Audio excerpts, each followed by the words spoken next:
Okay, we're just waiting on the attorneys to come in. No problem, Your Honor. What is like?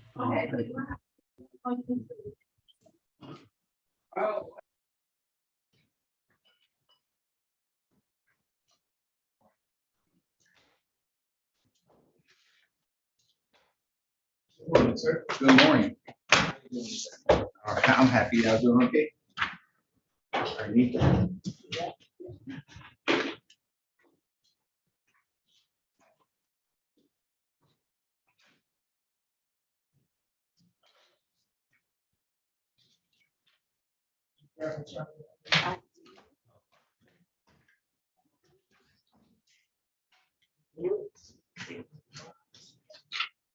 The 65%. Thank you.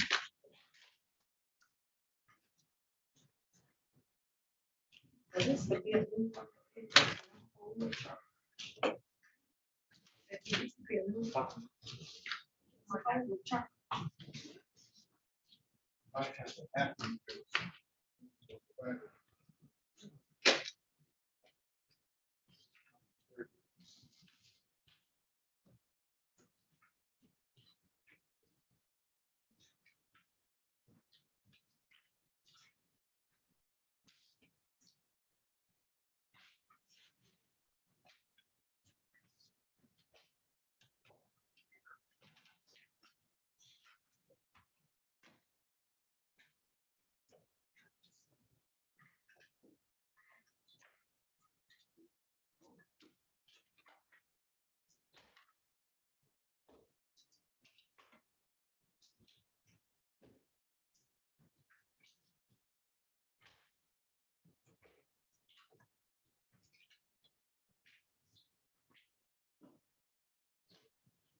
I'm the only one.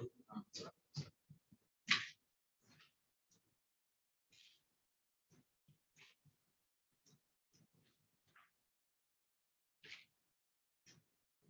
I'm the only one who does this.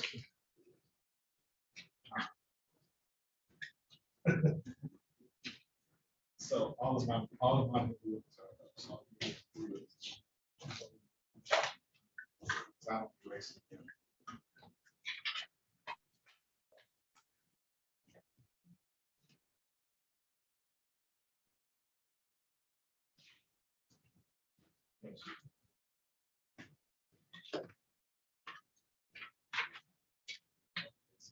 Not that.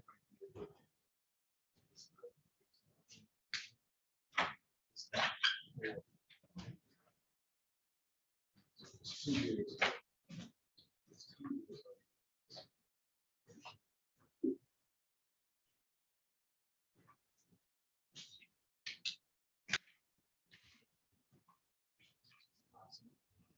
Find out for sure. Yes.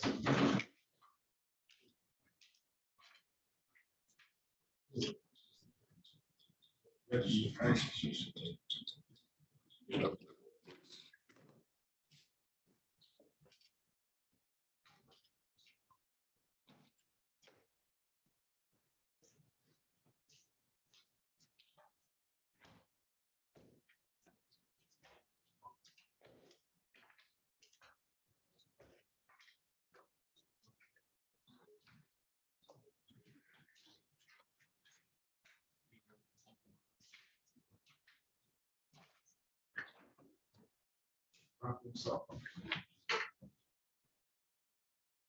all right. Thank you.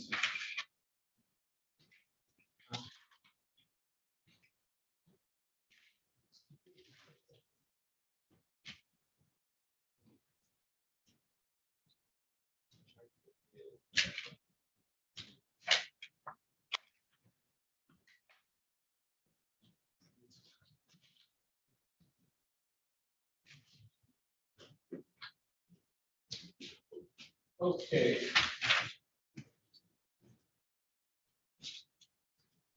Ms. Nelson, good morning.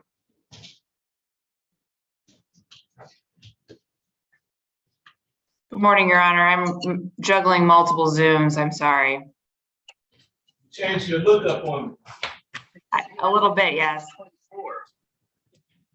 Who do you have? I'm here on Taiwan Matthews.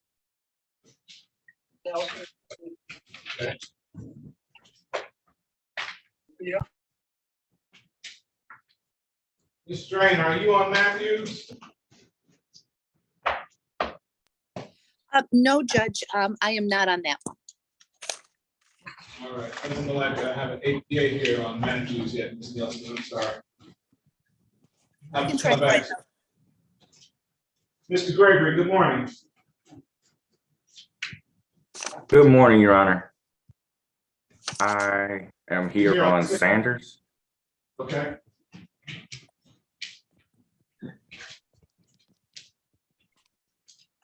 I'm sorry, what did you say, Your Honor?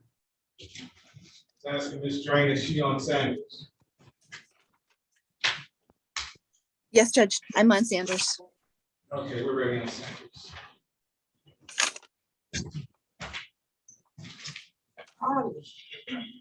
Case number 2205-519-501, people of the state of Michigan versus Joanne Sanders. Defendant is charged in count 1, larceny in the building, count 2, willful unlawful driving away, count 3, domestic violence. Defendant has a habitual offender second offense notice.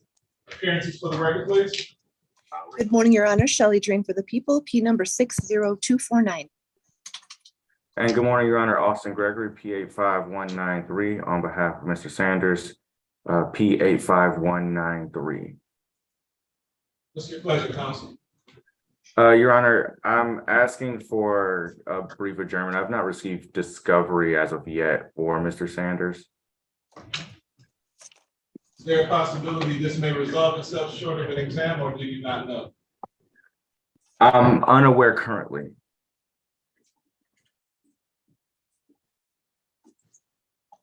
How soon can you get discovery to him, Ms. Green? I will be able to get discovery today because I believe that this case, there was a capias issued in this case before, so I'm sure that I had the discovery before. So I will have it. Yeah, I have the file. I will send that. I will send it today, but I will indicate that I don't know if there is a body cam on this one, as this incident happened 2 years ago. But I will absolutely send the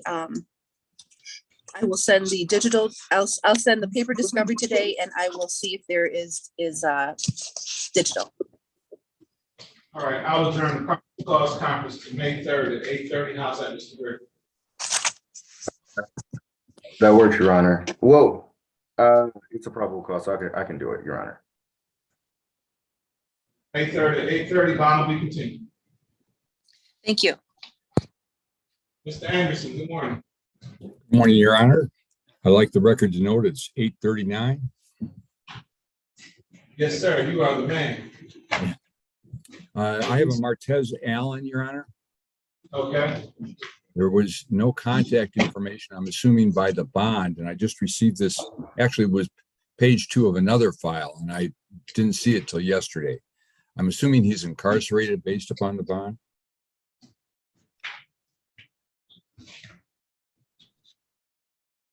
He's in a Wayne County jail. yeah, he's in jail. Okay, with the court allow me to waive his presence? Let me call the case.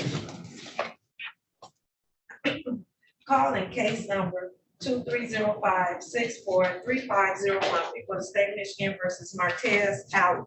Defendant is charged in count 1, torture, count 2, unlawful imprisonment, count 3, assault with intent to do great bodily harm less than murder or by strangulation, count 4, assault with a dangerous weapon, count 5, assault with a dangerous weapon, count 6, child abuse 3rd degree, count 7, child abuse 4th degree, count 8, domestic violence aggravated, count 9, assault or assault and battery, count 10, malicious destruction of personal property, 200 or more but less than 1,000. Defendant has a habitual offender or defense notice, mandatory 25-year sentence. Appearances for record, please. Good morning, Your Honor. Shelley Drain for the people, P number 60249. And Gary Anderson on behalf of Mr. Allen, P27210. And what's your pleasure, Mr. Anderson? Your Honor, would Ms. Drain consider dismissal? Not at this time. Okay, short of that, Your Honor, we would request a preliminary examination. Waiving your client's appearance? Yes, Your Honor, I would request that, please. Court. Oh, there he is. Mr. Allen, tell us your name for the record. Unmute yourself.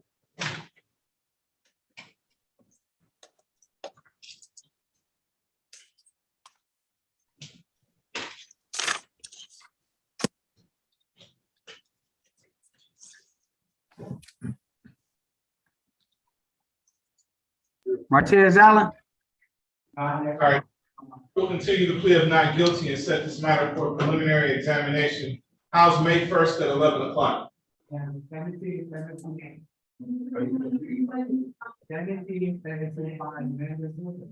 Mr. Anderson, Your Honor, I couldn't hear that. May 1st at 11 o'clock. Yes, Your Honor, that'll work. Could I speak to my? And Mr. Allen, Yes, I will be down to see you tomorrow afternoon. I was wondering, can we address bond? Let's continue. Okay, Mr. Allen, we'll discuss your concerns and we'll be able to raise it at the preliminary exam. Okay. Okay, thank you. Mr. Spahn, Good morning, Your Honor. good morning, sir. How can I help you? I'm here on Mr. Dudley. Juan Okay. Dudley. I'm done. May first. Calling case number 2305-644201, people of the state of Michigan versus Dudley. Defendant is charged in count 1, homicide, murder, first degree premeditated, count 2, weapons, felony, firearm. Appearances for the record, please. Good morning, Your Honor. To your staff, this is Brian Johnson for the people, P84143. And good morning, Your Honor. For the record, James Schloss, 30720, on behalf of Mr. Dudley.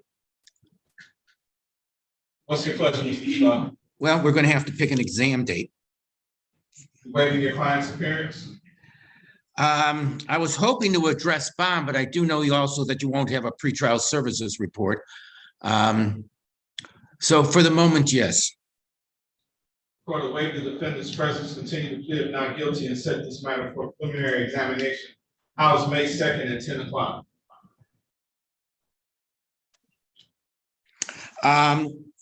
Could it be later in the morning? 11:30? Just 1 second, please.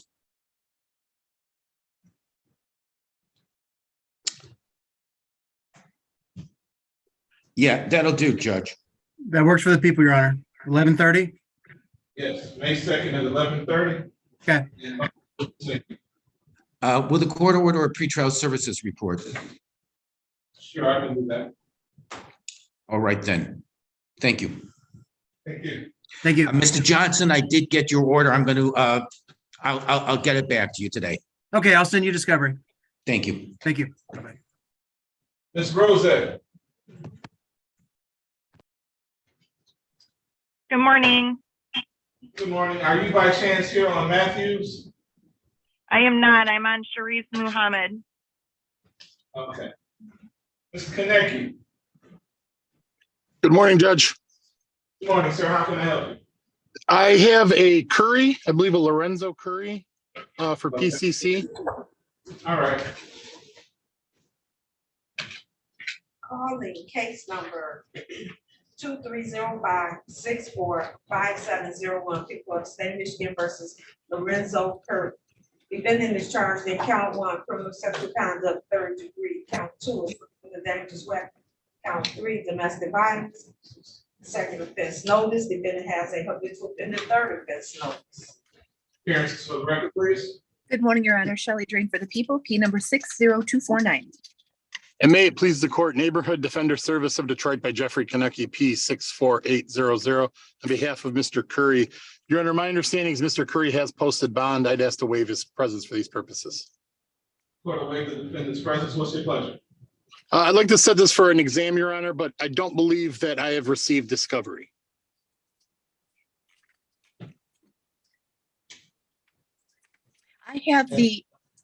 I have the paper discovery. I do not have digital yet. I have already emailed the officer in charge requesting digital discovery. So I will get that to you as soon as I can. Okay.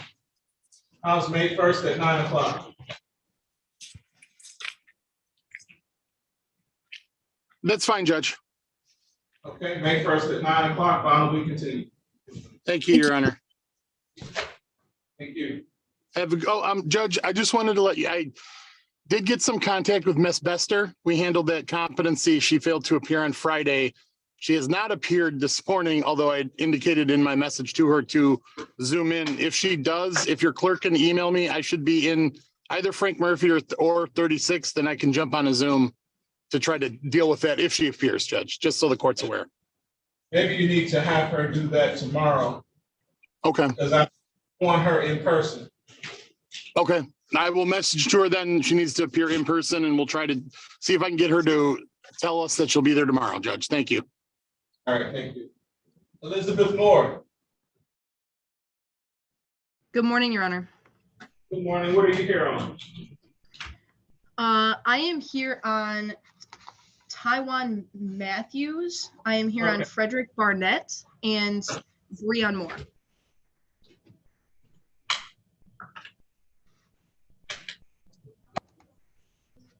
Okay, we're ready on that.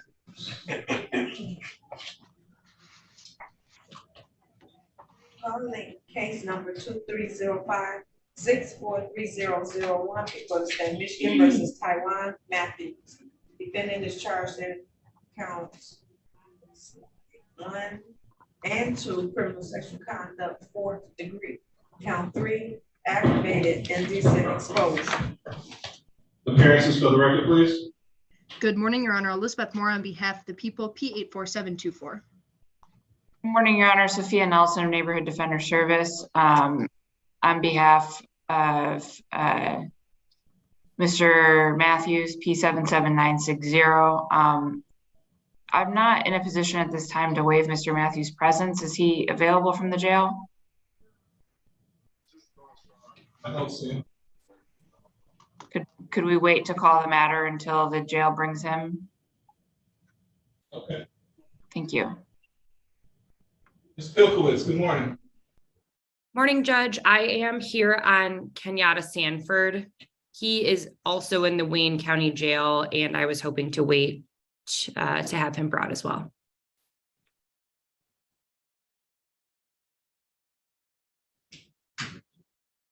Mr. Woodyard. Judge, good morning. I am appearing today for another competency assessment for my client, Sharif Mohammed. The prosecutor is Elena Rozek. Okay. Yes. Calling case number 2205651801. People of the state of Michigan versus Sharif Mohammed. Defendant is charged in count 1, homicide, murder, first degree premeditated. Defendant has a habitual offender, second offense notice. Appearances for the record, please. Good morning, Your Honor. Elena Rozek on behalf of the people, P78815. And Judge King, good morning to you and to your staff. Good morning. Michael Woodyard, P64612. I'm a staff attorney with Neighborhood Defender Service, and we represent Mr. Mohammed. Judge, Mr. Mohammed is incarcerated in the Wayne County Jail, and for this limited purpose, I would ask the court to waive his presence. Waive the defendant's presence. What's your question? Judge, I know that I'm beginning to sound like a broken record. I think we've all kind of gotten to that point. We are continuing to wait for a final or an updated competency report from the Center for Forensic Psychiatry. Your staff sent out an email this morning, which seems to suggest that the center on April 5th had reported that they would have a competency report in the next 2 to 3 weeks, I think is what the letter said. I haven't yet received it, but it sounds like it's imminent.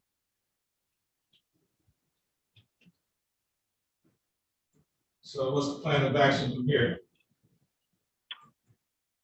Judge, to my light, it appears we require that before proceeding one step further. So maybe set a relatively short turnaround time for a comeback day. 3 weeks from that report would be this Wednesday. And I did send out an email to, because your clerk did send the letter, the April 5th letter when the court received it. And it indicated 2 to 3 weeks. Our date for today was within that 2 to 3 week range. So I was hoping we'd have a report by today, but since we don't, this Wednesday would be the 3 week mark. I sent out an email to the doctor who is listed, Dr. Rodriguez, on the letter that the court received, and I sent a letter to an email to the Center for Forensic Psychiatry asking where the report is. Let's give them till Friday, May 5th. Okay. Is that a good date and time? Mr. Woodyard, Friday at 8:30? Judge, it's the 28th at 8:30 sounds fine. Yes, sir. Okay. Is it this Friday or is it next Friday? This Friday. Okay, that's the 28th. Okay, I thought you said May 5th. I apologize. Misspoke. Okay. All right. April 28th. Yes, 8:30. Thank you. Okay. Thank you, Judge. Thank you. Bye. Wayne County Jail.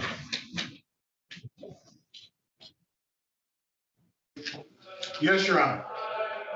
Morning, sir. Do you have a Sanford for me? Kenyatta Sanford? Yes, he's in transport right this moment. All right. Do you have anybody that's good right now? My partner is getting them right now. Who was the last case that was just called with Mr. Woodyard? Muhammad. Thank you, Your Honor.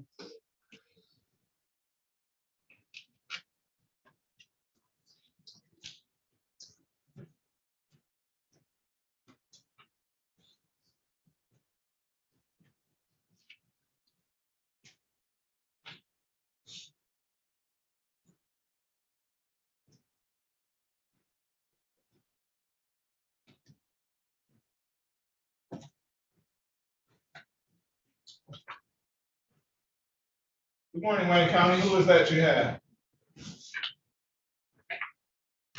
Your Honor, I got Mr. Muhammad here.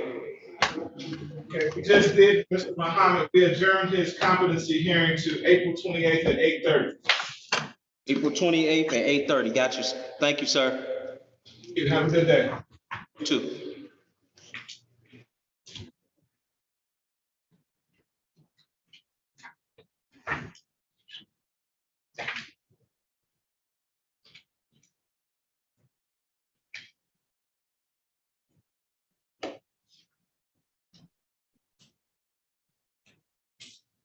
Yes, sir. Take your hat off. What's your name? Lorenzo Curry.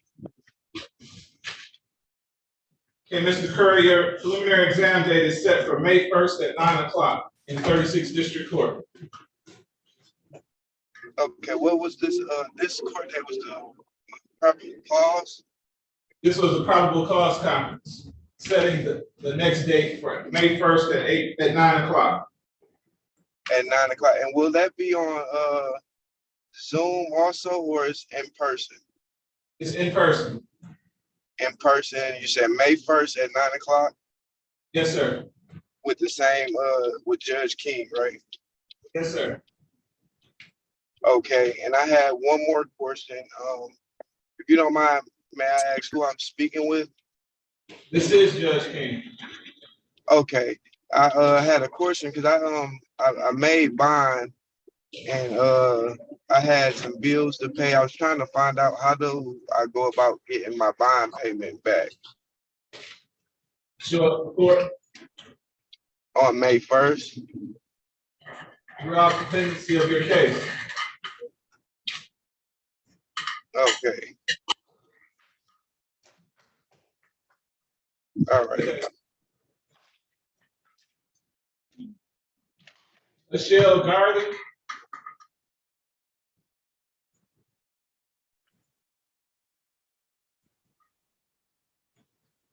Michelle Garlic.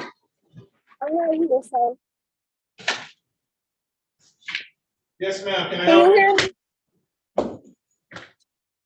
What can I do for you? I can hear you. Okay. What can I do for you? Can you repeat that? What do you want? I have court. You have what? It gave me this room number with Deborah Thomas. I can't understand what you're saying. Why don't you try standing still? Okay.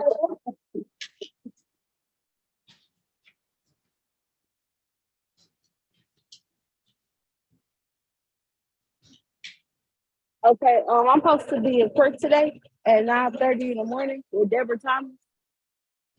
This is the wrong courthouse, man. Deborah Thomas is in circuit court. This is 36th District. Okay, thank you. Wayne County Jail, what's your name, sir? Kenyatta Sanford. All right, Mr. Sanford. Ms. Bookowitz, you ready? Ready, Your Honor. Ready on Sanford.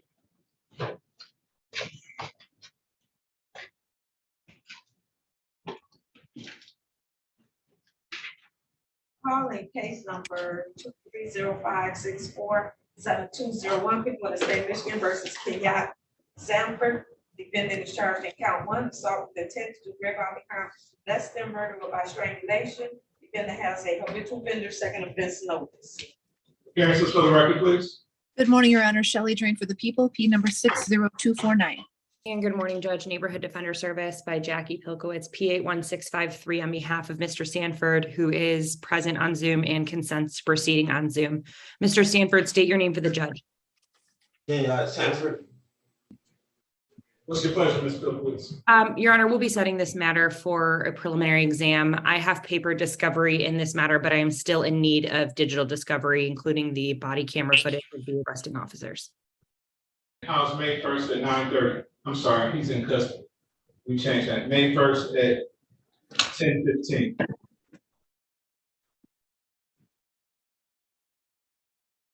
That works, Judge. I have another exam at 9:30, but that should be just fine. Okay. May 1st at 10:15, bond will be continued. May I address bond, Judge? Okay. Your Honor, bond is currently a personal with GPS tether. Mr. Sanford has been in since his arraignment awaiting the fitting of a tether. My guess is what happened is the no contact address is the place where the alleged incident is said to have occurred. And that is his personal address. That is the address on Losser. It's 19930 Losser is Mr. Sanford's personal address. The complaining witness does not stay there. And I don't believe she is there at this moment. So I would ask that the court consider removing the tether so that he can go home and or indicate on the record via order that he is permitted to return to his residence on Losser so long as the complaining witness is not present. Ms. Drain? I can look into that, Your Honor. I don't have any information at this time about that, but I can call the complaining witness and ask her and verify all this. See if you guys can send over a stipulated order, okay? Understood, Your Honor. Bond will be continued for now. Thank you. Thank you. All right, Kenya, I'm gonna try and get it sorted out with your address, okay, just to make sure you can go home. So give us a little bit. I'll come and see you probably today or tomorrow, okay? Okay. You ready?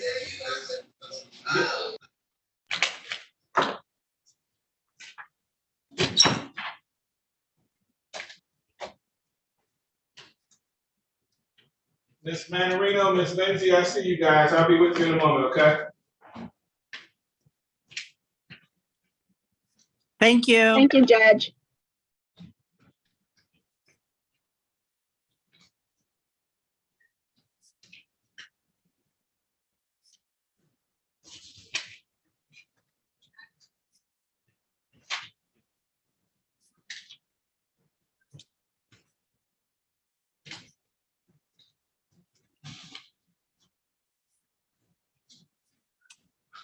Judge, I apologize. That was May 9th at 10:30, correct? No, May 1st. Oh, sorry. I don't know why I didn't put that. I meant May 1st. May 1st, yes, at 10:15. Okay, my bad. Yes. Thank you. Okay.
Wayne County Jail, who is that?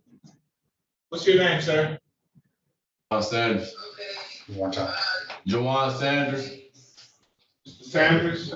Jawan Sanders. Okay, Mr. Sanders. Your next court date is May 3rd at 8:30, sir. We adjourn your probable cause conference to May 3rd. You're all set.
Wayne County Jail, what's your name, sir? What's your name in the Wayne County? All right, we're ready on that.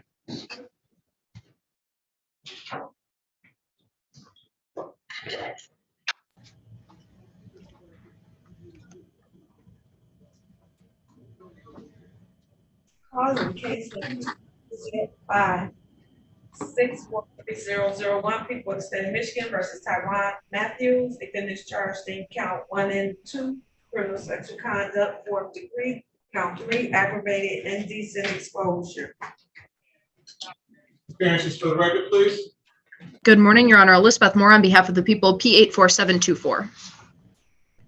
Good morning, Your Honor. Sophia Nelson of Neighborhood Defender Service on behalf of Mr. Matthews, who is present via Zoom from the Wayne County Jail. Mr. Matthews, can you please state your name for the record? I didn't hear you. What's your name? Taiwan Matthews. What's your pleasure, Counselor? Your Honor, I just received complete discovery in this matter. I would like to set it for an exam. And I would also like to address bond today. Court will continue the plea of not guilty and set this matter for preliminary examination on May 1st at 10:30. Date and time. Your Honor, I'm not available May 1st. Morning or afternoon? No, I'm out of the office that day.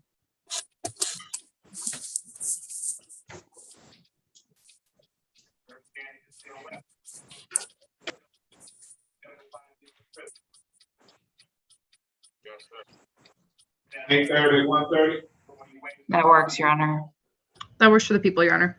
All right, May 3rd at 1:30, bond will be continued. Oh, you want to address bond, go ahead. Yes, Your Honor, right now, Mr. Matthews is being held on a $50,000 cash surety bond. He does have mental health concerns. He's on SSDI for his mental illness. He has stable residence with his brother and his sister. He's had a hiccup with his medication, which may have played a role in this instant offense. But I would ask that the court consider a GPS tether bond to Team Wellness. Your Honor, I would be opposing any change in bond at this time. I do recognize that there are some mental health concerns. However, I'm extremely concerned for the complaining witness's safety in this case. In the investigator's report, there are several instances where the defendant made comments to the complaining witnesses stating that he would be back and that he had been watching them and that he obviously knows where they live because this occurred in or near where some of them are currently living. So I believe that the safety related issue in this case, not just for the community at large, but for these three complaining witnesses specifically, is considerable. And I don't believe that a change in bond is appropriate in this case. Your Honor, briefly, I do think any safety concerns could be addressed via a GPS tether with an exclusion zone for the complainant's address in this matter. This was an instant of indecent exposure and touching. I don't believe there was any threats of violence involved. Granted, the allegations are serious and inappropriate in nature, but I think are the direct result of Mr. Matthews' mental health issues and the fact that he was off his medication. I'm inclined to continue the bond and refer to pretrial services for bond recommendation. We can address the matter again and examine it. Thank you, Your Honor. Okay, I'll continue. Thank you. Matthews. Reliance Communications. Yes, sir. What's your name? What's your name, sir? Frederick Barnett. Not you, Mr. Barnett. Hold on a second. What's your name, sir? Reliance Communications. What's your name? You talking to me, sir? Yes. My name is Derek Alda. Okay, Mr. Alda, we're just waiting on your attorney. Okay. Ms. Jefferson, good morning. How can I help you? Good morning, Judge. Do you have Crystal Renee Williams up in your courtroom today? Crystal Williams? Right. I don't think so. No Crystal Williams on my docket today. Okay, thank you. Take care. You too. Wayne County Jail, tell me your name again, sir. You talking to me, sir? No, Wayne County Jail, what's your name? Frederick Barnett. Okay, we're just waiting on your attorney, Mr. Barnett. Okay.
Your Honor, can I address something with the court for just a moment?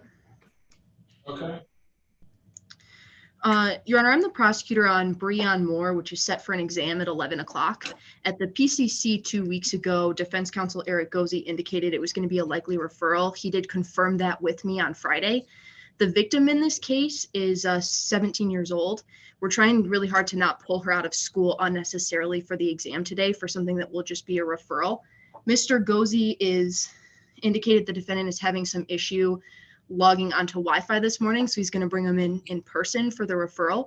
Can I tell my complaining witness and her mother that they do not need to make arrangements for her to leave school for today?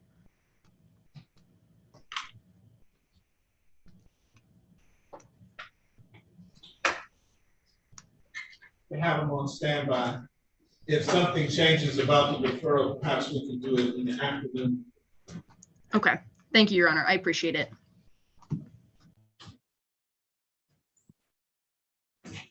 Mr. Jersey. Good morning, Your Honor. Good morning, sir. You here on Barnett? Yes, Your Honor. All right.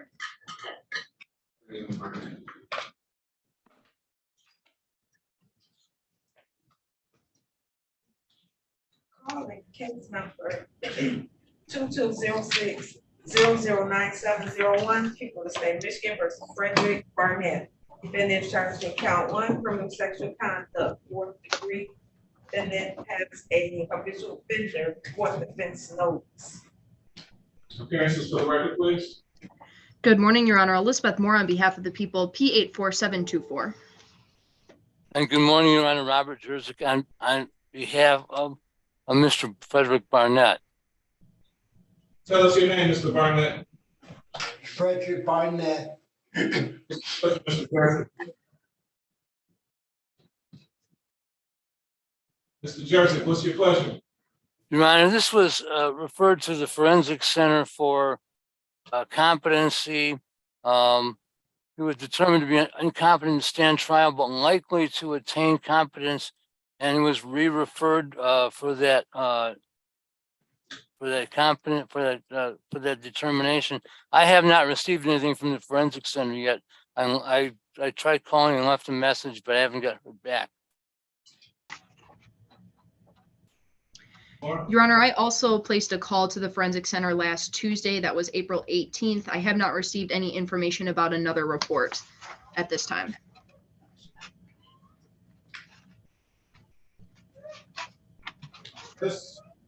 Let's follow up on that. I'm going to put it over to May 15th at 8:30.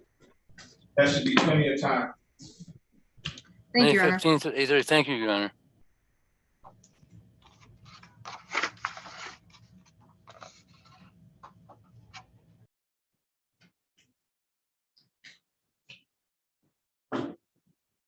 Okay. 8:15? Yes.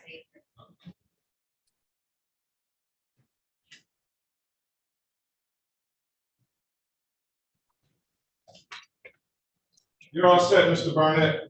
Thank you, Your Honor.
Okay, yes, we're ready on Dante Smith.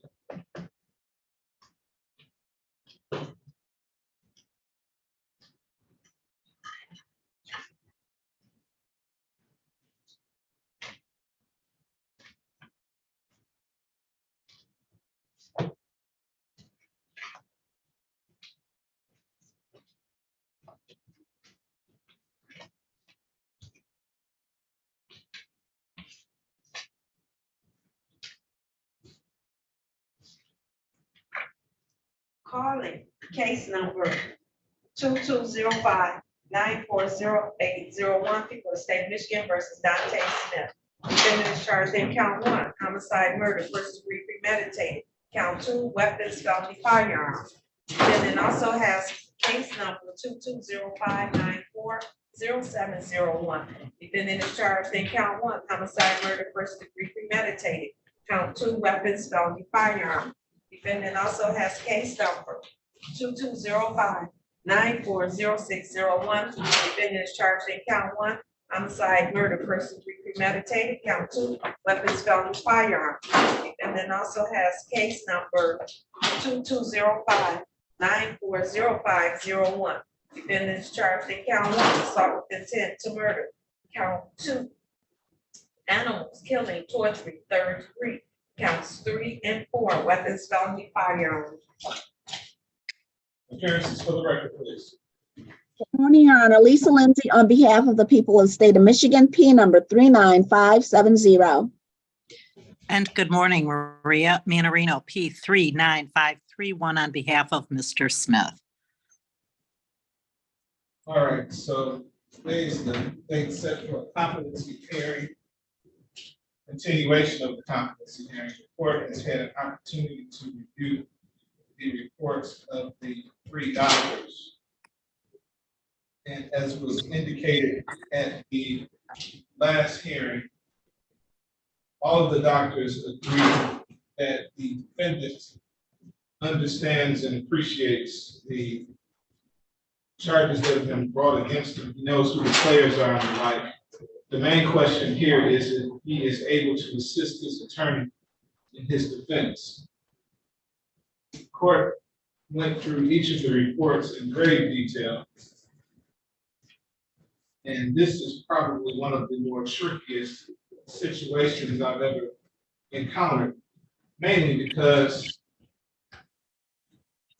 it appears as though the defendant's mental stability is somewhat fluid, in that he could be understanding and appreciating one moment and not being able to assist his attorney in the next. Although he appears to be able to understand what he's facing to some extent, it's not at this time, according to the doctors, 2 of the 3 doctors anyway, able to assist his attorney because of the mental psychosis that he's encountered. The 3rd doctor, which was the independent that was requested by the people, indicates that although he is suffering from schizophrenia, they can't say definitely that the psychosis that he's having is as a result of him not being able to assist his attorney. In other words, him not being able to assist his attorney may not have anything to do with any psychosis. I know that the doctor says may not, that doctor is not even sure if he was suffering or is suffering from psychosis. There's a lot of other things throughout the reports that the doctors detailed about the defendant's denial and so forth. According to the doctors, the defendant doesn't believe that he himself is mentally ill, that nothing is wrong with him. He denies receiving medication, he denies hallucinating, all those things that he does not believe he is. It appears as though he has a real bad sense of reality.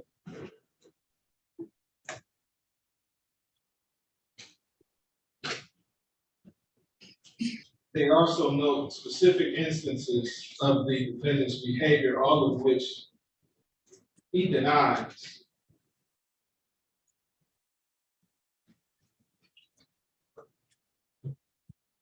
He denies being in special ed and presents some verified proof that he was in fact in special ed. I can't see how a defendant who is this delusional can rationally assist in his defense. But that begs the question, well, how do we ever get him to that point? Or if we ever can?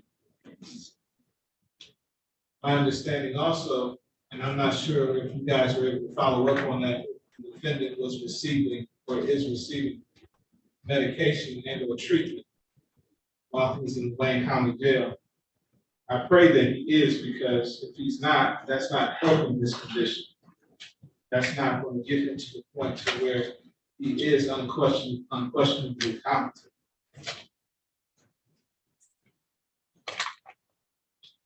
I also hear Ms. Lindsay talk about the defendant engaging in text messages and so forth, jail calls between him and other family members, which would lead one to believe that he may be competent, that he may understand what's going on, he may assist his attorney, his defense. Let me get rid of this guy with the cigarette in his mouth. Excuse me for a second. All right. It's a really, really tough call because the main aim here is that we want justice to be done, but it also has to be done in fairness and in order.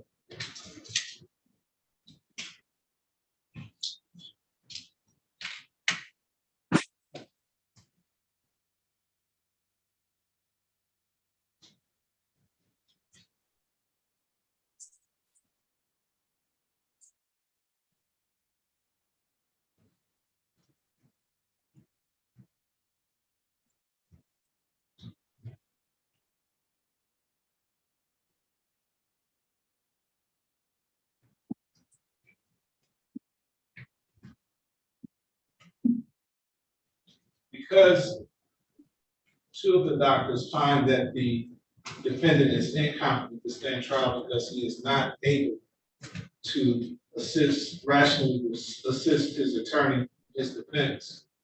And the third indicates that he's not sure if the psychosis is a result of that. I cannot rationally find that this defendant is competent to stand trial at this time.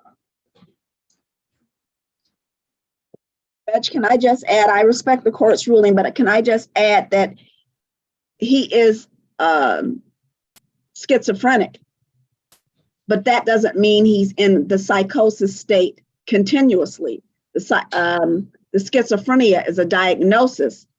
That does not mean because he has that diagnosis every single day, he is psychotic. I just want to make that point. I understand completely.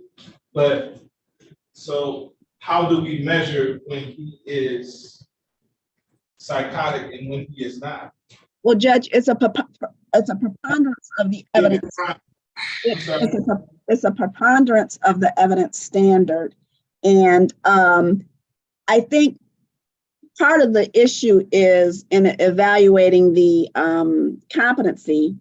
The competency is a snapshot in time. Is he competent today?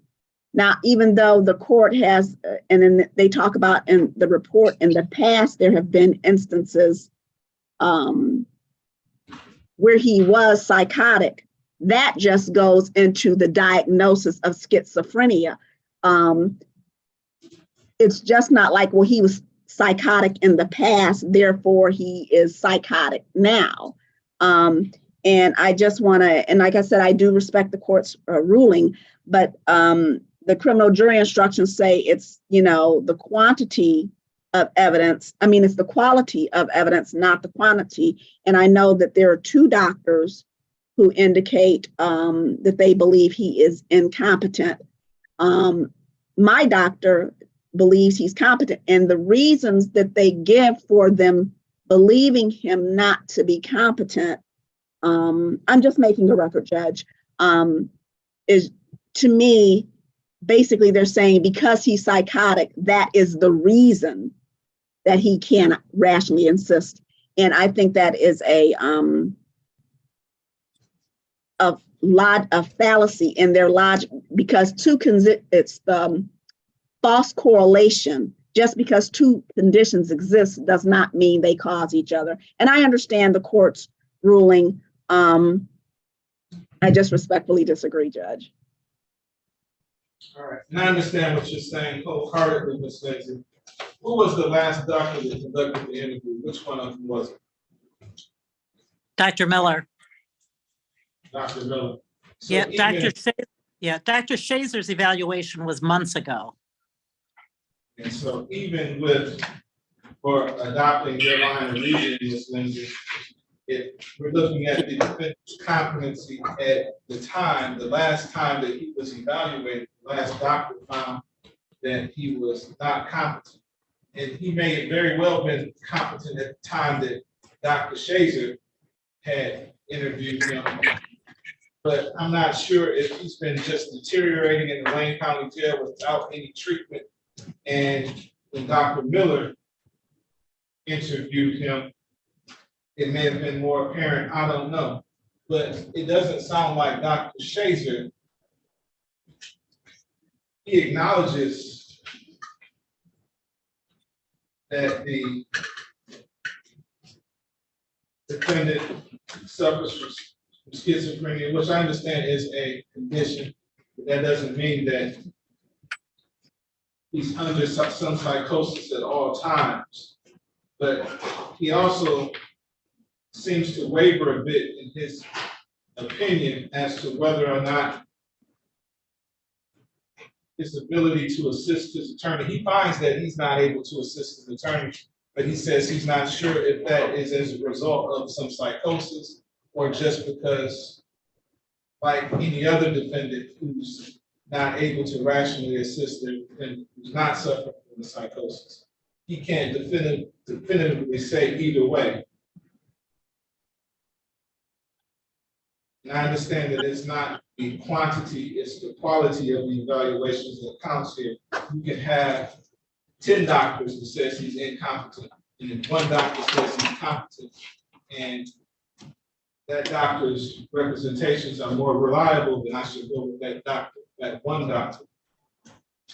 I understand that, but based on the information that I have before me, I can't in good conscience say this defendant is competent to stand trial. I would like for him to undergo treatment and see if we can get him competent and we can revisit this issue again. I'm not sure if we're going to have all doctors evaluate him again or how we should proceed with that. But I'm not at this juncture willing to throw in the towel and say he's not going to ever be competent. The other thing that's notable to the court is that the defendant himself believes that he's competent and that he hasn't suffered any mental illness in life. And we know that to be absolutely different, absolutely false. So I'm not even convinced that he's been lingering through these evaluations or anything like that. So all that being said, I'm gonna have to set another review date because I want the defendant to undergo treatment.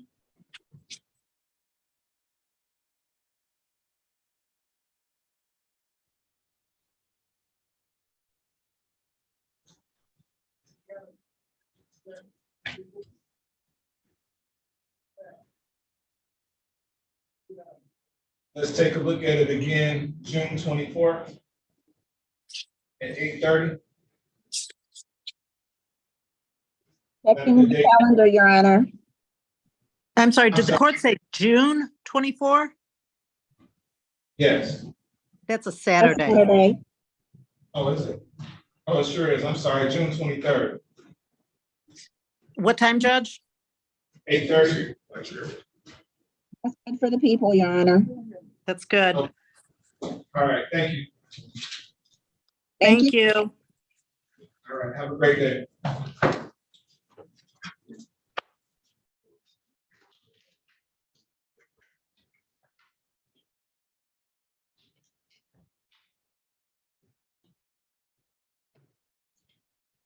I saw Mr. Upshaw here. What was he here?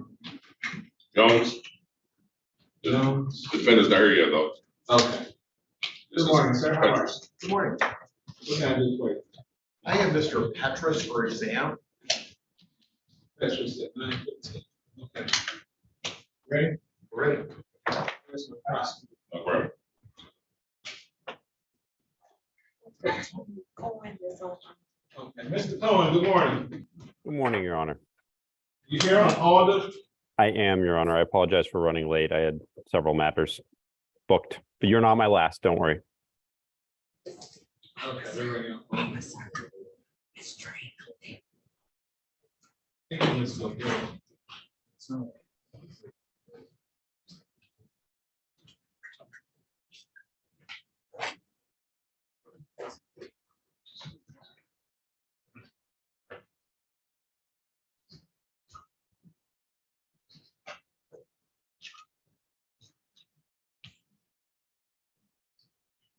Ready on Alda?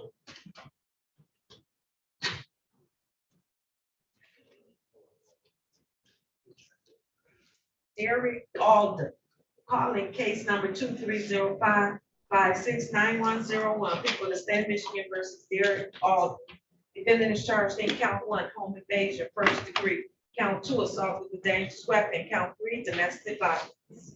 Appearances for the record, please. Good morning, Your Honor. Shelley Drain for the people, P number 60249. Good morning, Your Honor. Neighborhood Defender Service by Jonathan Cohen, P 86151, appearing by Zoom. What's your pleasure, counsel? Well, Your Honor, Mr. Alda, I believe, was released from the county jail on a tether sometime last week. I was unable to get to him in custody to see him before he was released. I've been unable to make contact with him, but it really has only been a few days. I would ask either if the court would set one adjourned PCC, or if not, to set an exam, and I will make every effort to get a hold of Mr. Alda between now and then. I would ask the court to waive his appearance today. He's actually here. Oh, in person. Wonderful. Smoke. Tell me your name for the record, sir. Hello, you talking to me, sir? Yes, tell us your name. My name is Derek Alda. Hey, Mr. Alda, this is your attorney, Mr. Cohen. He's been trying to get in contact with you. You say you've been trying to get in contact with me? Yes, sir. So when we're done here, if I can get a good number for you, that way we can be in touch. That would be great. Okay. Yep, no problem. Mr. Cohen. So I think I have discovery in the matter, so I would ask that the court set the matter for an exam. Oh, yeah.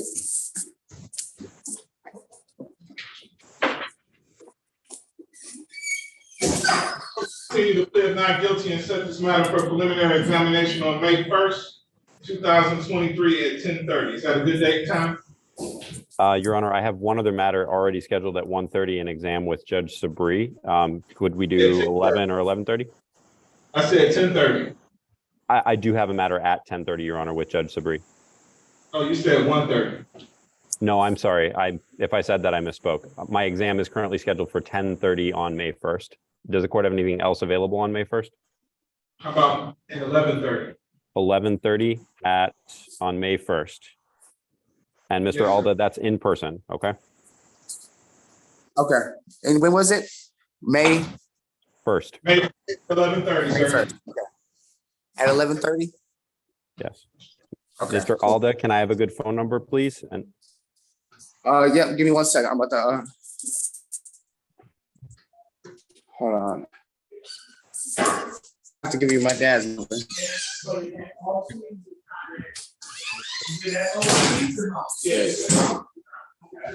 It's 586 636-2078. Okay, I will call you soon, Mr. Alda. Thank you, Your Honor. Nothing further from the defense. Okay, bond continue. Thank you. Thank you. All right, we're ready on Petrus, Mr. White. Yes, ready. Calling case number 2305-605-101, people of the state of Michigan versus Christopher Petrus. Defendant is charged in count 1, assault with intent to do great bodily harm, less than murder or strangulation. Count 2, assault with a dangerous weapon. Count 3, weapons felony firearm. Count 4, domestic violence. Appearances for the record, please. Good morning, Your Honor. Shelley Green for the people, P number 60249. Mark Lakin for Mr. Peppers. Tell me your name for the record, sir. Christopher Bernard. All right, today's the date time set for preliminary examination. Are we ready to proceed? Your Honor, I am not able to proceed at this time. The complaining witness is a Miss Sharita Causley. She is not present for the hearing today, and I did not receive without her testimony. Can I just make an inquiry whether she move up here? I know that there were notices sent out to her, and I do know that we tried to contact her. We weren't able to, I was not able to make contact with her. But I know that notices were sent out. And I remember, and I just asked Mr. Peppers, I believe that this complaining witness was actually on the video during the date also. So I think she has further notice. So I just want to put that on the record because my client is ever rearrested. We have to sit at the Detroit Detention Center, which is. So I'm going to ask for dismissal at this time. We're ready to proceed. No logical reason why this person would show up. Right, we should make the report once after the alleged incident. So The court will dismiss this matter without questions. thank you. Thank you. Thank you, Ms. Grant.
Ms. Phillips, are you ready on Jones? Judge, my client is not here. Talked to about an hour ago, 40 minutes ago, she told me she was on the way, she was so I leave her to the court's discretion. Okay.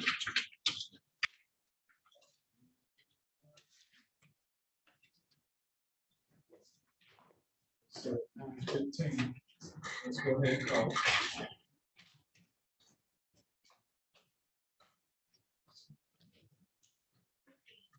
Calling case number 2305-621-901,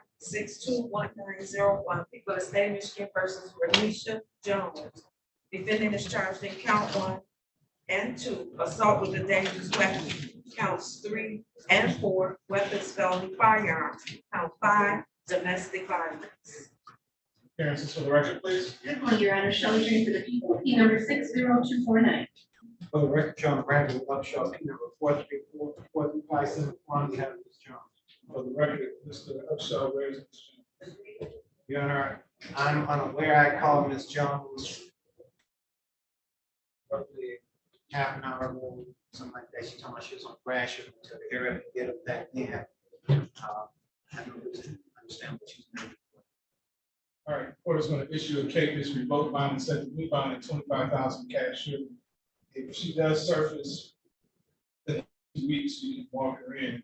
Beyond that, she has to go through the city. We understand and appreciate it. Good day. Thank you, yes, sir.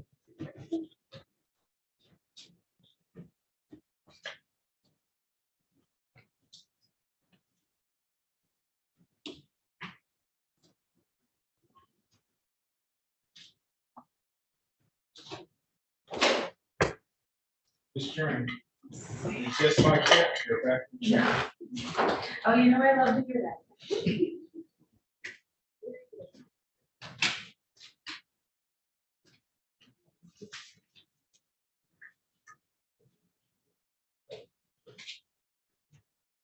I thought we did something with Mr. Nassau's case.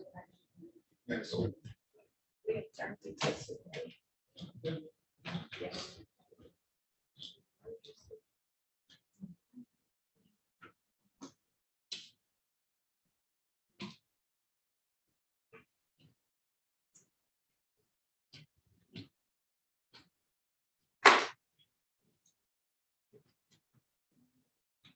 Good morning, everyone.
Who's that? Jones. Huh? Jones? That was Jones. Like, so, tell us you got a warrant. Not yet. I ain't bring her yet. What you wanna do with her? If she can find Upshaw, he hasn't got away too fast. We can do it.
What you say, what?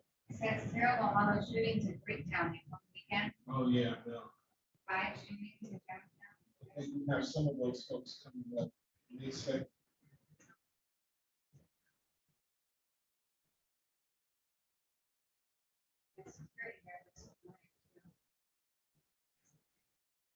huh? And one security. Oh, yeah, yeah. You say a guy just walked up to him and shot him in the chest.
That's King. Ms. Jones is trying to reach Upshaw, but he's not answering.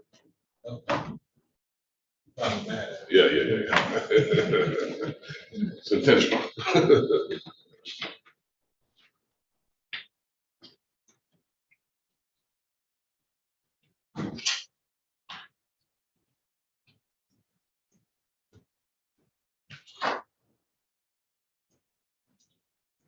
I don't know if Mr. Train, they had witnesses, did they have witnesses on it?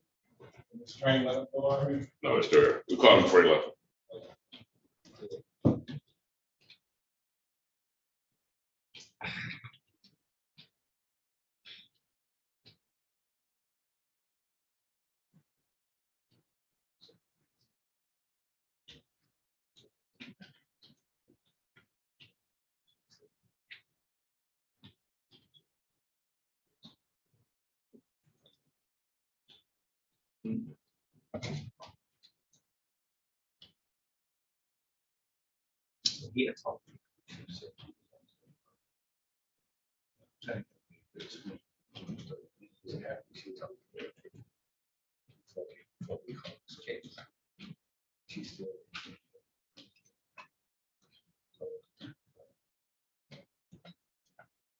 Maybe she's trying to cheat the person.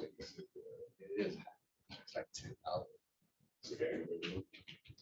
No, it don't even matter. You know, they do, they go out, they go down the path like that. Oh, yeah.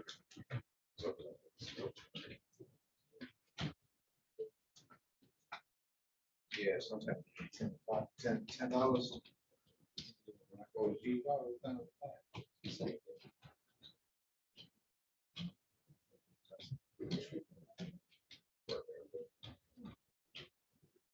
Just right off my tag.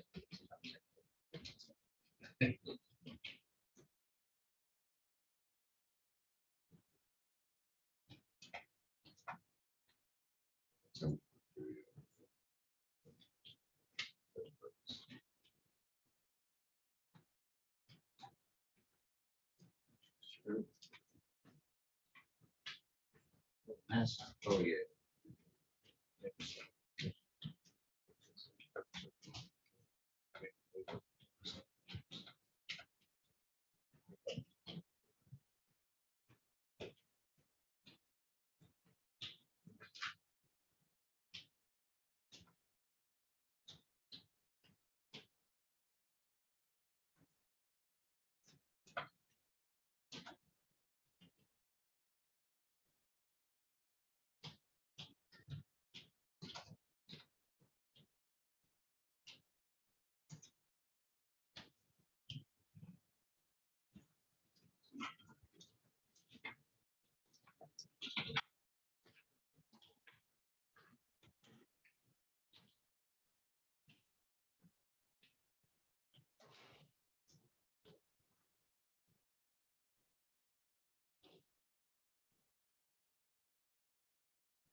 Perkins said he'll be here for Mr. Johnson.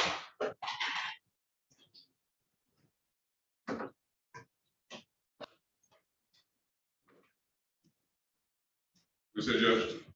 So Mr. Perkins said he will be here for Mr. Johnson in about 10 minutes.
Hey, it's the man. All right. I'm good. How are you? You know, we got a jam for you this morning. Got a what? We got a real jam for you. We got a witness that needs an interpreter. And my client needs an interpreter. Hopefully I have interpreters for both. There's one, I know there's an interpreter for my client. How are you? And I believe there's an interpreter. I believe there's two interpreters. I think. I was talking to Shelly real quick, so. All right. All right.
Okay.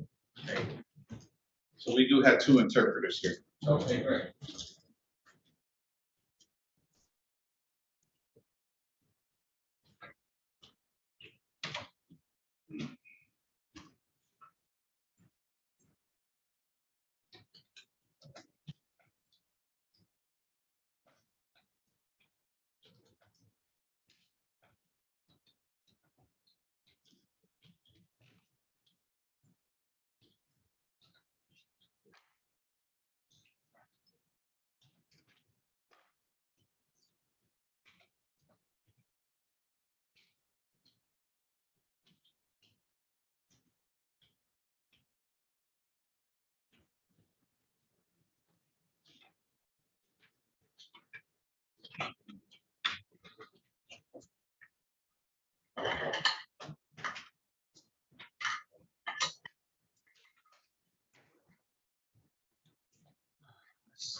Those folks are here. We need to get started.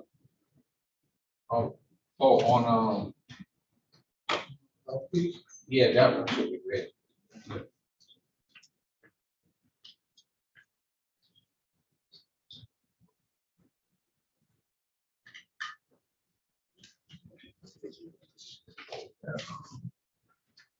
Good morning.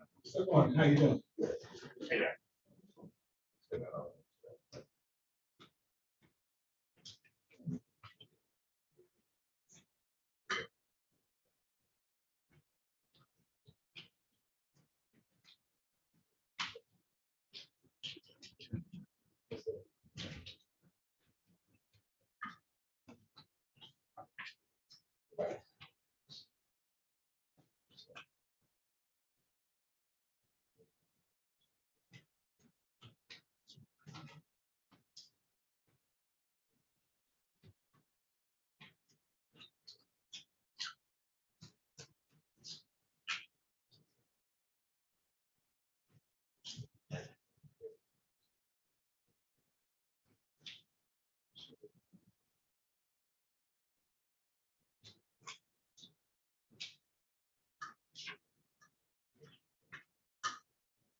Ferguson, a couple more minutes.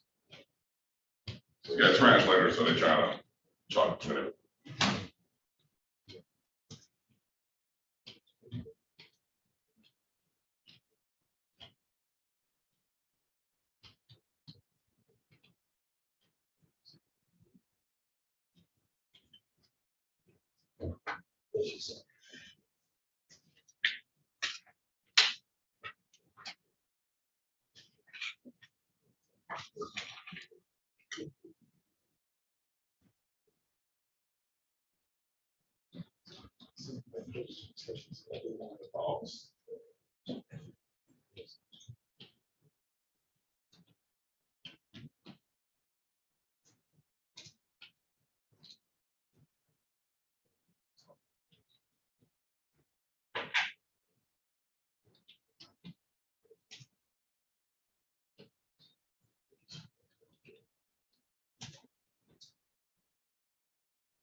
Adele Al-Afif.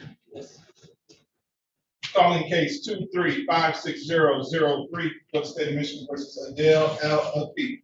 Defendant is charged in count 1 assault with a dangerous weapon, count 2 assault with a dangerous weapon, count 3 domestic violence. Appearances for the record. Good morning, Your Honor. Shelley Jones for the people, team number 60249. Good morning, Your Honor, and good morning to your staff. May it please this honorable court. My name is Todd Wilson Perkins, P55623, appearing on behalf of Mr. Al-Afif. I'm standing in for the attorney of record with Mr. Afif's permission. I know there's an interpreter, so. Tell me your name for the record, ma'am. Good morning, Your Honor. Samara Rahab, interpreting Arabic for the court, state certified. Spell your name for us, please. Samerah. Last name is Rah. Please raise your right hand. Do you swear or affirm to translate from English to Arabic and Arabic to English to the best of your ability? I do. Thank you very much. And your name for the record, sir? Adel Al-Afif, Adel Muhammad Al-Afif.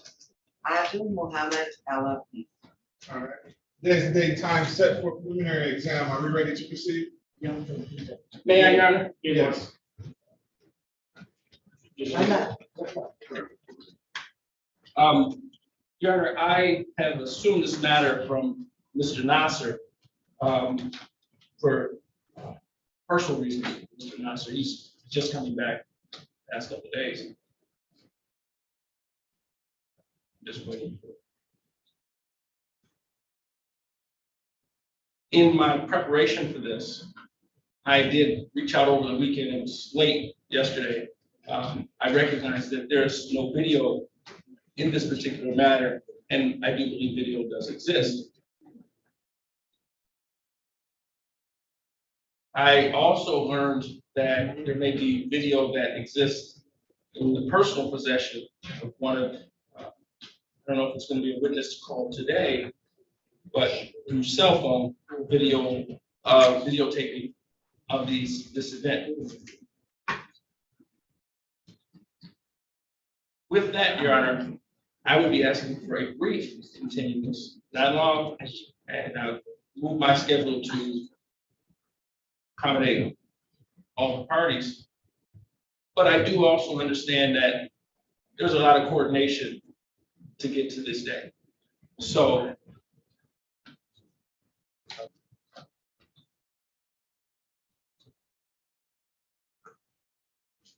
I do have written discovery, have reviewed that, and have also had an opportunity to review that with the client.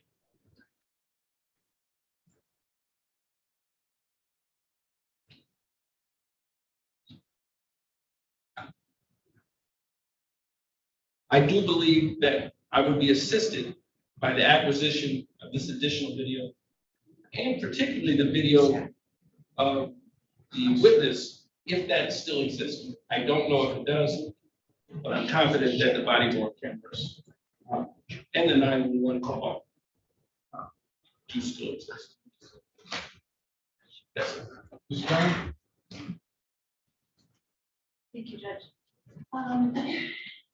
So did send a discovery packet. And that contained the discovery and 1, 2, 3, 4, 5 pieces of digital discovery. And I sent that, I first sent that to Council Roger Korean, who was first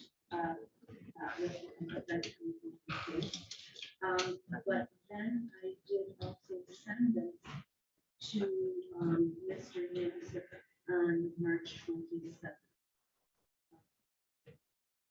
And it looks like, and this is from evidence.com, it looks like case evidence package 1 downloaded via download link sent to and that was from March 27th. This is what I have. This is what I use to know whether or not evidence was sent. If that's the case and it does exist, I can review that right now. I don't, if the court has time. I know that you have staggered time slots, and that's very sensitive to that. Why don't you do that, and I can go ahead and do my next case, which is Townsend. And maybe even more, having to switch spots with them. What time does that do? So my Townsend starts at 10:30, my Moore starts at 11. Okay, I can be ready by 11.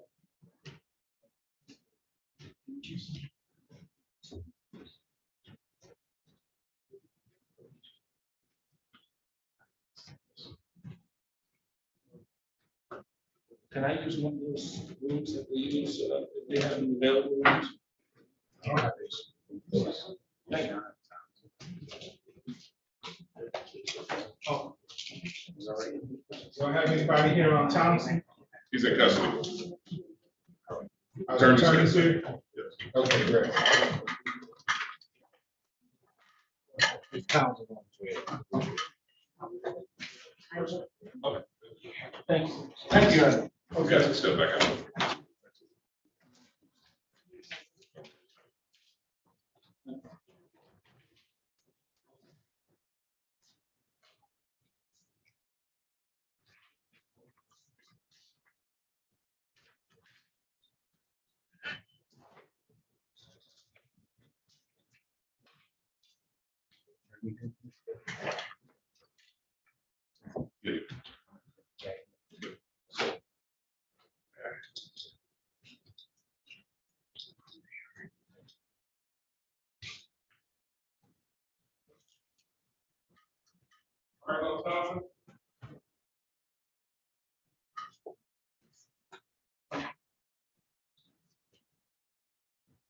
You're not trying to leave, are you? You mean this Interpreter? No, I don't think so. Okay. I'll hang on to this just to make sure that. Okay. Good morning, sir. Good morning, Your Honor. Ready on Townsend? We are, sir. Ready. Okay.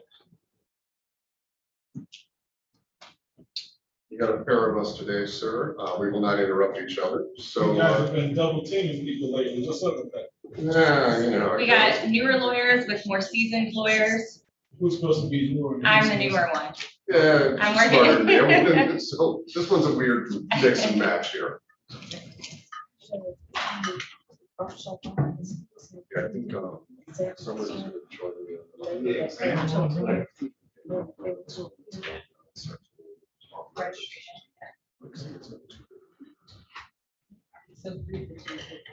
This was, oh, that's the one. I'm talking about.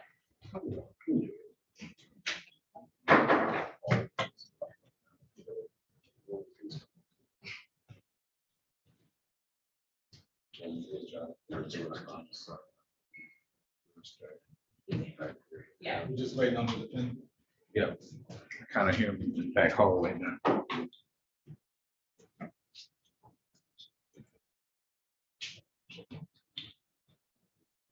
Oh,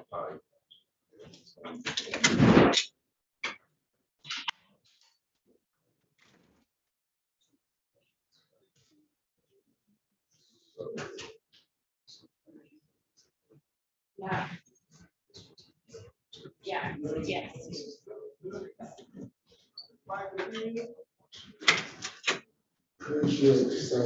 Right this way, sir. Gonna walk through this door right here.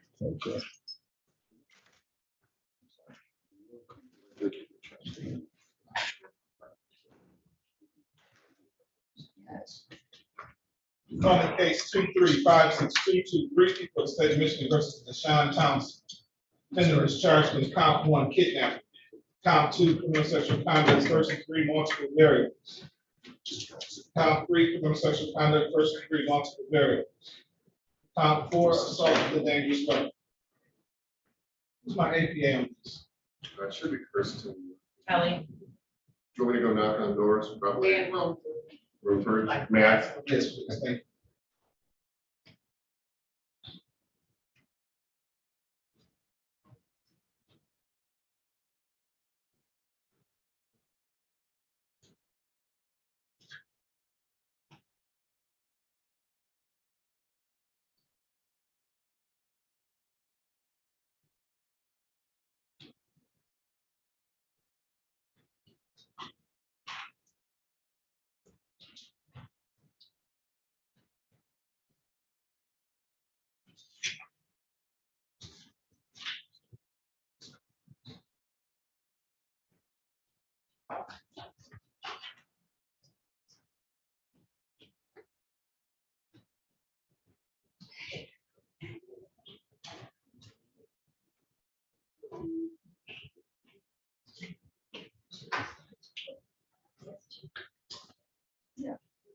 Your appearance for the record, please. Yeah. Oh, I'm sorry, Kristen Kelly, on behalf of the people, P83952. And Your Honor, good morning, Carly Cox on behalf of the people, P81911. Good morning. And Neighborhood Defender Service by Jackie Filkowitz, P81653 on behalf of Mr. Townsend. Brian Gagnon, sir, Neighborhood Defender Service, P64220. Today's date time set for exam. Are we ready to proceed?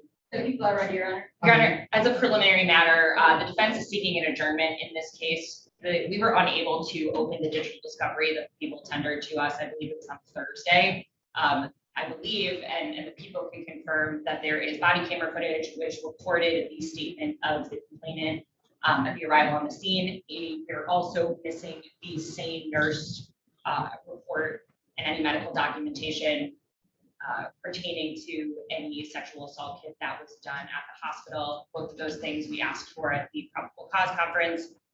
And for whatever reason, the link will not work for either me or Mr. Gagnon. So why is that just being brought to my attention today? Judge, I was out on vacation last week, so I apologize. That is why it's being brought to your attention today. A weekend thing, sir. And an ability to join over the weekend. This is something we knew last Wednesday, of course, we would have been able to bring it to your attention. But I'm not going to blame the prosecution, but the link is, I can't open it. Why can't you open it? It required a login when I tried, which is unusual because normally evidence.com link is automated, but for some reason it required a login. Yeah, I'm just learning of this as I walked into the courtroom. I didn't know that the link could work. And as it pertains to the same report, that's not something that we have received yet from our OIC, so we're still waiting for that to get that. Bring your complaint in here.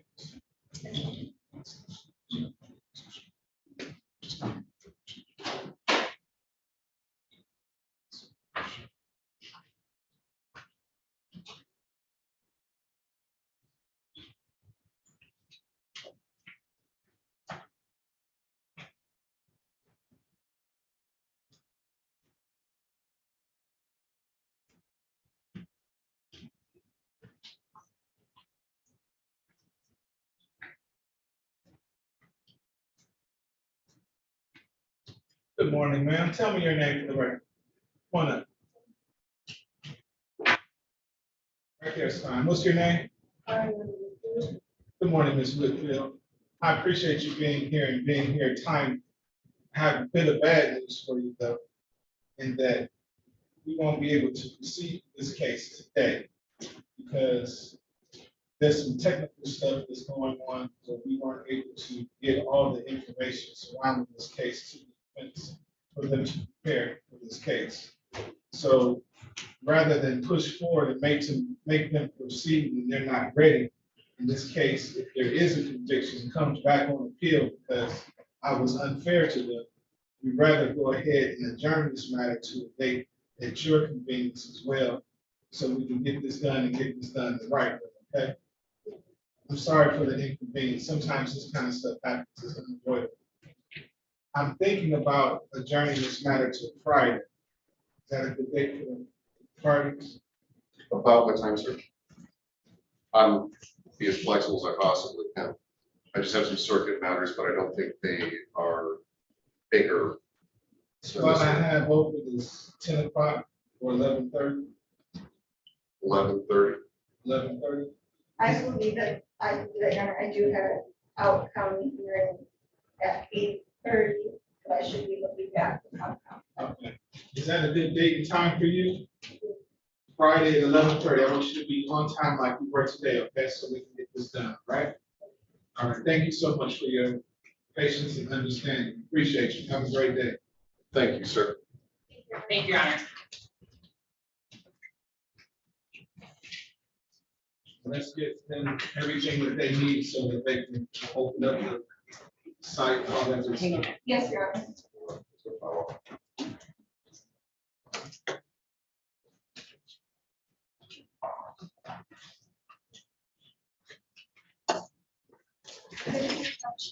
Good to see you. Have a good day. On this guy.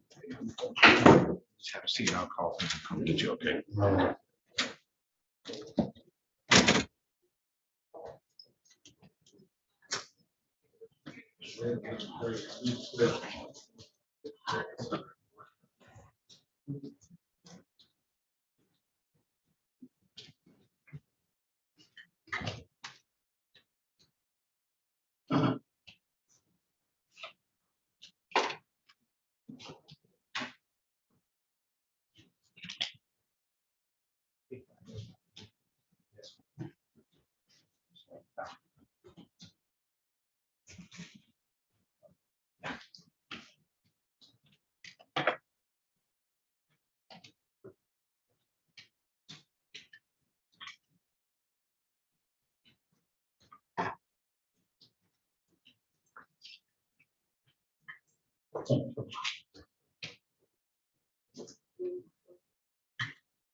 They said,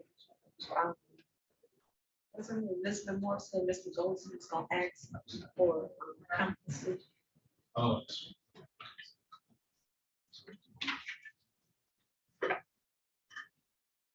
I need your eye as sharp as a tack. Both of you guys.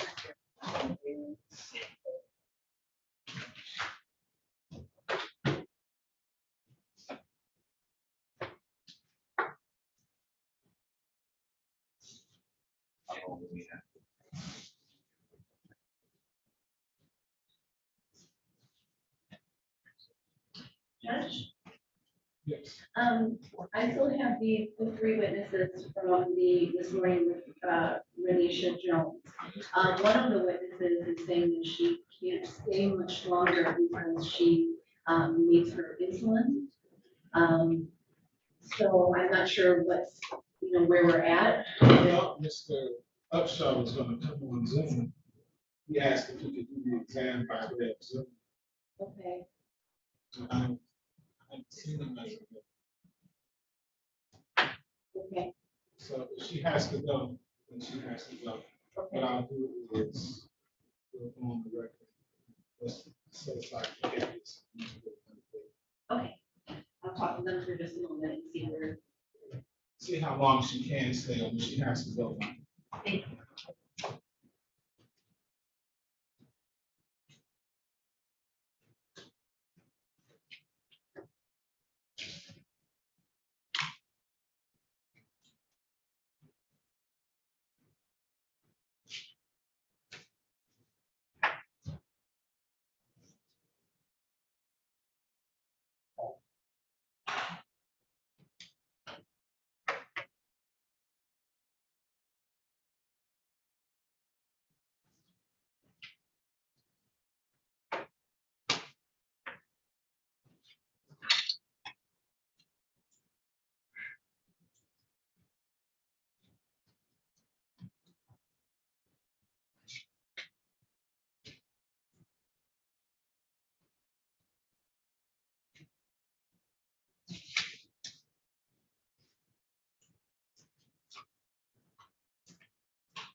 Judge, they said that they really do have to go very soon. So I'm gonna request another date. That's fine. Oh, thank you.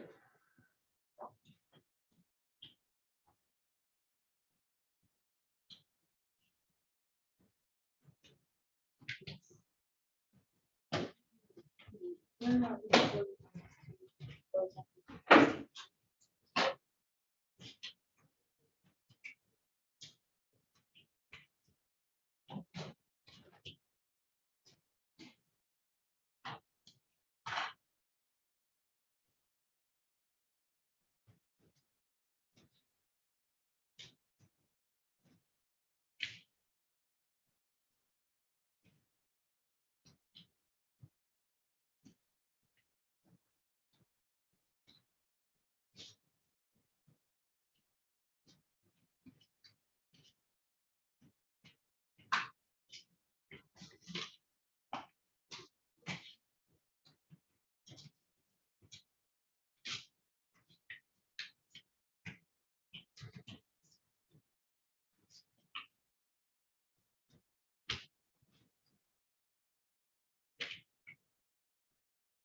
what I'm saying, yeah.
Member Clerk, ready more?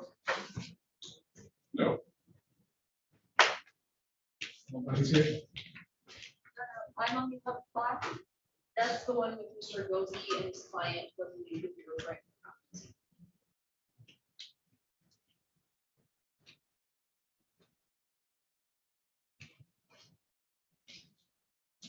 My planning witness and her mother are not present, but they're on standby.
More is out. Got tip.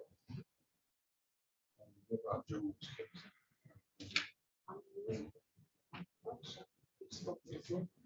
He has Zoom yet.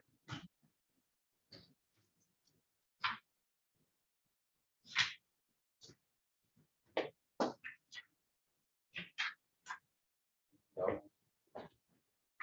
Let me see if more. Not yet.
Sure, we ready now? Yes, we are, Your Honor. Okay, great.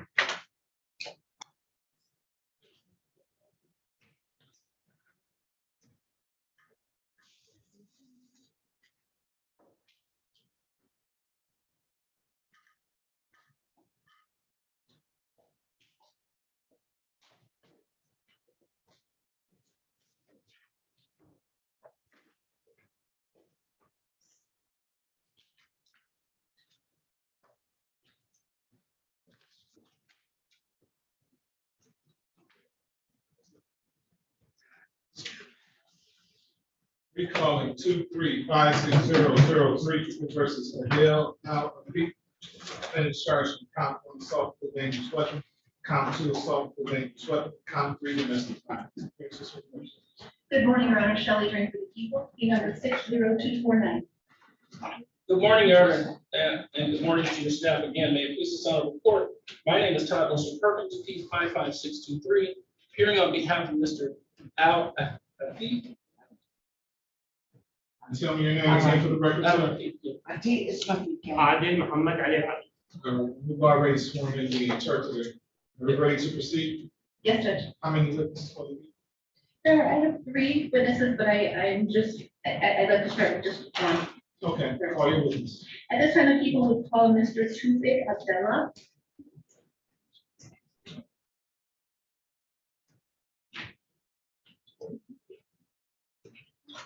Your Honor, just as a matter of protocol, if my client has something to say, the interpreter said she would write it and pass it to me so that I stop. Okay, that's fine. Okay. You have an interpreter as well? No. Oh, yes, okay. For the other.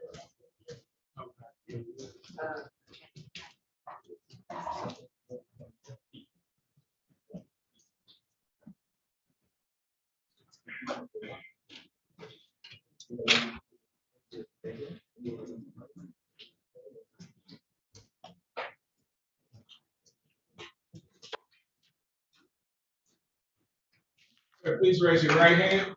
You swear or affirm to tell the truth, the whole truth, and nothing but the truth, so help you God? Yes. Thank you, sir. Please have a seat in the witness box right up here next to me. Keep your voice up nice and loud and speak into that microphone that's going to be to your left, okay? Okay.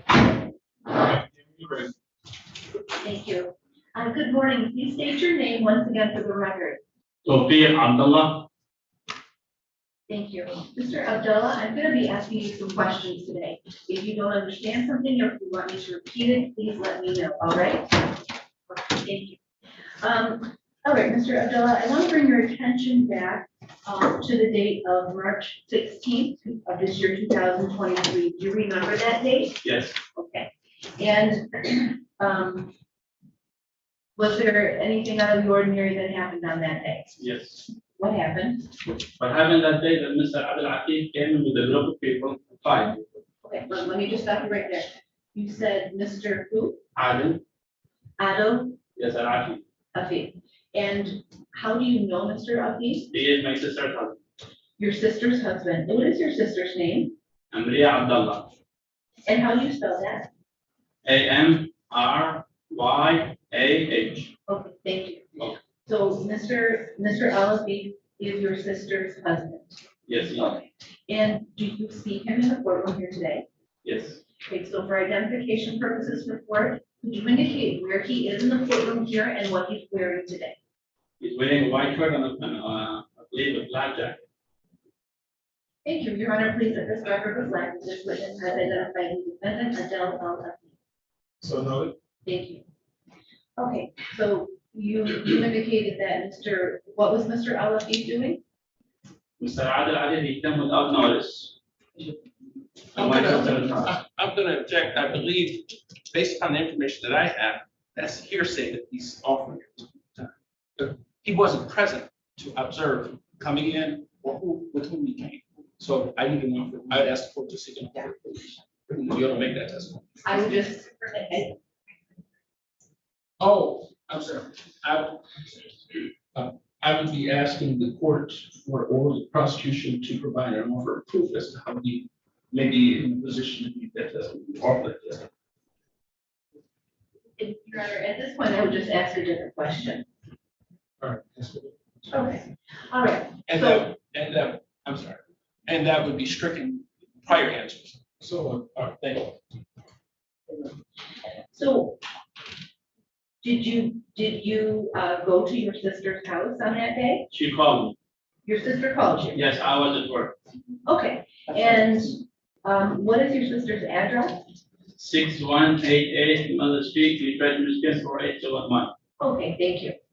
And when you arrived, did you go to your sister's house? Yes. Okay, and when you arrived there, what did you observe, if anything? When I first walked in the house, he was yelling that he wants to move, and she's saying that I'm not moving after you. Okay, now I just so that we know what's going on, I need you to just use names so we know who's talking, who's doing something. Okay. So what is it that you hear? When I first walked in, I hear Alda saying, we're gonna move everything out. We're gonna force everything to be moved out. My sister Amriya Abdullah saying, I'm not moving after you, you can move by yourself. I'm going to object as to what Ms. Abdullah said. And then when I Hold on a second. As that would be hearsay. Sustain. So you hear Mr. Alafif say he's going to move things out? Yes, Okay. and he was moving things out. Oh, and did you see him moving things out? Yes, I have everything in videos. What did you see him moving out? He moved out the washer, the dryer, all the sofa, and some of the kids' stuff. Okay. And is this this incident what your sister called you about? Yes. Okay. And was your sister happy or was she upset? No, he was mad, she was crying, and she was shaking when she called me. The question, I was a little slow in getting up. I was going to object as to, that's a speculative question, or the basis. He testifies to his observations. No, his observations, but she said, is this what your sister was calling you about? Oh, that question was real late. Yeah, I was getting up. And I thought you were objecting to. No. Another question. I was a little slow to the draw. So. I just made the object. All right. You indicated that your sister was crying? Yes, she was crying, she was shaking, and her face was a different color. Okay, so was this when you got there? Yes, that's when I walked in. When I walked in, that's what happened. Okay, so was there anyone else there when you got there? Yes, and my uncle was there before me. Your uncle? Yes. Okay, what is your uncle's name? Muhammad Ali. Muhammad Ali. Yes. Okay. All right, and does he live at that address? No. Okay. And so when you got there, what did you do, if anything? I told him not to do what he's doing. Okay, you tell who? I told Alda not to do what he's doing. Okay, and what was his response? if His anything? response is he threw around to the kitchen, and after he heard my sister saying, I'm not coming after you, he threw around the kitchen. I'm gonna object. And one up. His sister says. Oh, his sister says. All right, so after you told him to stop doing that? Yes. And after your sister said something, Yes. what specifically did Mr. Alafif do? He threw around to the kitchen, because he was standing in front of the kitchen door. He turned to the kitchen, he grabbed the knife, he went after my sister, and I went to stop him, and he came after me. He stabbed me here on my hand, and he cut my shirt with a knife. And I showed you the pictures. Okay, And then he went after my uncles. The uncle was right behind me, Muhammad Ali. He went after him. He grabbed because my uncle was taking pictures with his phone. He took a picture. And then after he realized he was taking pictures, Mr. Abdul Atif, he grabbed his glasses from his face and he stabbed on the glasses. what happened after that? After that, his glasses fall down, Mr. Abdul Atif's glasses fall down, and my uncle picked them and handed it to him.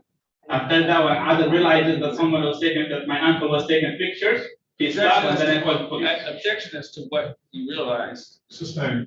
Okay, so was your uncle taking pictures at that time? Yes, he was opening his phone to take pictures, yes. Okay, and then what did you observe Mr. Al-Afif do?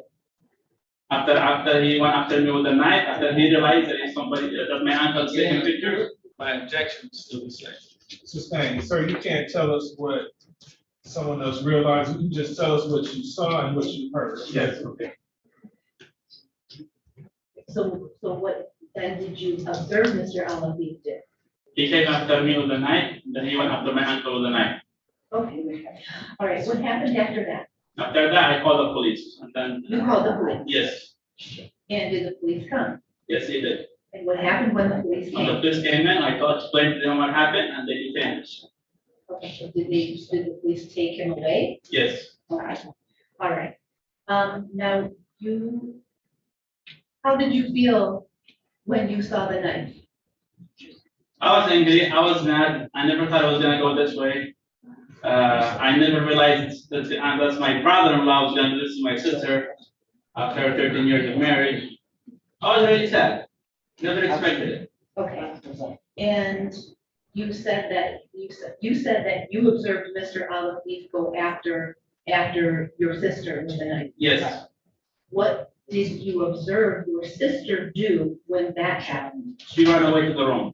Okay, and you also stated that you observed Mr. Al-Afif go after your uncle.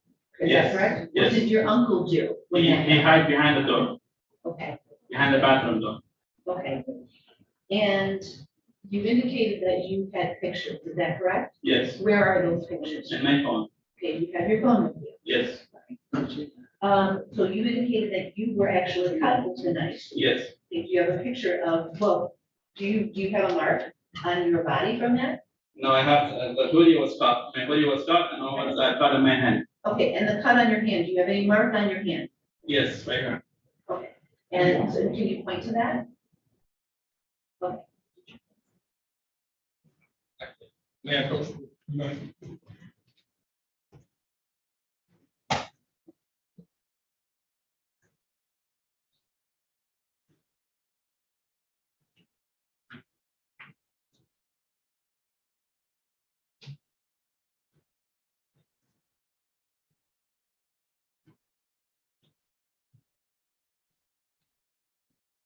okay. So you indicated that you also, did you take a picture of that on that day? Yes, Okay, do you have that picture with you? yes, Could you show us that picture? yes. Well, What I would ask at this point, Your Honor, is whether I need to prepare a discovery order. What I would ask is that that phone, I believe, has evidence pertinent to this case, that there be an instruction to the witness not to destroy that and provide that to the prosecution. I don't have any problem with what prosecution shared everything she has with me. So having seen that, I believe that there are things that are valuable for both, not only the defense, but the prosecution. So I'm not gonna make any contest of what he's showing you. He's saying that's his phone. That's fine. But somehow we need to secure that, because if you look at that today and we don't have it 2-3 months from now. All right, sir, are you able to forward that image to prosecutor? Yes. To an email? Yes. Okay. and Your Honor, there was a number of pictures and video that this witness has shared with me this morning, and I did share everything that he showed me. I shared with the defense counsel, so I would ask. So it is my intention to get everything that he showed me today And I showed the defense counsel, I will provide that to defense counsel. Make sure you don't erase that stuff. That's it. All right. Oh, thank you. All right, so do you have a picture on your phone of the My hand? other hand? Yes. Okay, and is that your right or left It's hand? my right hand. Okay, it is, and what are you showing right now? I'm showing my right hand. Okay, and is that picture that you are showing, did you take that picture? Yes, I did. Is that picture an accurate representation of your hand on the date of March 16th? Yes. Okay. And Your Honor, I would ask that this be published to the court. For submission, any objections, Mr. Parker? I don't have an objection. I'd like it to be identified as Exhibit 1 or Exhibit A. That'll be People's Exhibit 1. Thank you. No objection. Admitted. You gotta take a look at that, sir. Yes, sir. I have a picture of my body. All right. And you also testified about your hoodie being cut, is that correct? Do you have a picture of you wearing that hoodie Yes. that you had on that day? Yes. Could you go to that picture? Yes. Okay. And could you just explain what that is a picture of? Was the picture up? Yes. This is what I was my work with. When I came in, that's what he said me was an episode. Okay, so what color is the hoodie? The hoodie is black, it's peeling. Okay, and what do you have on under, do you have something on under the I hoodie? had a thing like a t-shirt. Okay, what color is the t-shirt? It was white. Okay, all right. And so what does this picture show? Shows that the hoodie's been covered the night. Okay, and you're still wearing the hoodie? No, I have it in the house. No, I mean, in this Yes, picture, you're yes. still wearing. Okay, Your Honor, I'd ask that, this be, People's Exhibit number 2. And No objection to it. I would ask that that be published. Admitted. Let me take a look at this. That white part is the part that says that. Yes. Well, you indicated is it's black, it's a black sweatshirt that was cut and it's exposing your white sheet t-shirt. Is that what you're saying? Yes. Okay, all right. Do you know if your sister was cut with the knife? Yes. And was she cut with the knife? Yes. Where was she cut with the knife? She was cut in her fingers. On her fingers? Yes. Do you have a picture of that? Yes.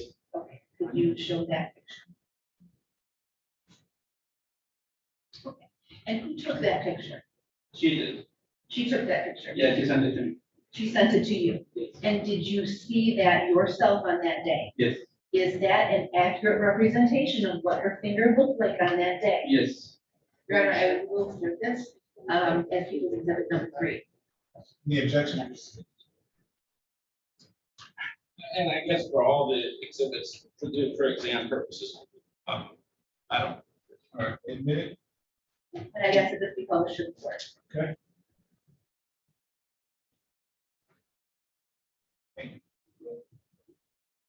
And you also indicated that Mr. Alda came after your uncle with the knife too, is that Yes. right?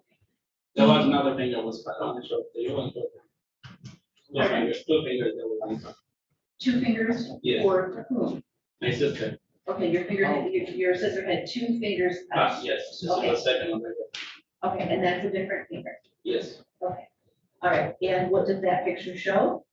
Showed my sister's finger being cut with a knife. Okay, and who took that picture? She did. Okay, and is that picture an accurate representation of what her finger looked like on that day? Yes. Okay, all right, move for this as People's Exhibit number 4. Any objection? None for exam purposes. No. Admitted. And I would ask to publish this to the court. Okay, let me see that one.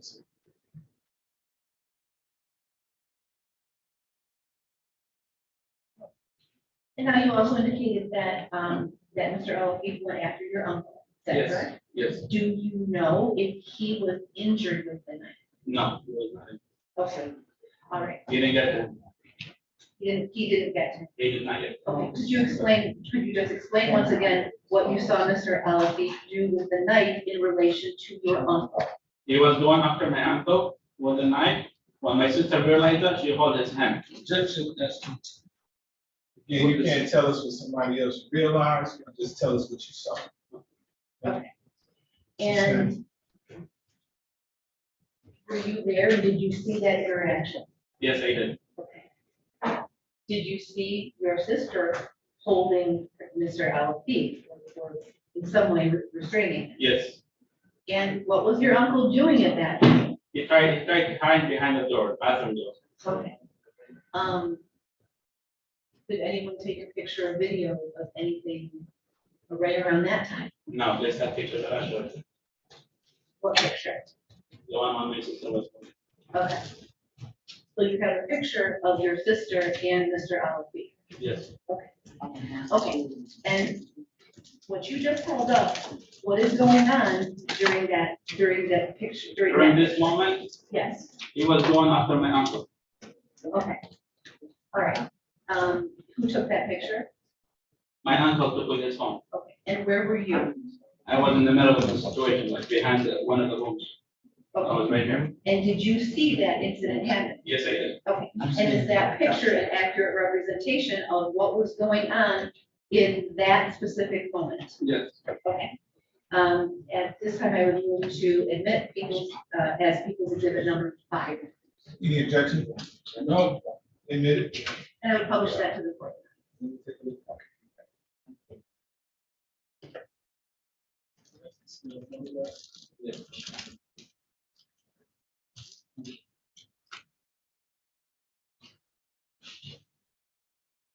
Your Honor, with that, I have no further questions of this witness. I would, at this time, advise the court and defense counsel that based on this witness's testimony, I would need to amend the information to include an additional permanent assault for Mr. Muhammad Ali. Your Honor, may we have, can you excuse the witness for a minute? I want to make a separate record.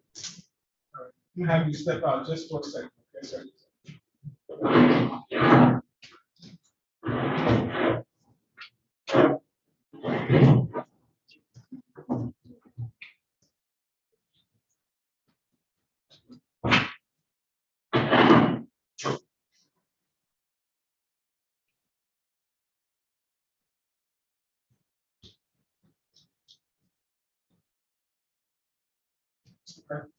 Yeah, may it please the court. I'd like to make it, and I don't know how the court wants to deal with this, but in Ms. Drain's efforts to get me information, going back and forth and talking to her witnesses, it was said to her, but she relayed to me, that the uncle didn't have a phone. It's always been our position that there was a phone that the uncle was videotaping from that showed the events leading up. And I believe as an offer of proof, what I would say that on that video, it would show that my client was being attacked.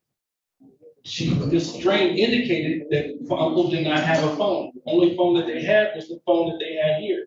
So as you know, and I know as her as an officer, she doesn't take any, she has no force to run in this race necessarily, other than to do her job as a prosecutor.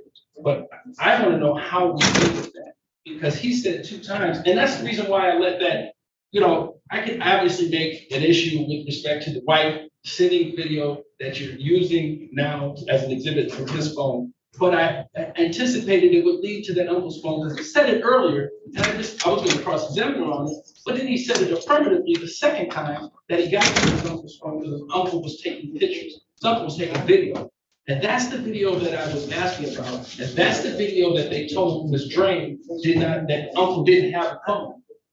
So if the uncle's here today, I'd like to question the uncle, not necessarily as a witness, but about that phone and inquire that phone. That is less just a phone. It's necessary, you know, as a witness. I mean, it talks about the events that are encompassed in these So what you're asking is you want to call them. Well, I want to call the uncle for the specific purposes of identifying where that phone is, that he's taking these pictures on at the very least. And I believe that it was video that was being captured. They just don't want to produce that video, because my position is they don't want to produce that video because it will show that my client was being attacked prior to whatever the brother-in-law said.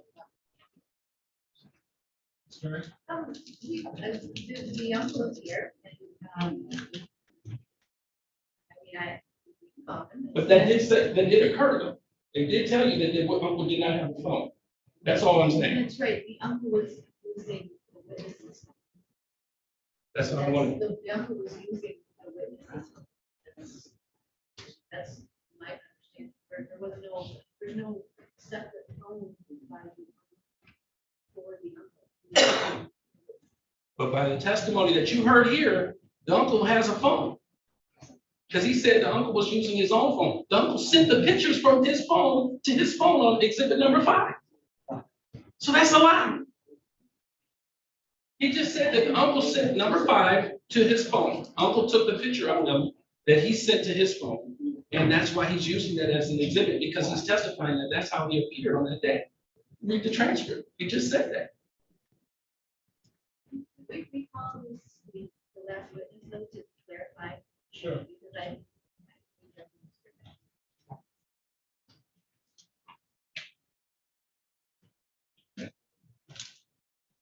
Or it's my turn to cross-examine him, so I'll cross-examine him right now. He was down, I'll do mine. So let me remind you that you're still under oath, okay? Yes, sir.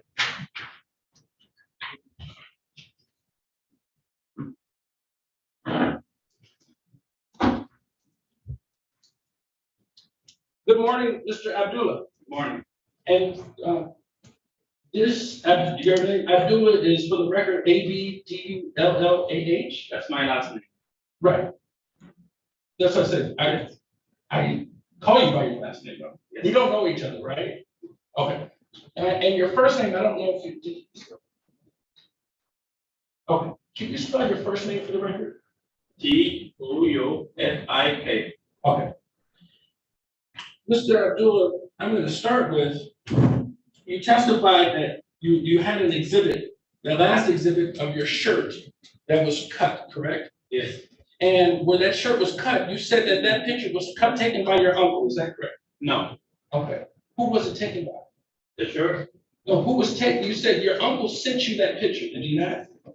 My uncle sent me the picture when my sister was holding. Okay. Your uncle was sending you that picture when I'll tell you the picture that my uncle sent. Please, may I approach the witness here? Right.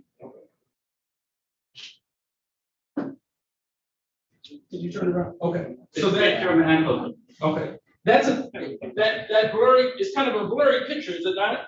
Yes. It almost appears as if it's taken from a video, is that correct? No, it's not. Okay. How do you know it's not? Because I'll tell you what happened. No. Tell me what happened. When my uncle doesn't see without his glasses. Okay? He was trying to take pictures. Mr. Adel Atif took his glasses from his face and stepped on them. Okay. Broke. Let me stop. As he's using and operating his phone, you understand that his phone has video capabilities, does it not? Say that again? His phone is capable of making videos. Yes. Okay. But he did not take videos. Okay. Were you standing looking at his phone at the time that he was using his phone? So you don't know what he was doing at the time he had that phone up, do you? I seen his phone afterwards. Afterwards? Yes. Right. Okay. And let's make no bones about it. It was his phone, not your phone, that he was using. Is that correct? Yes, his phone. Okay. So it's clear that your uncle does have a phone, does he not? Everybody has it. Okay. Everyone has a phone. Okay. Do you know why were you the individual that told Ms. Drain that your uncle did not have a phone? Say that again? Were you an individual that told Ms. Drain that your uncle did not have a phone? No, I did not. Who told him? I don't know what you tell me. My uncle had a phone. I He's the one who understand. took the picture. All right. Just recently, you had an opportunity to discuss this case prior to coming here with Ms. Drain in that room, right? Yeah. Yes. During the course of talking to Ms. Drain, someone told Ms. Drain that your uncle did not have a phone, correct? Nobody said Okay. that. Maybe misunderstanding or maybe it's her. So she misunderstood. Maybe. Okay. But you didn't hear anyone in that room, and you've been in that room the entire time when Ms. Drain comes in, Yes. along with this other young lady here. Yes. And you all have talked about the preparatory steps for this case, have you not? And during the course of doing that, no one told Ms. Drain that your uncle did not have a phone? Everybody has it. Okay. So now, when you go in, let me ask you this. Have you ever been convicted of a crime of theft or dishonesty? Can I finish my question? Yes. Crime of theft or dishonesty within the past 2 years? No. Now, when you talk about what happened, we're going back to the date of, what date was it? Was it March 17th? 16. March 16th? Okay. Did you ever make a statement in this matter? No. To the police? Yes. You made a written statement? No. Okay. I talked to the police when he came in. Okay. And you're the individual that called 911? Yes. Okay. And let me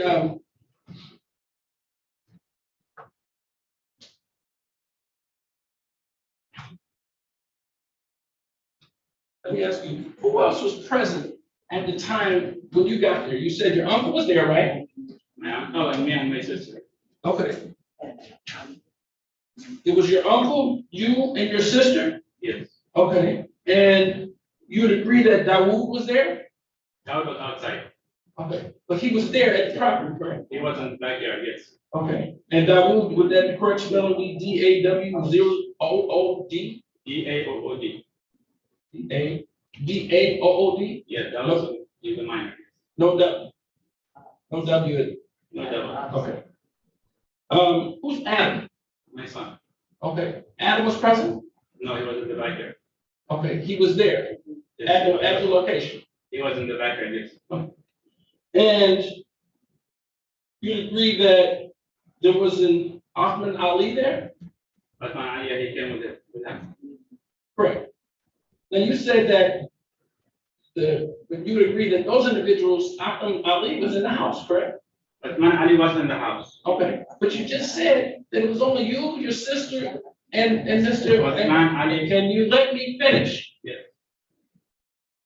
You said that it was only you, your uncle, and Mr. Alda, right? Yes. But you just now said that Ahmed Ali was in the house. But man, Ali, he was like, okay, this is the backyard, this is the house, part of the house. Okay. But he was outside. So wait, you just said he was in the house. Now, is he outside or inside? Okay, he was in and out, like he was coming up, taking, moving stuff.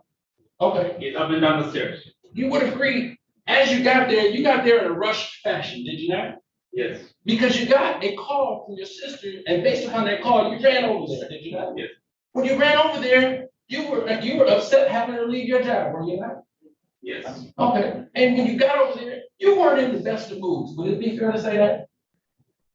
No, I was okay. Okay. You were okay, but I'm saying you weren't in the best of moods. No, I don't like what I hear. Yeah, I don't like what I was hearing from her. Okay. And when you come over there, you recognize your uncle was already there. Yes. Your uncle, while he was there was no one who attacked your uncle while he was there, right? Say that again? No one had attacked your uncle while he was there, right? No. Okay.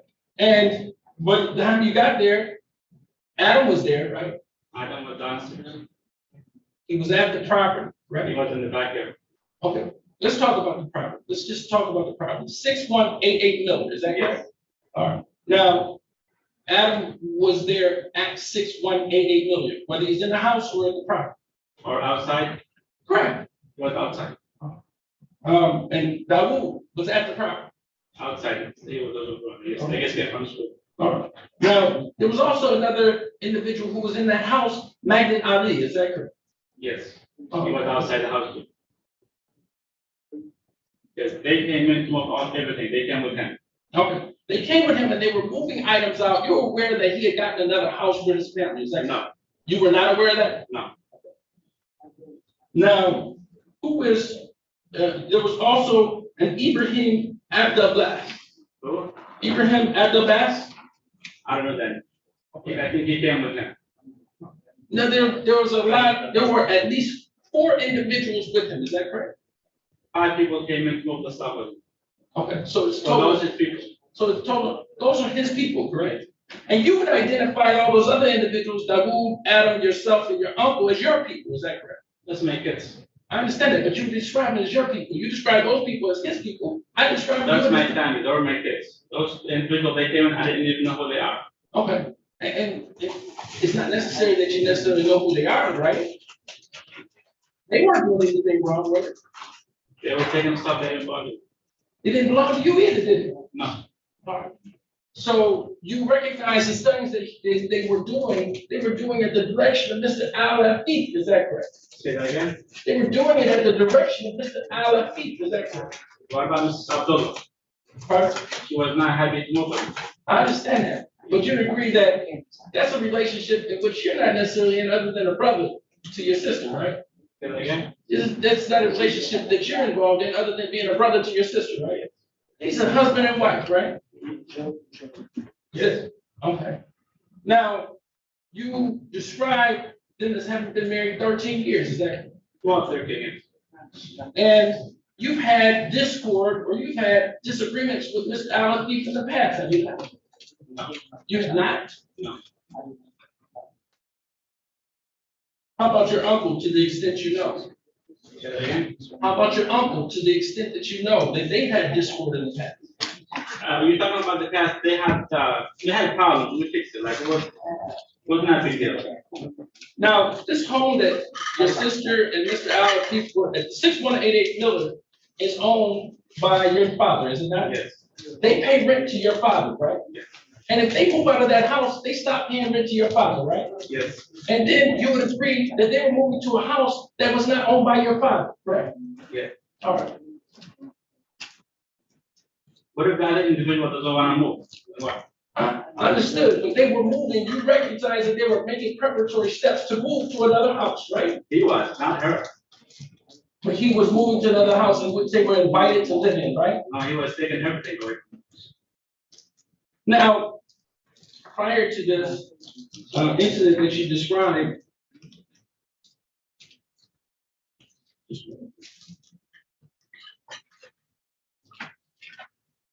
you called 911? Yes. Or did your son call 911? He both did. Okay, were you present when your son was called 911? Yes. Okay, so let me play for you. It will amplify, unless the court wants me to do it. So go ahead. Okay.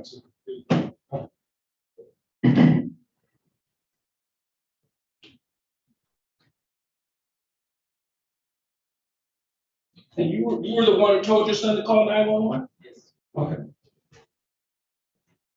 And he called first and then you called after? Yes. Because it took him a minute to come? Yes. Okay.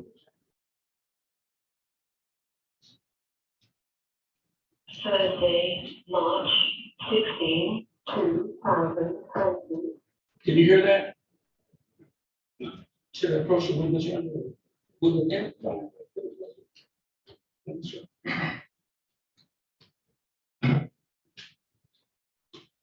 June 16 pounds and 43 seconds. It's right now, 1 6.884, 3.6.811. I'm sorry, you don't know that you slow down? Yeah, we got to put that. What is it? It's, no, let's see how that is. 6.884, 3.6.811. Okay, what's your topic in that area? Huh? What's your topic in that area? I don't know. Who's fighting? Who's fighting, sir? Wow. Are they your family? Are they your family members? Huh? Yeah. Are they physically fighting or arguing? Yeah, they were arguing when I took them forward. Are they called cops, you know? Okay, are they arguing or physically fighting? Physically fighting, arguing, both. Any weapons? Did you see any weapons? No weapons. How many people are fighting? You have been detected already. How many people are fighting? I don't know. It's different there. You can't tell how many people are fighting right now? Are you looking at the weapon? I just can't see. They told me to call the cops, now I'm doing it. Okay, what's the name? What's your telephone number? 213-788-7834. Verify, we're going to request the information as possible.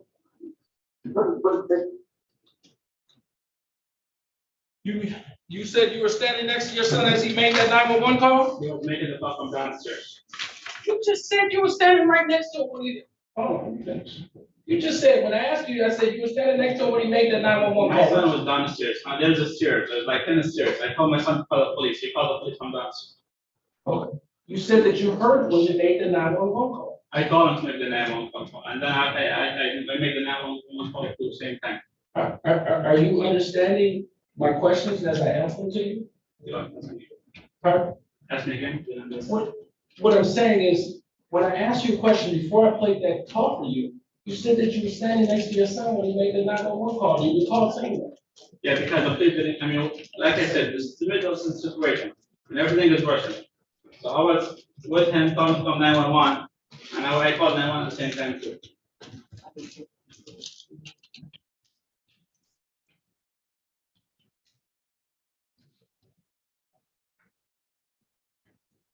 Would it be fair to say that there was a physical fight involving yourself and your people and Mr. Alafi? There was no fight.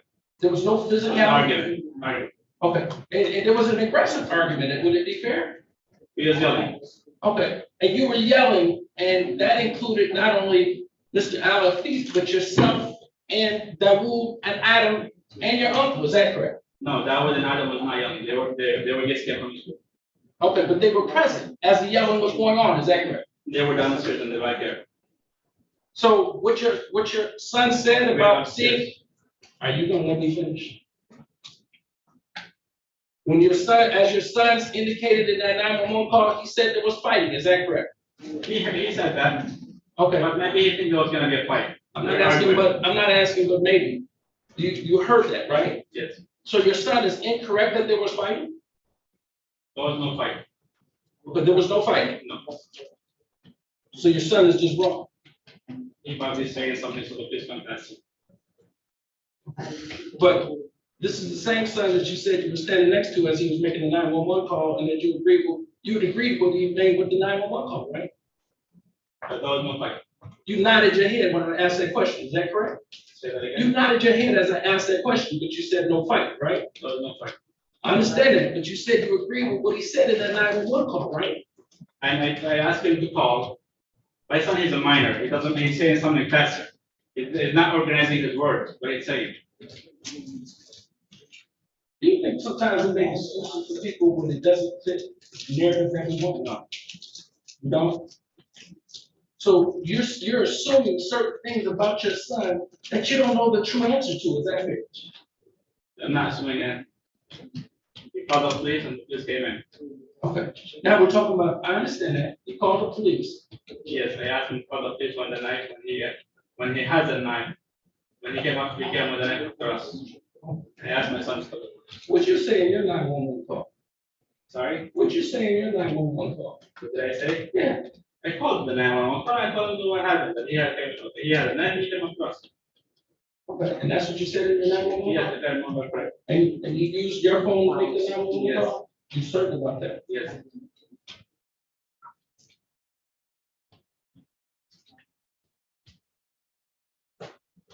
So as you were having this yelling confrontation, this is in the living room of the house? It's in the middle of the highway.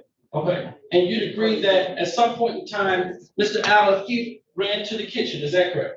Yes, he was standing in front of the kitchen. Pardon? In front of the kitchen. Okay, he ran into the kitchen, and when he ran into the kitchen, that's when he picked up that knife? Yeah. Okay, and you'd agree his response in picking up that knife was because he was being chased into that kitchen, is that correct? No, no one chased him. Okay, and you would agree that there was some form of physicality against Mr. Alafi before he went into that kitchen, right? Say that again? Somebody physically touched him before he ran into that kitchen? No. No one. No one touched him? So let me ask you this. You recognize Mr. Alafi's got a broken hand, right? Yes. Hopefully that body's not broken. He was cutting hair a week ago. I understand that, but what I'm saying is, he has a broken hand. Would you like to look at the medical records? No, I don't want to. Okay, you don't want to see the medical records because you broke his hand, right? Who broke his hand? His hand got broken on that day, right? I have no idea why it's him. You have no idea, or you don't want to say? When the police came, there was nothing wrong with him. I don't know what happened after that. Okay. I have a video of the police taking, and there was nothing with his hand. Okay. And you're looking at the video that you took or the video your uncle took? The video that I took on the police station. Okay. Have you seen any of the video that your uncle took on that day? He had no video. Okay. He had no video or he got rid of the video that he took? No, he had no video. How did you know that? I asked him, he said he had no video.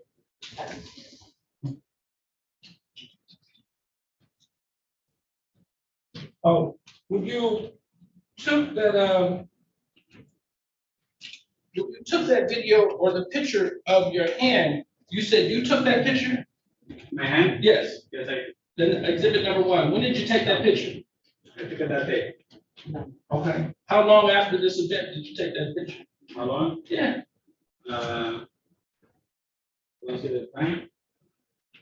Are you looking at something to refresh your memory as to the time? No, I have the picture here. I understand, but you're using something for the My purpose. phone.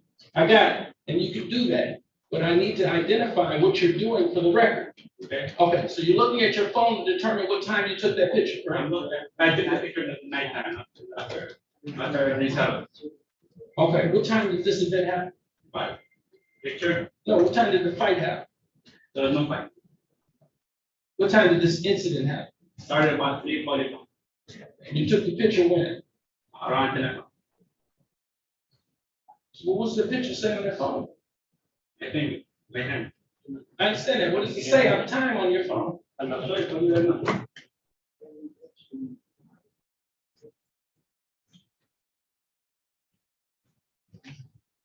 It's very nice. That day or the next day?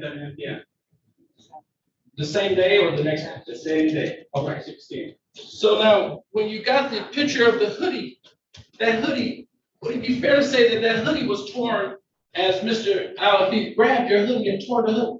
No.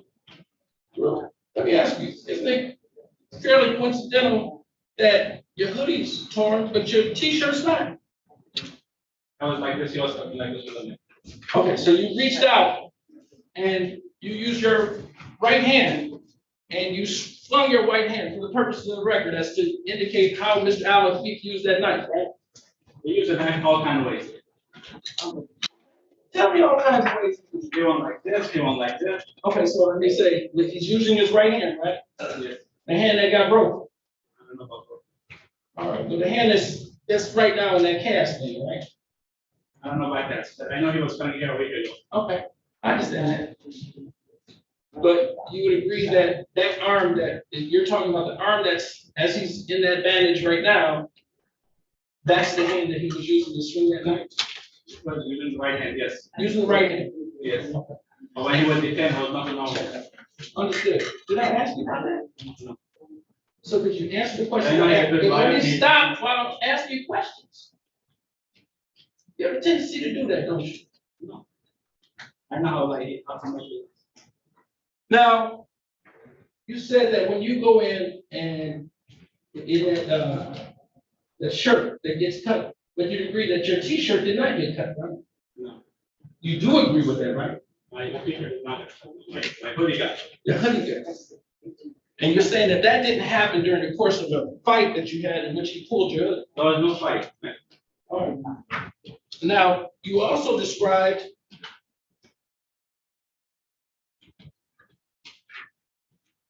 that picture, that number 5, of a picture that your uncle took while in that front row, is that correct?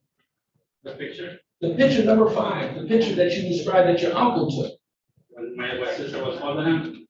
Correct. Yes. All right. And then, so your sister, you described your sister as someone who he cut with a knife, but yet she's still holding him to stop going after you or your uncle, is that correct? Yes.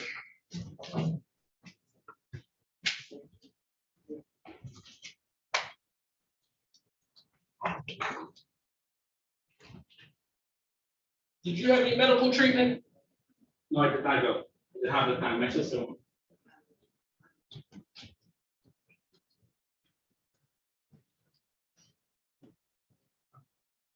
I don't have anything further. Thank you. Can you redirect? Yes. Okay, I have a few more questions for you. Okay, so let's go back to the issue about your uncle's phone. Okay, so, your uncle was taking pictures that day, is that correct? You took the one picture that I showed you. Okay. Do you know if that is the only picture that he Yes. took? That's the only one. How do you know that? I asked him, and he told me that's the only one he has. When I tried to send it to you. Oh. That's the only one he sent me. Okay. And so, did you see your uncle taking any other pictures or any video? No. Okay. So, so do you remember when I was talking to you in the room? In the room here? Yes. Okay. And do you remember me asking you if your uncle had a phone? No, I did not remember this, sir. Okay. Maybe I misheard you. Okay. I misheard. Okay, you remember us talking about the phones and the. Yeah, but I misheard because I was showing you my phone. Yes, you only showed me your phone. Yes. Okay, okay, thank you. So about the 911 calls, you indicated that, Adam called and you called 911 as well. Do you, so you know when you called, do you know if Adam called before you made your call or after, if you know? I didn't remember. You don't remember? Okay, that's fine. So you were asked about the broken hand or wrist or something of Mr. Melody. And you said that he was cutting hair a week ago? Yes, he was cutting hair in a barber shop. Let's see, and how do you know that? That's some of my friends told me he was cutting hair. I'm gonna Okay, object. I'm gonna ask the move to strike all references to him saying that he was cutting hair. Because I didn't ask him the question, it could have been there, but now at this point, I know that it's hearsay. So I just move to strike all references. Sustain, so. all right. And you indicated that you didn't think that Mr. Alafif was hurt on that day. No, he was not. Okay, and why are you saying that? There was nothing happened. Only, no, there was no fight, there was nothing happened. Okay, When the police station, there was nothing wrong with it. okay, He wasn't getting in. okay, and do you have the video of the police arresting him? Yes. Okay, and do you have that with you on your Yes, I phone? do. Okay, could we see that video? Yes.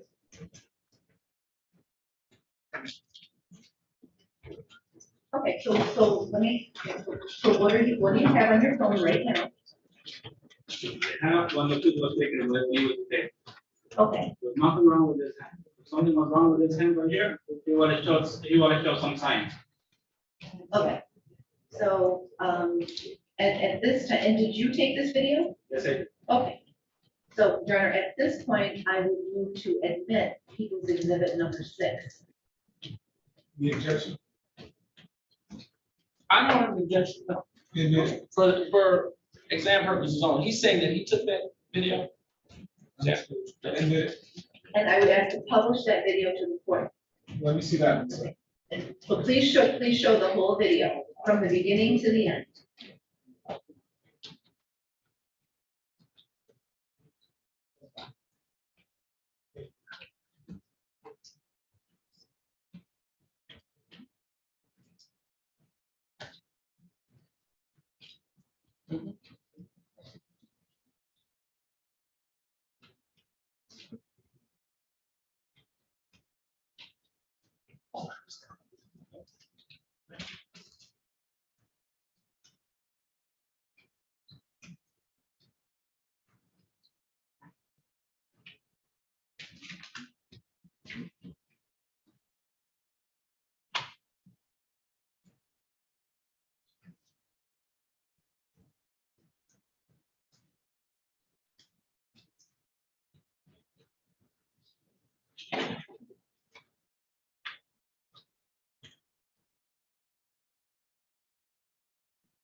Okay.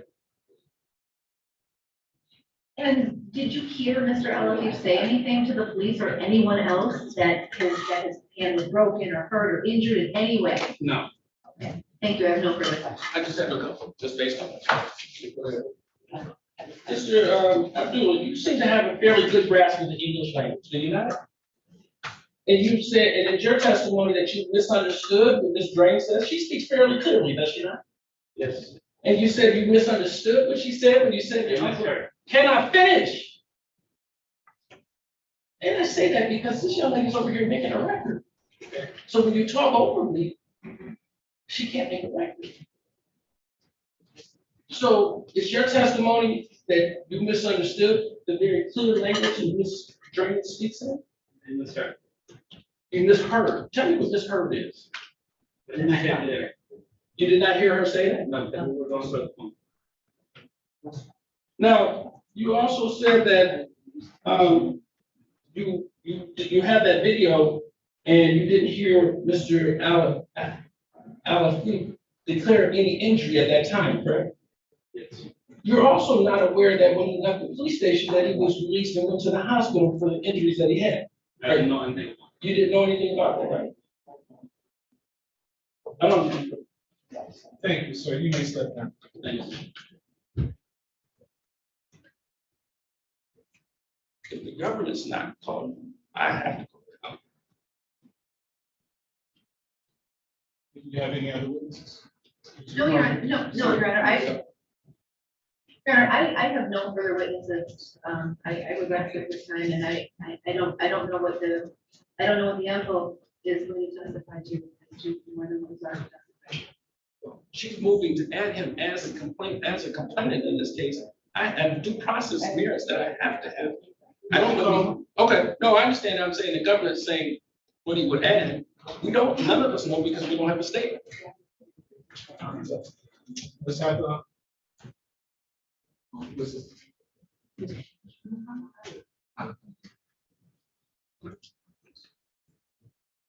Go. We go. Muhammad Ali. We shall see.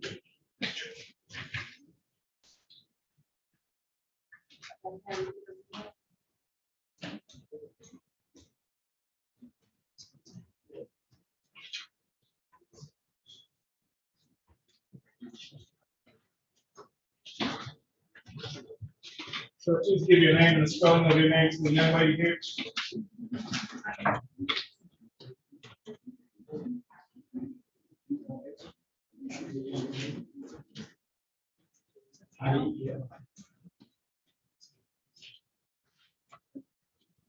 Please raise your right hand, sir. Right here. Raise your right hand. Do you swear or affirm to tell the truth, the whole truth, and nothing but the truth, so help you God? Thank you, sir. Please have a seat right there. Yes.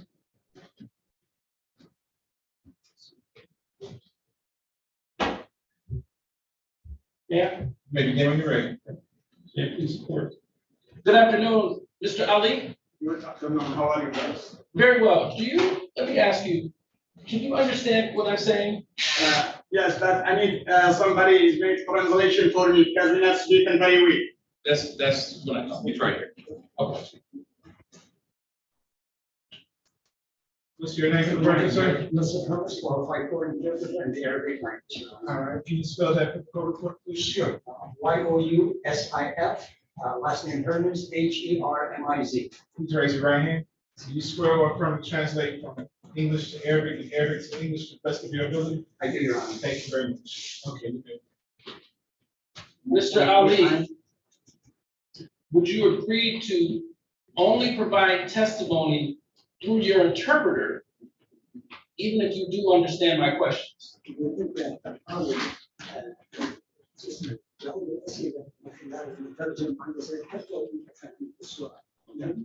Yes, I agree. So it's important to let me finish the question and then let your interpreter provide you what I said, and you tell your answer to your interpreter.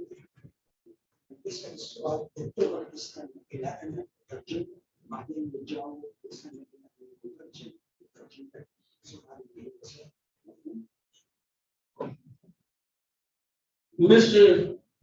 Ali, you were present at a location at 6188 Miller Street in the city of Detroit on March 16, 2023?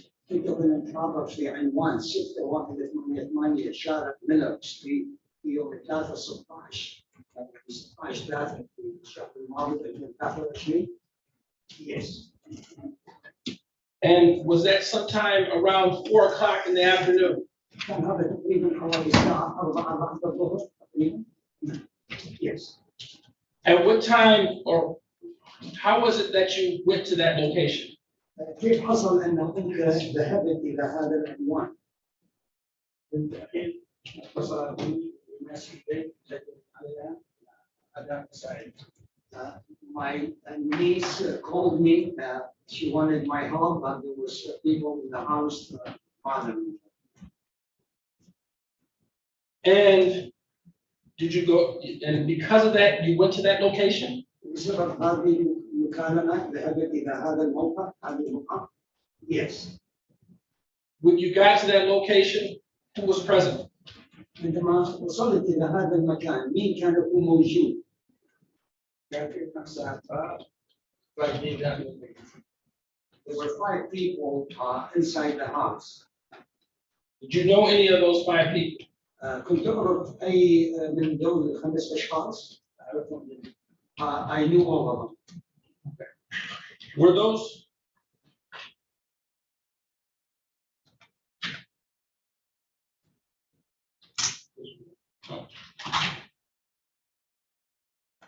Was one of those individuals Mr. Al Afif? من هذول الأشخاص كان السيد العفيف. Yes. Okay. And can you identify for the record who Mr. Al Afif is in this? Is he strike on? Is Mr. Al Afif in the courtroom today? هل السيد العفيف موجود في المحكمة اليوم؟ Yes. Can you identify him?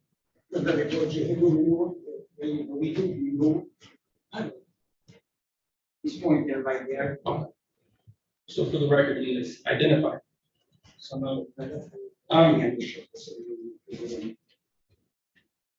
You know Mr. Al Afif as an individual married to your niece?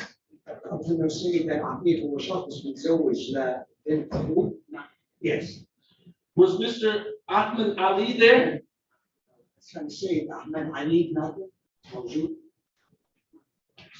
I don't know somebody named Ahmed Ali. When you got there, was Mr. Tawfiq Ali Abdullah present? كان السيد عندما انت حضرت كان السيد توفيق علي موجود هناك؟ No. Okay. The 5 people that you said were there, can you identify them? الاشخاص ال5 اللي كانوا موجودين كان ممكن تتعرف عليهم تعرفهم مين هم؟ Yes. Who are they? مين هم؟ مين اساميهم؟ لا أعرفهم. I don't know by the name, but I know they were friends of Mr. Adam. Mr. Adam? Adam. Abdul? Mr. Adam. All right. Now, at some point in time, did your nephew, Mr. Tawfiq Abdullah, arrive?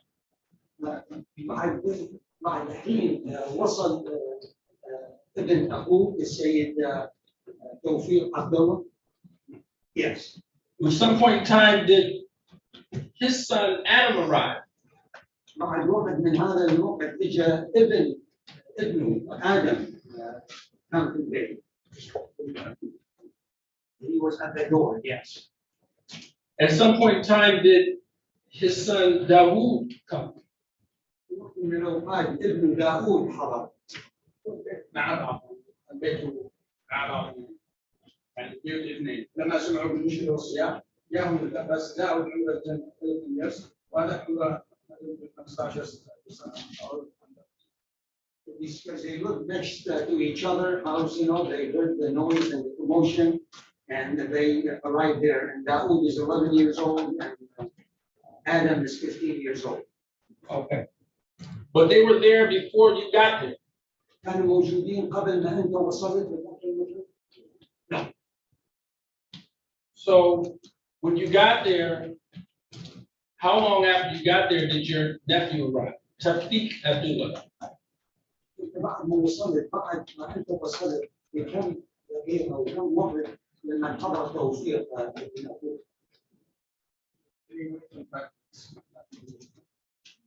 Between 3 and 5 minutes, not more than that. When he arrived, did he come with someone else? When who arrived? When Mr. Abdullah arrived, did he come with someone else? من حضر السيد عبد مع مين حضر؟ by himself.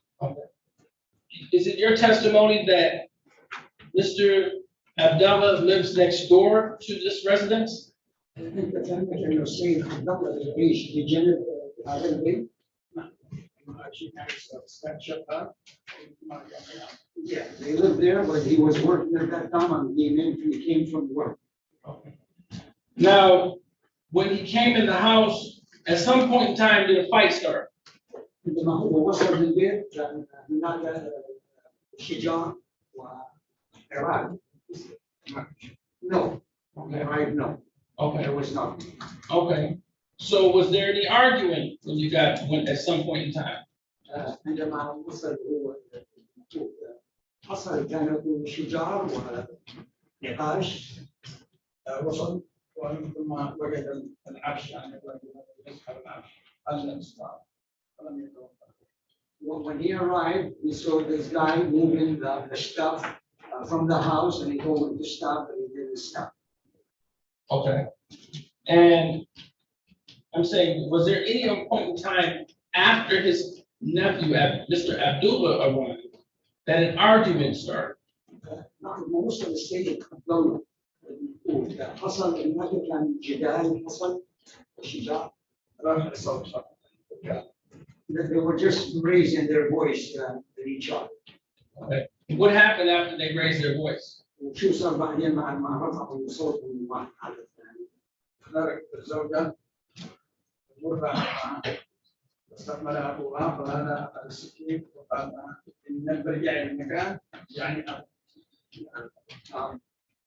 and I will interpret that, but I'm going to ask the witness to give me like 2 sentences and pause before he gave the whole situation. He says, put him up in that.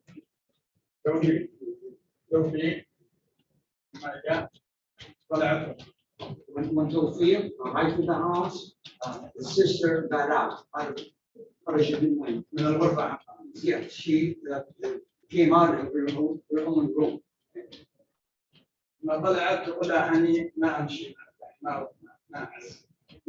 she came out of her bedroom, she told him that I don't want to move out with you. I'm not coming with you. He grabbed the knife, and the witness was raising his hand. He says, "You got to come by force. You have to come by force." When he says, when he says you have to come by force, who was the individual who said that?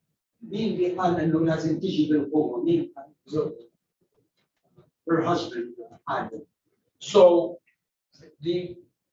as he understands it, Mr.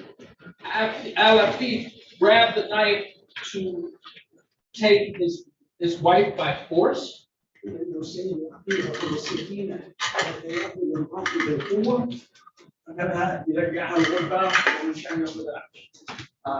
he took her back to her room so that he could move all the stuff and furniture. Okay. And this is at a time in which Mr. Abdullah is also present.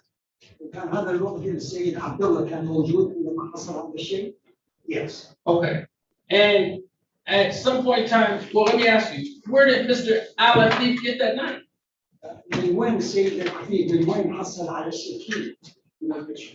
From the kitchen. When did he do that?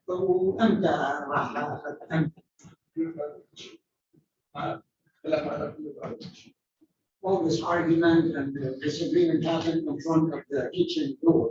So we were close to the kitchen. Would it be fair to say that he was chased into the kitchen? He was what, sir? Chased into the kitchen. So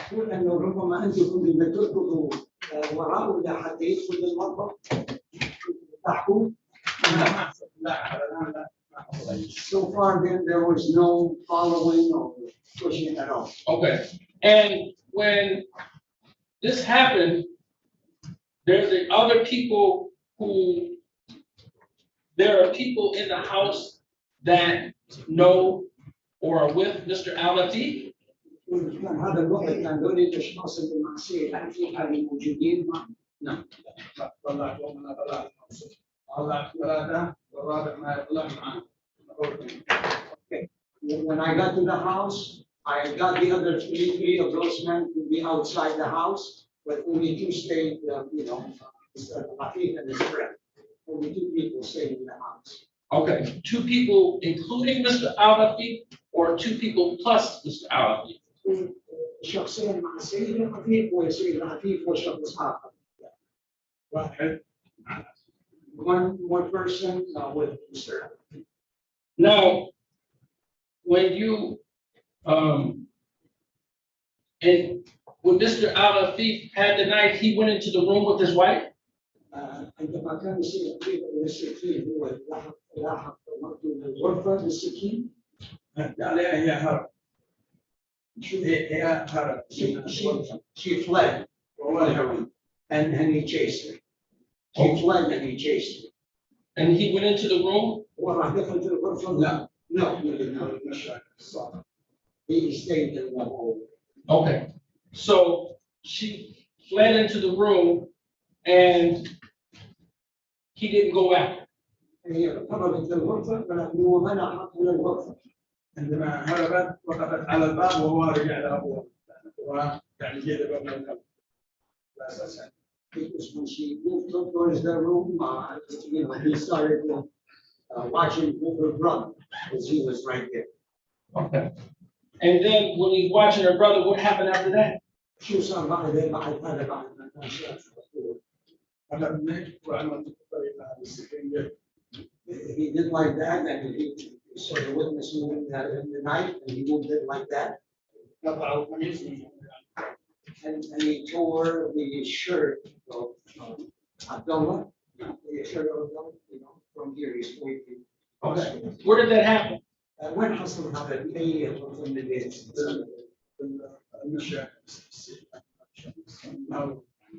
The hallway. In the hallway? Where, going out of the house? Yeah, he can't hardly get with that. No, inside the house, the hallway inside the house. Okay, the hallway leading to the bedrooms? هذا المكان الصحي اللي بيتوصل المجاز اللي بيوصل للغرفة. نعم، يوصل للغرفة. Yeah, the one that goes to the kitchen, to the bathroom, to the kitchen, to the room. Okay. Now, you would agree that you never saw Mr. Al-Latif touch his wife with that knife? أنت بتقول إنه مشي في السيد العفيف يعني حصل السكين ضرب السكين لزوجته. I did not understand that. You would, Mr. Al-Latif never touched his wife with a knife. السيد العفيف ما يعني مسك رجل السكين. He touched her and he's pointing to his right. Okay, where was that? When حصل هذا الشيء before her brother interferes. Okay, and where was that? I'm saying, where in the house was that?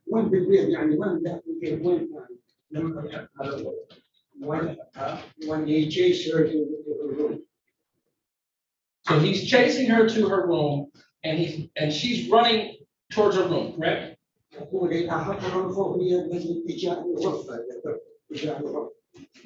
وصلت باب الغرفة وصلت باب الغرفة لأن الأطفال حتى وقفت بزوجها يدها. When she arrived to the bedroom door, she raised her arm because she has two of her kids in the bedroom, and that's when that assault happened. Okay. Now, what was it? I thought that he stopped chasing after her because he was watching her brother. Where was her brother? أخوها بعد أخوها بعد يعني هما المرأة الأول هذا الثاني وأخوها الثالث هي عندما تلعب ترجع أولها مع أولها رجع عن أخوها تقدر تقول لي جملة عندما حصل انها هربت منه دفعت وجهها يعني رجعت يعني حالة جدة. When she ran away towards the room, she raised her arm and hand. هذا مع وصبع. That's when he injured her finger. أخوها حاول يمسك يقدر. And her brother tried to hold her, to restrain her. Okay. عاد على البرادر حتى يفهم يعني. Then he went to the brother and he swung the knife. هذا السبب إنه طلع الكنيسة. That's when he tore his shirt. قال أخوها عندما دفعه عمل السكينة أول أخوها يعني. And then when her brother tried to move away from the knife and he got his finger cut. And he was waving his knife like that. So prior to this, with the knife, there was no one that put their hands on Miss Alda? قبل ما صار هذا الحادث المسكين ما في أي حدا مد إيده على سيد العفيف. No. So is there any reason why you know, or do you know why he went to the kitchen and got the knife? تعرف ليش هو السبب اللي راح للمطبخ وأخذ السكين؟ منعنا أن يأخذ العفش من البيت. Because we stopped him from moving the stuff out of the house. Okay. So you physically stopped him from moving the stuff out of the house, correct? I'm sorry, say that again. You physically stopped him from moving the items out of the house. يعني جسديا منعته أن يأخذ العفش من البيت جسديا يعني. لا الغسالة لما كانت موجودة في الكيتشن أنا كنت لابد من عملها. Because when the washer was in the front of the kitchen, we just told him stop, you cannot take this out. You have a phone, do you not? And the telephone, not this. Yes. And you were taking video off your phone, is that correct? إذا صور فيديو في هذا التلفون صح؟ عندما رفع السكين أردت أن أصور. مد يدي وأخذ المطار حتى العسابين. ولكن ما أخذ إلا صورة واحدة. When I was trying to video that when he raised the knife, you know, and then he grabbed my eyeglasses and he put them on the floor and he stomped on it. وأعتدى عليها بالسكين أنا وضع السكين أنا انتبهت ولا بدار ولا دار. And then he raised his arm with the knife as if he's trying to strike with the knife, but I kind of moved away to the close to the wall of the bathroom. Okay. And before you were taking video before the knife incident, right? I'm sorry, say that again. You were taking video before this involvement with the knife, is that correct? قبل ما صار هو المشكلة مع السكين انت كنت تصور تاخذ فيديو صح؟ No. Did you take photographs? أخذت تصاوير كمان. تصاوير الصورة عندما رفع السكين. قلت أنا أصورك. قلت أنا أصورك أخذ النظارة حقي. It was when he raised the knife, I told him I'm going to take a picture of them and video it. That's when he grabbed my glasses and he threw it to the ground and broke. Do you still have that information on your phone? بعد هذه المعلومات التصوير والفيديو موجودة في هاتفك.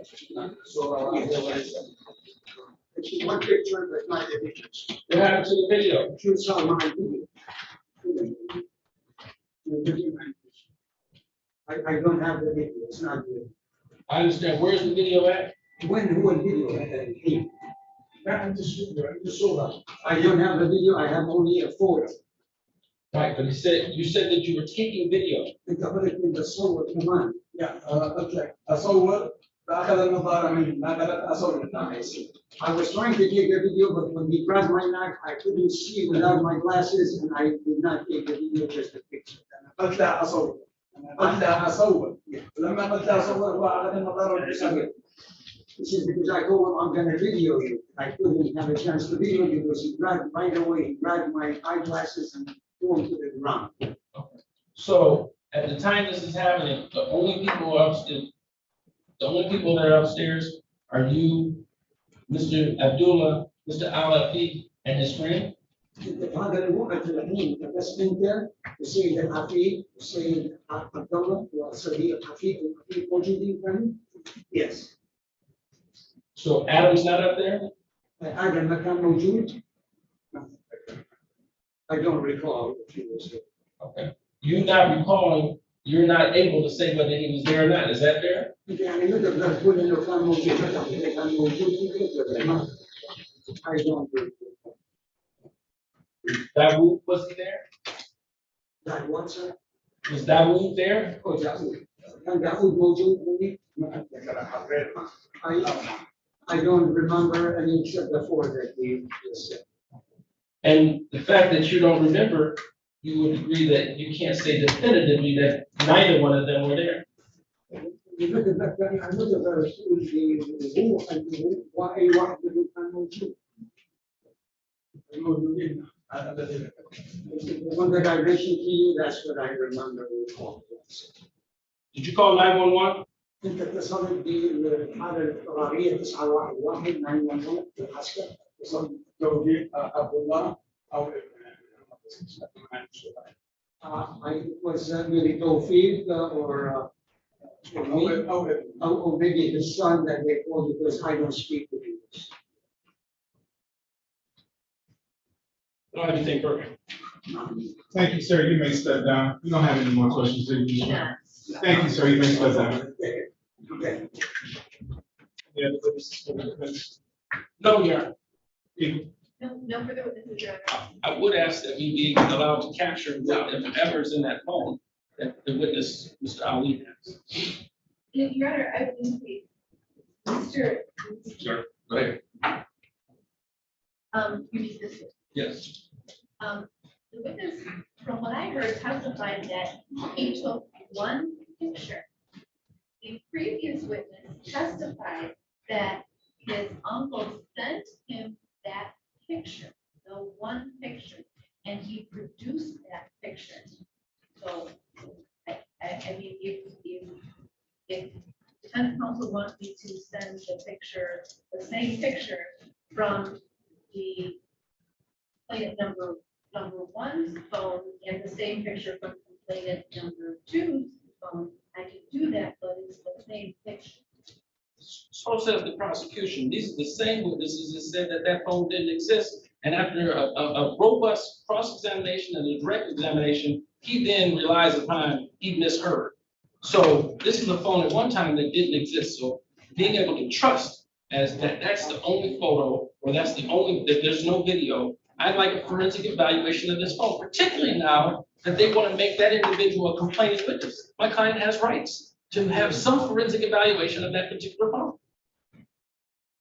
You're not proposing that I do that right here. No, but I'm saying I would prepare a discovery order, or you can order that right now, and I'll prepare a discovery order before you lose jurisdiction if you decide to bind this over. So I'd like to do that sooner than later, so that the prosecution is on notice to tell these individuals that you are not to disrupt or destroy any item on that phone, because what you can do, the phone operates like a fingerprint. And we know when things were destroyed, to the extent they're destroyed.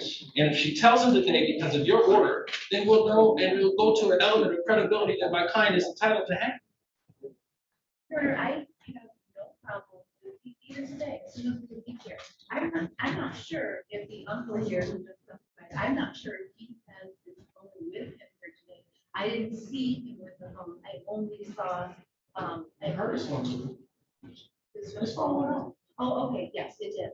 It did. So he does have his phone with him. So I would suggest we get that picture today. He testified, he did not take any video.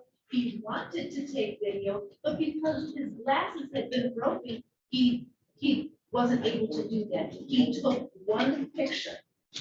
He testified to where he was when the picture was taken, what the picture was.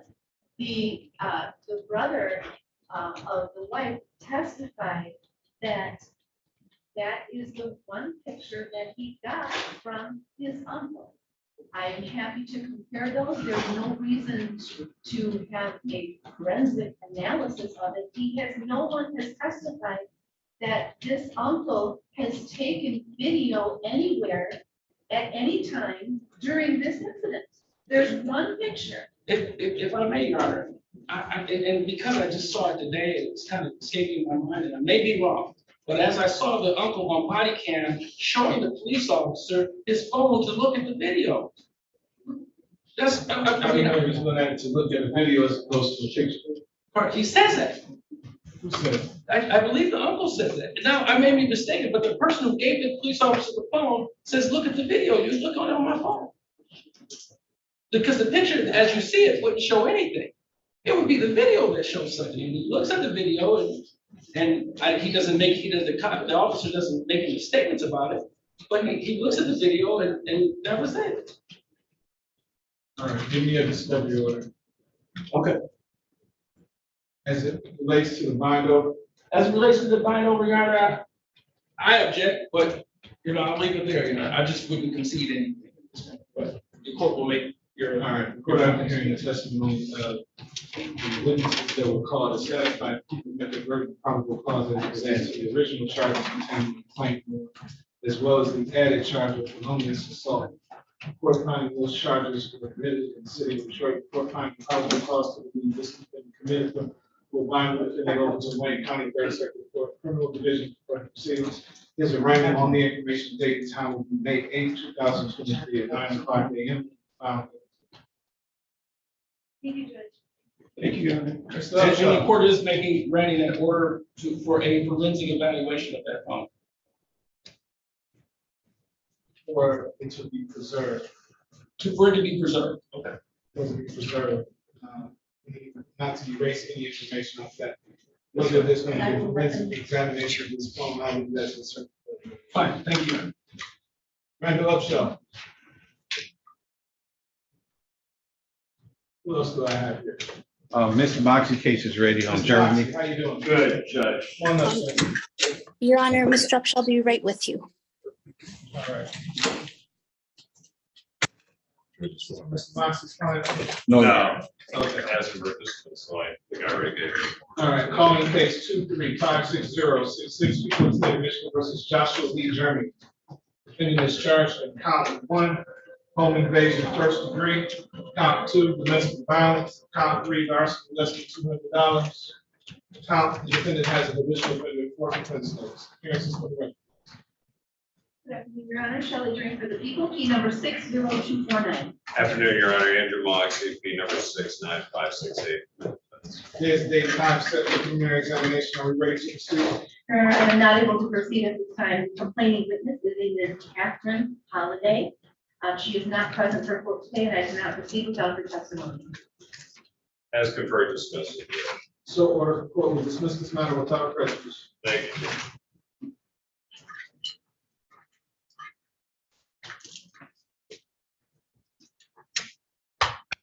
No, have a seat there.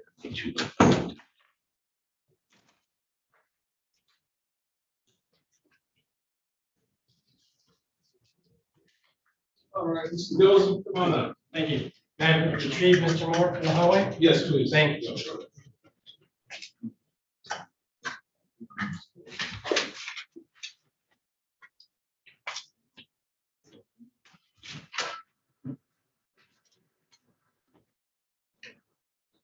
Calling case 2356339, Super State of Michigan versus Brian Deshaun Moore.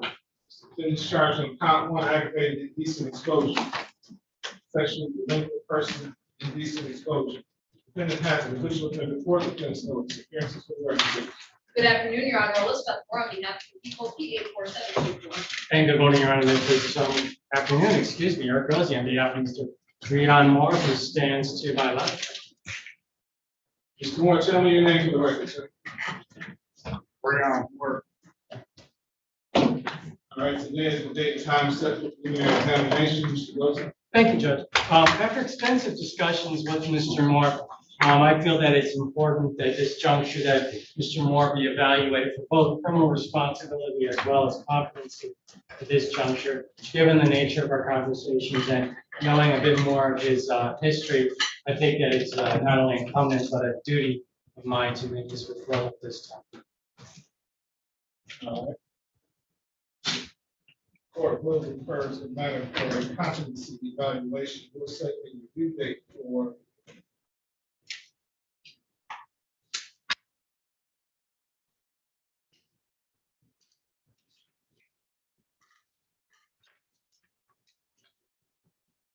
July 24th at 8:30. Which one's the point, Judge?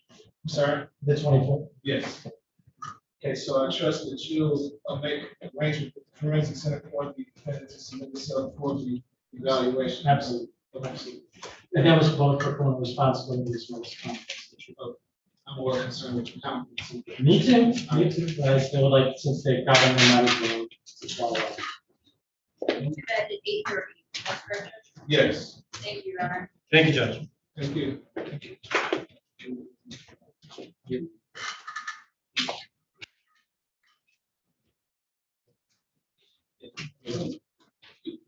In fact, counsel, I don't think the forensic center is doing criminal responsibility right now. Oh, okay, then we'll do the competency, and then when it gets to that juncture, we will have to make it, Yes. gets down to that. Okay.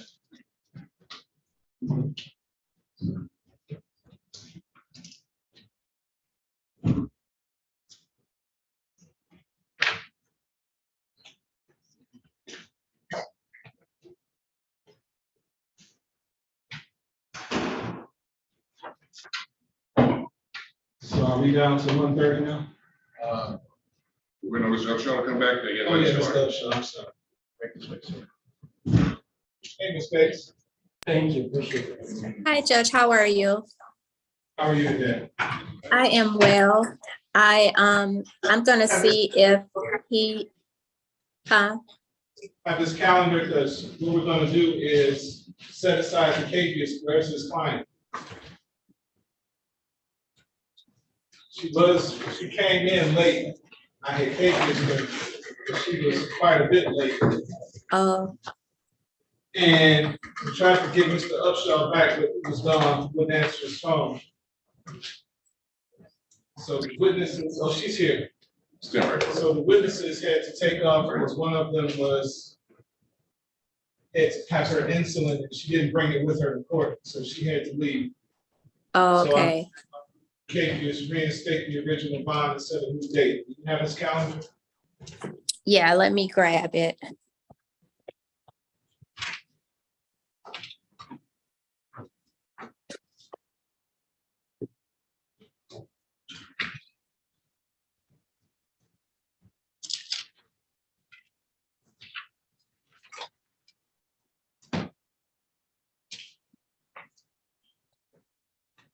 Calling case 2356219.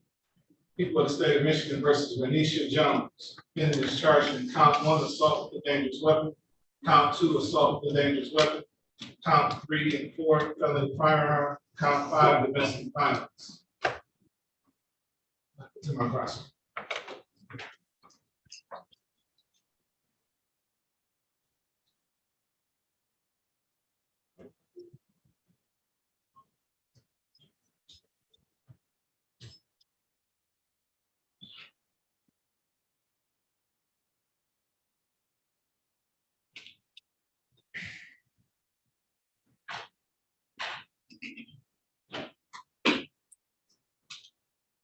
This is Ms. Jones. From earlier today, appearances for the record, please. Good afternoon, Your Honor. Shelley Drain for the people, key number 60249. Your appearance, Ms. Bates. Good afternoon, Your Honor. Melanie Bates from the Law Office of Randall Upshaw, appearing on behalf of Ms. Jones. I am present on Zoom, and I see that Ms. Jones is present in the courtroom. Ms. Jones, tell me your name for the record. I'm sorry, Renisha Jones. Ms. Jones, you were very late today. Why is that? I got here and I'm not very familiar with downtown. So I got here and I parked as quick as I could. I arrived at the building at 9:45. I know it was late, it's no excuse. I did have to drop off my daughter before I came to court, and I did not drive on the freeway. So that was my reason for being late. So, Ms. Jones, there's a surefire way I can arrange for you never to be late again. I can hold you here.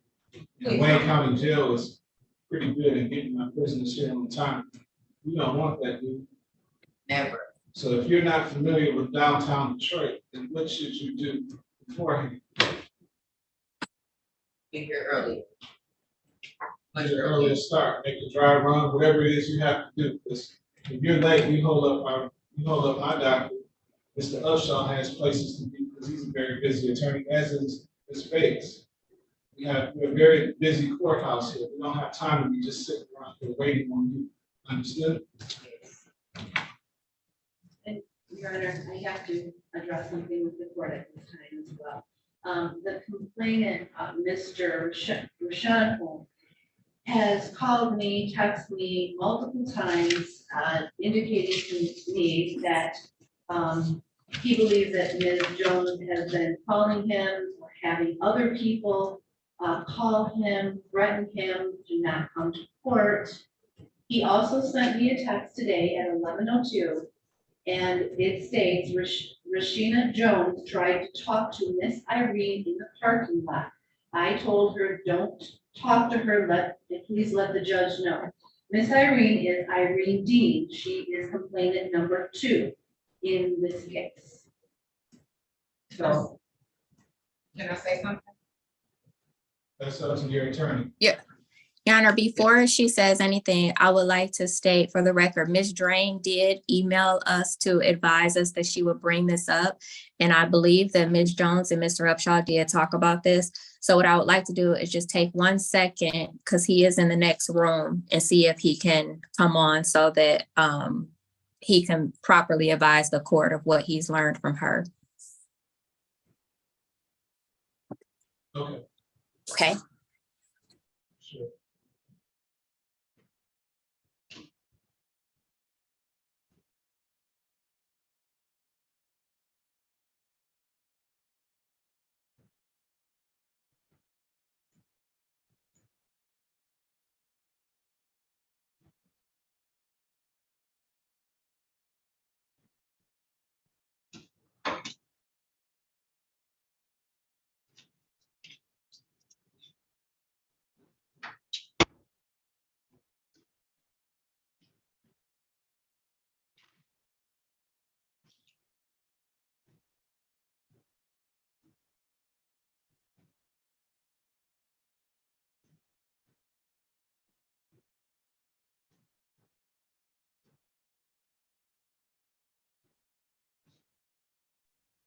Yes, Your Honor. Mr. Upshaw, I have Ms. Jones present here in court with me. The prosecutor is telling me that there's been some contact in violation of my no contact order by Ms. Jones with one or more of the complainants here. Judge, no, I would like to explain something. I flipped the screen because I just ran from court to here. I don't know how to flip this thing.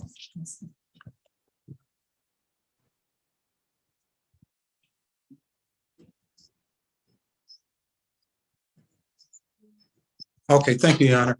Your Honor, can I give you some history on this case? Go ahead. Your Honor, Ms. Jones was a victim, is currently a victim in the Southfield District Court on domestic violence from this particular victim.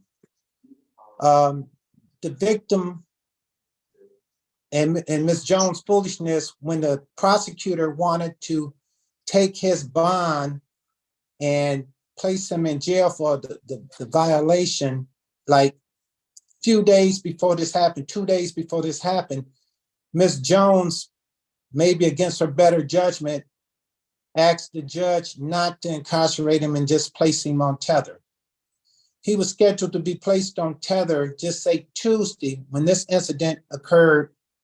He was in court on Thursday, and it's alleged that this incident occurred like on Friday, the next day or the day afterwards. She's been in constant contact with me, and she knows better to have any contact with her. I believe that this is just manipulation because he was scheduled to be placed on tether. He has current charges and is a vindictive mood. And Your Honor, I'm assuming it's too late to do the exam, or is it? Let me ask that question first. Yes. Okay. So Judge, One of the allegations was as late as today in the parking lot that your client allegedly tried to talk to complainant number 2. And complainant number 1 told her, no, don't talk to her.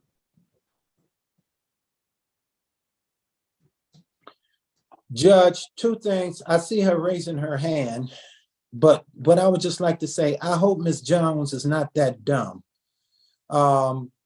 She and I have been communicating over this past 3 or 4 days. That's why, it's upsetting. But I informed, this is what I can do. Sit still, Ms. Jones. But what I can truthfully, and I would not fib or stretch the truth for any lawyer, what I told Ms. Jones is this: the man is trying to have you locked up. He's going to do everything possible. I went to the scene of the crime when I watched that he was supposed to be at Mel's shopping, Mel's Menwear, which is a closed down building. We took pictures, so he couldn't have been shopping there because the building is closed. It has been closed for a while. The second part, when I told her that her child and the witness's child attend the dance studio right there, he knows she attends that dance studio. There was a part of his bond not to come within 500 feet of Ms. Jones, part of the victim's bond. He came to Mrs. Jones' daughter's dance studio and waited for her to come out to confront her, and then sped off and called the police as if she was assaulting him. Now, Judge, the point about it, he knows that as part of his bond, he was not to be within her place of 500 feet. He knows from the time that he was dating her for 2 years that every day she picks her child up at that dance studio there on Joy Road. There was no reason for him to be at Joy Road. So I told Ms. Jones this. I said, the reason he came there and the reason he confronted you there is because he's going to try to give you payback for the crimes and the charges that you have pending against him in Oakland County. Now, Friday, I talked to her again. I said, Ms. Jones, if he tries to call you, reach you, he wants you in jail. Before I even knew about this, I knew his plan was to place her in jail. Judge, so based upon that, as I said, I wasn't there, but based upon the communication, I think Ms. Jones, to defy what I told her was going to happen for the last week in advance, would have to be the most stupidest woman in the world to call him. She's still raising her hand. I just want to show the court something, because actually Mr. Hope tried to call me this morning and I hung up the phone. You can look at my caller ID right now, because as my attorney is stating to you, he's 1,000% correct, Your Honor. I'm out on a $25,000 personal bond. I'm a single parent.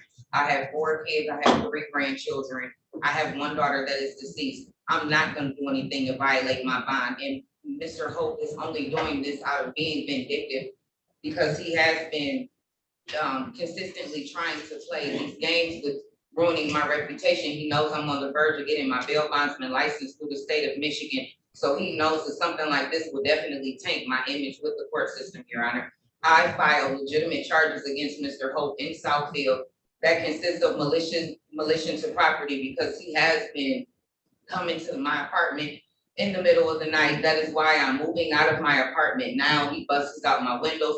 He calls and plays on my phone. The no caller ID is here on my call log right now. If you want me to, I'll give you my phone and you can look for yourself. You're gonna be a bail bondsman and you don't even know where 36th District Court is? I just came back to Michigan 2 years ago. And I was told that the 36, you gotta understand, I've never been in this kind of trouble in my life. Like, I don't even get speeding tickets. That's what I'm saying. I'm a majorette mom. I'm a regular civilian. I work, I go to school. And that is why Mr. Hope is so mad, because I'm leaving him alone. I've called the police when I lived on the east side on this man over 36 times. I do not call him. I do not text him. The phones that we had that were on a shared account, I have let Boost Mobile turn those phones off completely. I do have the pictures and evidence of where Mr. Hope is saying he was shopping. This is a store that is not even open yet. And the only store that is open in this entire plaza, Your Honor, is only my daughter's dance studio. There's multiple photos. Like, I have no reason to lie about this. Ms. Jones, are you telling me you did not have any contact with either complainant? I would never, I don't even, I'm sorry. That's a yes or no answer. No contact with these people at all. I don't even know who to either one of them. Neither one of them. I don't You even have know. not called or texted either one of them. No, you can have both of my phones right now. I promise to God, no contact at all. I'm out on $25,000 bond. My family and friends are pulling together to help me pay for my lawyer because I just got my car out of the shop that was $3,400. All right, and you're willing to bet your freedom on that, right? I promise to God, he can't produce anything with my phone number. Excuse me, I'm sorry. answer the question directly, don't rant. You're willing to bet your freedom on that, right? I'm not lying. Yes. Okay. All right, so in circumstances like this, I don't revoke or address bond unless I have some concrete evidence stating otherwise. I don't have either complaint here, so I can't even get testimony. So I'm gonna continue to bond. We can readdress this issue on the new exam date, if I deem it necessary. If you're lying to me, you're gonna be sorry. I wouldn't say, I promise to God, I would. My daughter needs me. My son does too, my grandchildren. I would not do that. Mr. Usher, are you available on April 24th at 12 o'clock? April 24th, that's the day, Your Honor. Monday, May 1st at, I can do May 1st at 12 o'clock. I can do, Judge, here it is. I might be starting the trial in front of Judge Evans across the street on May 1st.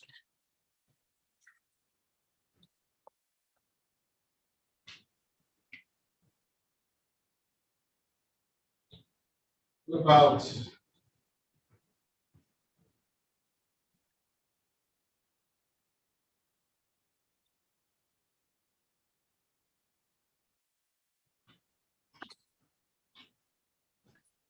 are you available Friday?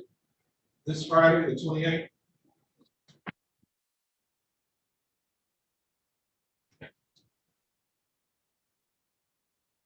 Judge, I'm the earliest I can do, I have you, no, that's mail to have you at 11 o'clock.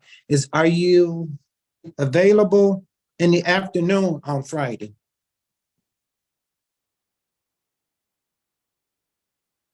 I hate to go too far in the afternoon.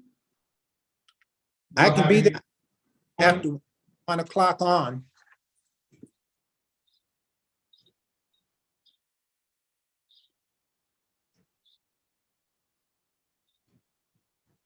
Not available at 9?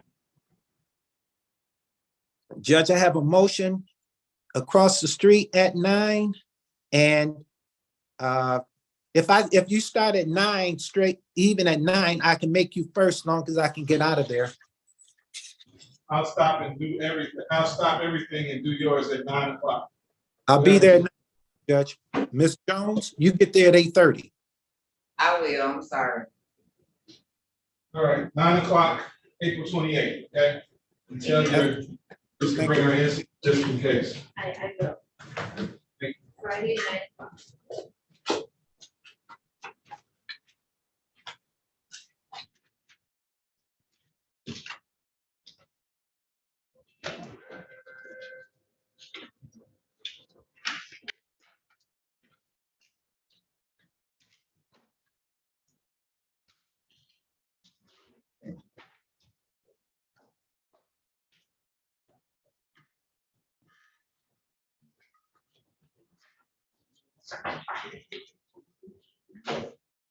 Okay, we'll take lunch till 2 o'clock.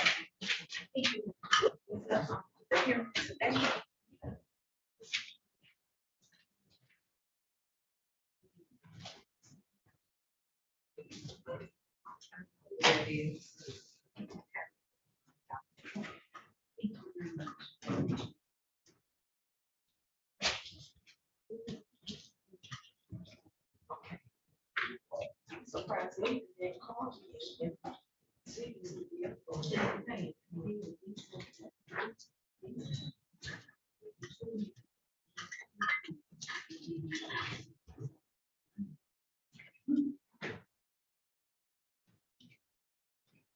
All right. You're fine.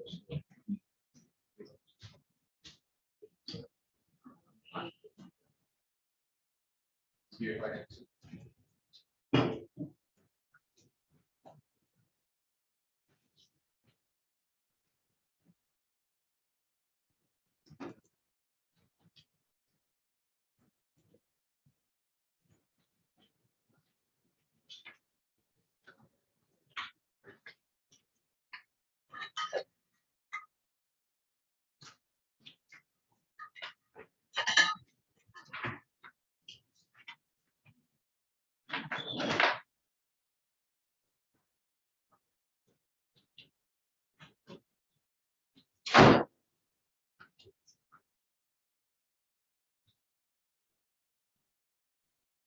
Yeah.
All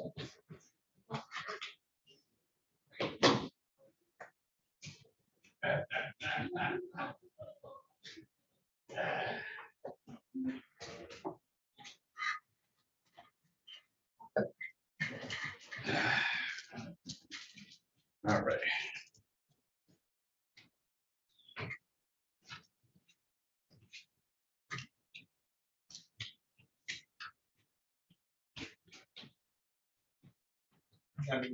Anybody out there? I didn't see the attorney yet. Some people, I ain't seen this one shown yet. Hey, Don. How you doing? Can you bring Mr. Sewell up? Have somebody bring Sewell. Hi, Ms. Michelle. Good afternoon, Your Honor. How are you today? How are you? Lovely. It's a beautiful day in the neighborhood. All right, he's on his way up now.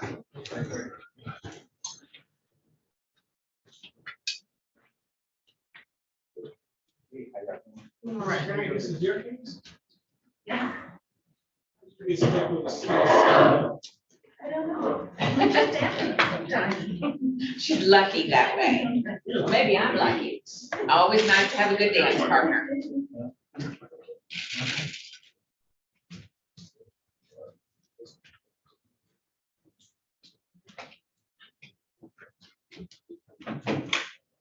We have a complaint?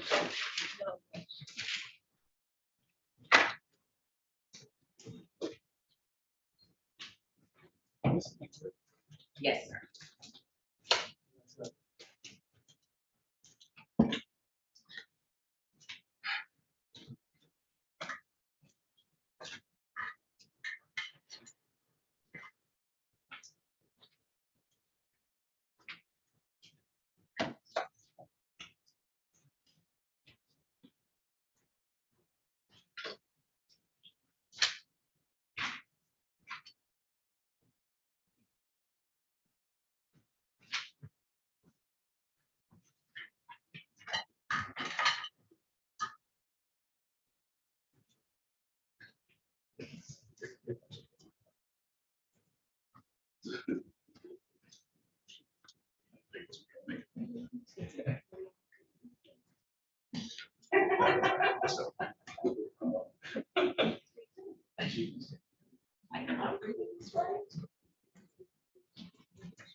Her weapon of choice was a katana blade. Katana, Japanese swords like Deadpool. Oh, wow, really? That she had decorating her house. As she do. See it all, though. It's very rare. I guess. Thank you.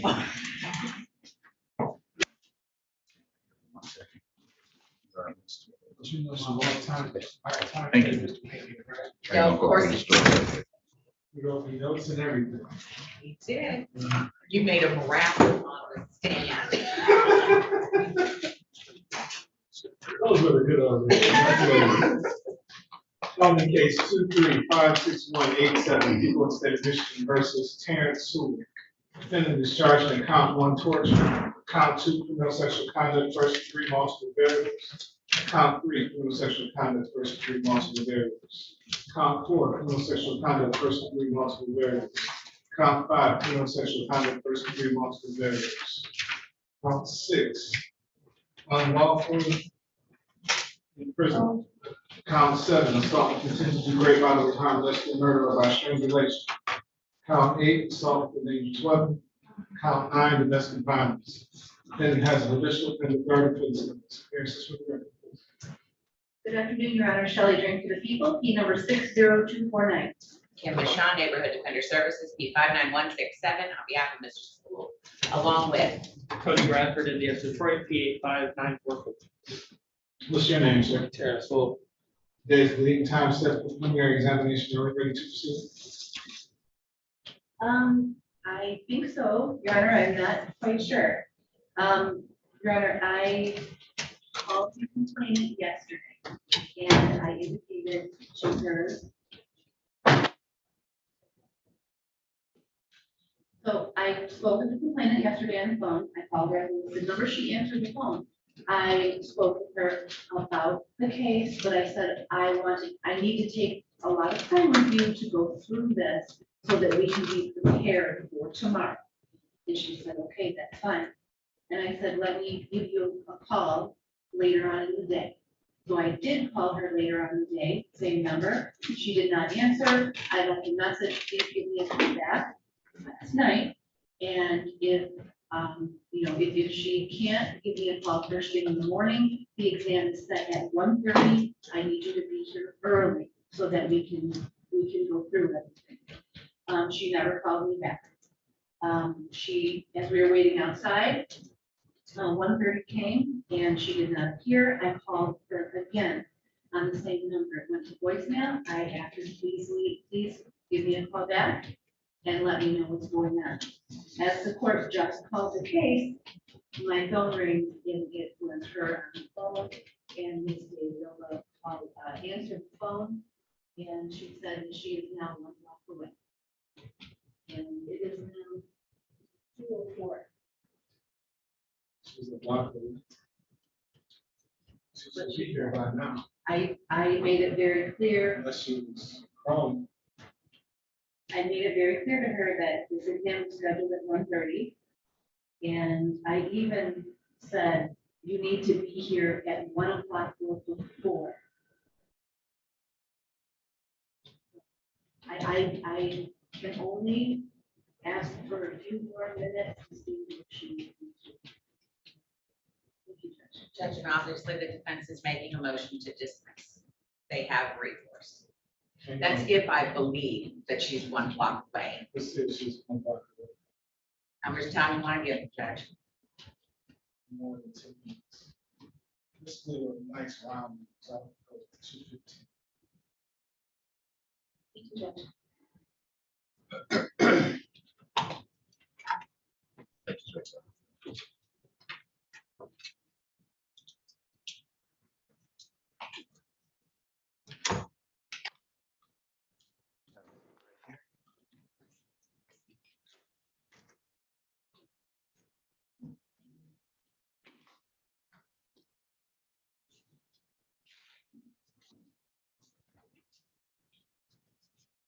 Tell me something good, Mr. McShawn. What's going on?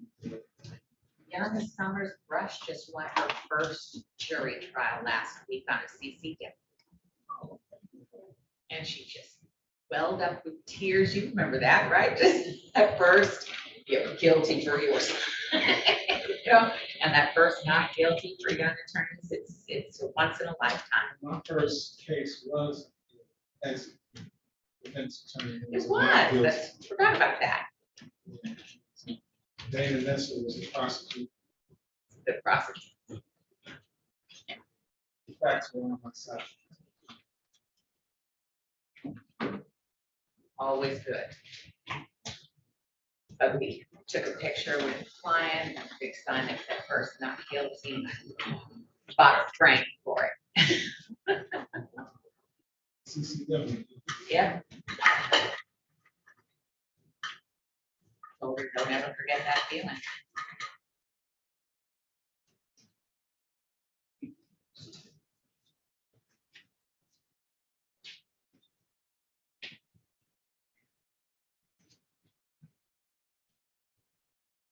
You remember that guy's name? No. I know we nicknamed him the rat rapist. There was a series of rapes in Alda Park that were all eerily similar. So couples were parked, taken out, and a masked individual would approach, pointed a gun to the male in the trunk. So he would wear a mask. We think he wore a condom, but he didn't wear gloves. So one of the guys that he put in the trunk of the car said, he moved the box out of the car. And the fingerprints on the box. Yeah. That was problematic. That would do it. gave him the bird after he was sentenced. You missed that. It was on I the totally news and missed that. everything. He insisted on wearing an all-white suit, a three-piece white suit. To the But trial. he wrote me some nice little letters too. Oh, how was it? No, I'm talking about during the trials. Oh, that's true. He wrote me letters and she was just based on it. She said, he is not your friend. Quit writing him letters. Well, you made a nice offer in that case too. I had Renee come and talk to him, and it just so happened Otis was next door, and I was like, Otis. Go talk to this I kid. don't think I want to put the girls through. Uh-huh. Really traumatized. I would think so. It was bad. That was not a good case. And Judge Shannon Walker was the second chair on that case. Yep. She did the direct on the client. I don't remember that. Yep. Fine. Okay. All right.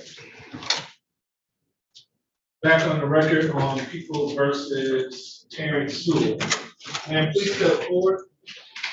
Give your name and the spelling of your name to the young lady seated over here.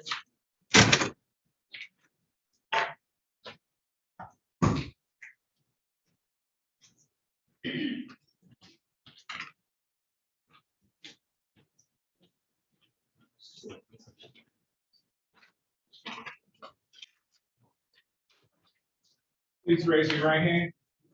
Do you swear or affirm to tell the truth, the whole truth, nothing but the truth, so help you God? Thank you. I hope you can talk a whole lot louder than that. Please step forward, have a seat in the witness box right next to me. I need you to speak directly into that microphone, okay? And Judge, just simply for the record, we move to sequester. Ladies and gentlemen out there in YouTube land, if you are a witness or potential witness, it's important you to log off at this time. You may begin when you're ready, Ms. Stern. Thank you. All right, good afternoon. Please state your name for the record once again. Speak directly to that. Jocelyn Jones. All right, Ms. Jones, I'm going to be asking you some questions today. If you don't understand something or if you want me to repeat it, please let me know, all right? Okay. All right, Ms. Jones, I want to take you back to the date of March 3rd of the year 2022, so a little over a year ago. Do you remember that date? Yes, I do. Okay, can you tell me where you were on that date? March 3rd, I believe was the day I went to the preschool to make the. Okay, what did you make a police report for? It was for a domestic violence situation. I'm not sure of the date that I went to the precinct, but I believe it was March. Can you explain what you mean by a domestic violence situation? I was attacked by my child's father.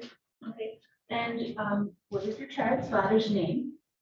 Parents, so Okay. And do you see Terrence Sewell before you today? yes, And for identification purposes for the court, could you indicate where he is and what he's wearing today? the gray jumpsuit And where is he seated? over there. Okay, thank you, Your Honor. Please, if this record reflects that this witness has identified the defendant, Terrence Sewell. So moved. And how long have you known Mr. Sewell for?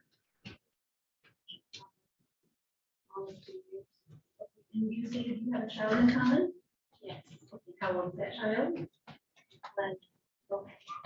A girl or a boy? Girl. Okay, thank you. So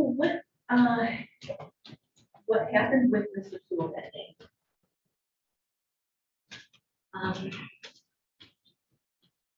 like from the beginning. Yes. He asked me to pick him up. He was with some friends at the casino downtown. Okay, and did you go to pick him up? Yes, I did. Okay. Do you know about what time that was? A little after 3 o'clock in the morning. Okay, and what happened after that? He had to pop a lock in his friend's car. I waited in the car, and then after that, we proceeded to go back to my home. Okay, and where's your home located? 1464 South Livewood Street. Is that in the city of Detroit, the county of Wayne? Correct. Okay. All right, and so, is that your home? Yes. Do you live there by yourself or with anyone else? I currently don't stay very long there, but I was staying there by myself until Mr. Sewell stayed with me. Okay, so on that date, around that time, was Mr. Sewell living with you at your address? Yes. Okay, okay, so you indicated that you then went home to that address, is that right? Yes. And what happened, either on the way home or when you got Before I came to get him, he was upset. And on the way home, he didn't seem angry, but once we got home, the conversation continued, and he was accusing me of being, I guess you could say cheating, being deceitful. He accused you of cheating and being deceitful? Yeah. Okay, were you just having a conversation about it, or was it escalate to anything else? It escalated drastically. Okay. He wanted to look around the house and see my phone, and from then it got physical. Okay, so did he look at your phone? No. And you indicated he wanted to look around the house? Yes. Did you know what he wanted to look around the house for? Yes. And what was that? We thought someone might have been there. Okay. After that, what happened?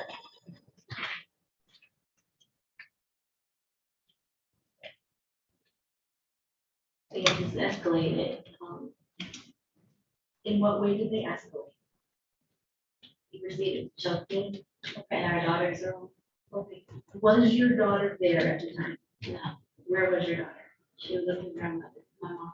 Okay, and is that at a different location? Yes. Okay. So you said he proceeded to choke. Where, you said it was in your daughter's room? Yeah.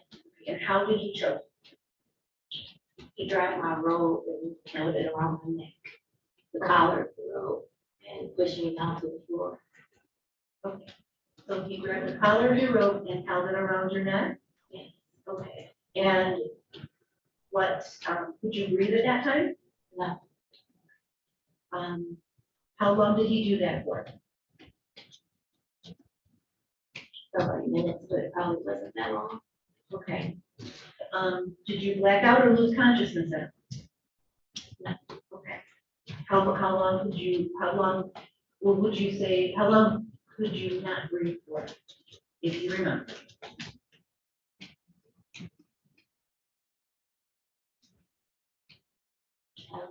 Okay. What was going through your mind at that time?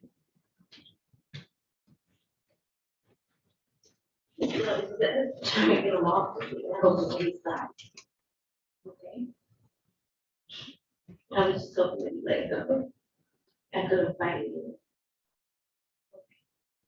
And you said he pushed you to the ground? Yes. What happened after he pushed you to the ground?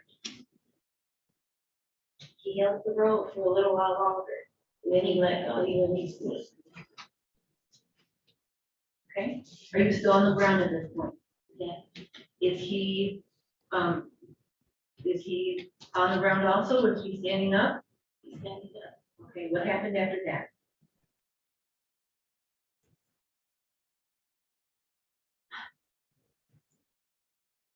I remember he hit me. Where did he hit you?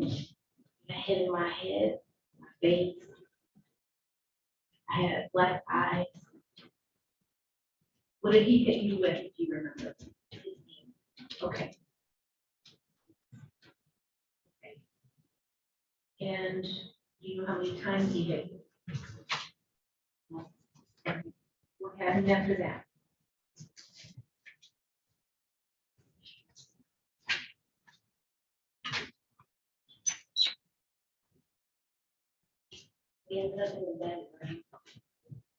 you know how you ended up in a bedroom? I had another one, I was going in, possibly, try to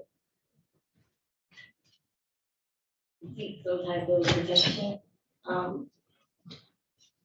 And it was also a knife on the wall, like a katana, a sword. Okay, so you got up and did you go to the bedroom first? Or did you both go in? We both went into bed. Okay. And what happened there then? She grabbed the knife off the wall. Okay. And you mentioned that you had a firearm, is that correct? Did you have your firearm? Were you able to obtain that? No. Okay. So could you explain what kind of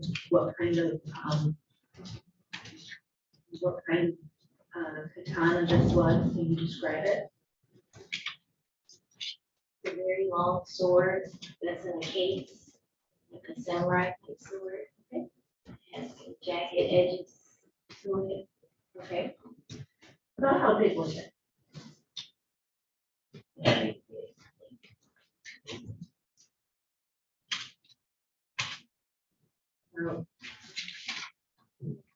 Roughly like, that's over 2 feet. Okay. So the pretty nice samurai sword. Okay, was it just straight or curved? It's curved. Okay.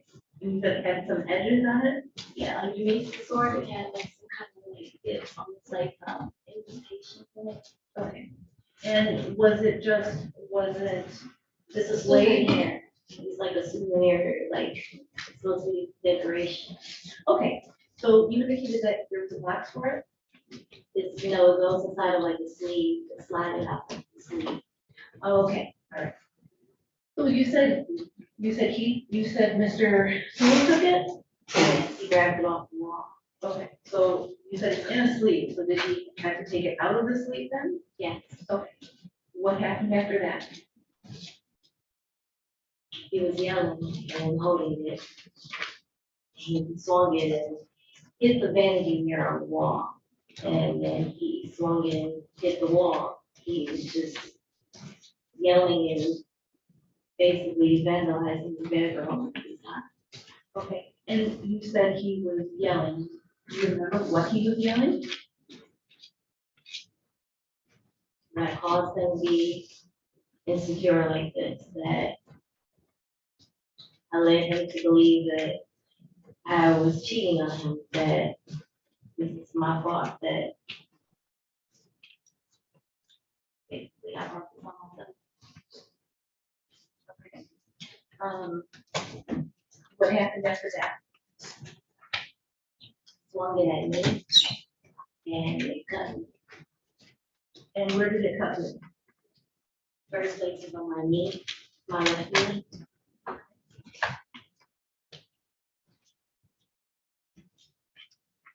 And were you injured? Yes, I started bleeding. Okay. Did you say anything or did he say anything after that? We were both, yeah. I was basically like shrieking and asking him to stop. And he was still upset at that point. Okay. What happened after that? Just continued to swing it at me. I have cuts on my knees, cuts on my legs, on my arms. Were the cuts on your knees, legs, and arms all from being cut by that katana knife? Yes. Where on your arms?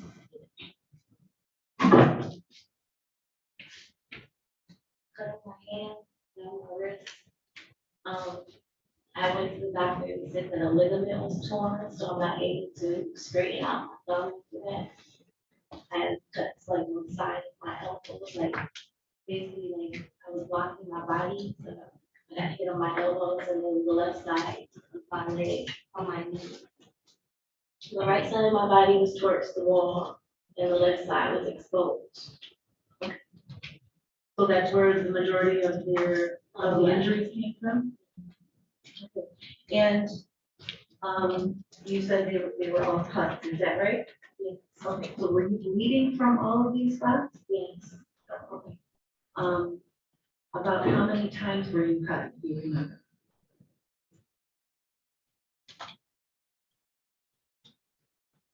At least 6. What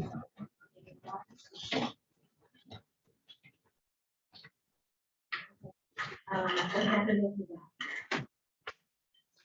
Trying to stop from the bleeding. I wrapped the blankets in different sheets around my wound spot. And, you did that yourself? Yes. Okay, and what was Mr. Sewell doing at that time? He was standing there with the knife threatening me and shot up. So were you down on the floor at this time? Mostly. On the bed? So were you able to stop some of the bleeding with the blankets and sheets? No. What happened after that?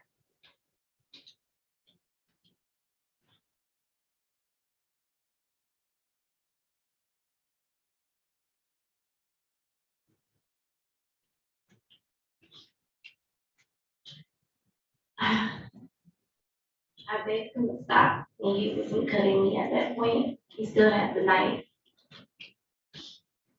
And he proceeded to have sex with me. So he forced me to give him oral. He penetrated me, and he also used a toy. Okay, so let's walk through how this happened, okay? So you're trying to stop the bleeding, as you stated, correct? So how long after that how was it that you happened to, engage in, how long after that did it happen that the sexual acts happened? Okay. So, I'm still in the bed, or the head in the sheets and places the wall. okay, so did you consent to this? Okay. Did you say anything to him?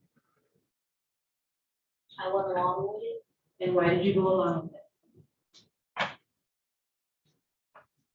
I thought that everything would stop. But I did.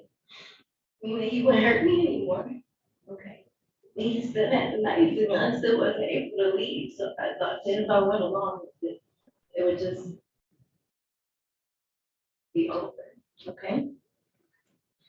So I just want to walk through with you step by step of exactly what happened.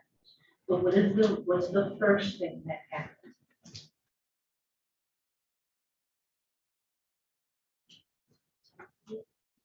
Oh, after you're on the bed, and then he proceeds to have sex with you, what's the first thing that happens? 'Cause you indicated that there were multiple things, is that correct? Okay, what's the first thing that happens? and give to him in order to get ready. Okay, and so how did that happen? We need to be very, very specific for these things, so please just indicate what part of his body touched what part of your body. His hand touched my head. Okay, and then what happened? Mouth. Yeah. Okay, all right, and how long did that happen? Did that go on for? Okay, what happens after that? He turns around. I'm sorry. Turns me around and bends me over. He puts himself inside. So at that point, what part of his body is touching what part of your body? His penis is inside my vagina. Okay. And how long does that go on for? If you remember.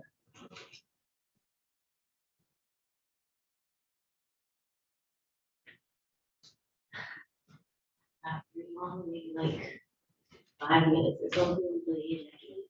Okay. And what happens after that? He grabs the dildo and puts it inside. Okay. And um,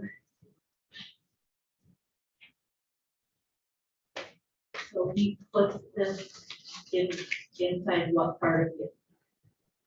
Inside of the vagina, okay? And how long did that go on for, if you remember? Okay. What happens after that? Lays me in bed and goes to the bathroom. Okay. And how long was he in the bathroom for, if you know? I don't know, I got up and ran up. Okay. And after you got up and ran out of the house, where were you going? Did you have anything on at that point? You had no clothes on at all. Okay. Okay, so I'm, okay, so I'm, No, Okay. What happened after you ran out of the house? I proceeded down the block and I was screaming. And he came chasing after me. And he caught me by my ponytail and pulled me back to the house. Okay, do you know how far you got? Did you pass any houses? Like 2 houses the most. Okay, and you're screaming. Yes, Do you know about what time this was? it's dark, it was late, it was early morning, like, And it's still dark out. So you said he grabbed you by your ponytail? yeah, And what did he do after he grabbed you by your ponytail? pulled me back to the house, he drove me down the street. And when you were screaming, were you just screaming, or were you saying anything or calling out anything specific? His health was screaming. Okay. When he got you back to the house, what happened after that? Grabbed onto the porch rail and held on. Okay, and why did you do that? So he didn't want to go back to the house. Okay. What happened after that? Bit me on the side of my face. He bit you. Where on the side of your face did he bite you? On the left side of the chin. jaw. Okay. And were you injured from that? Yes. How were you injured? Piece of my face came out. So he bit off a piece of your face? yes. Yes. Okay, and what happens after that? I let go of the porch. He gets me back in the house.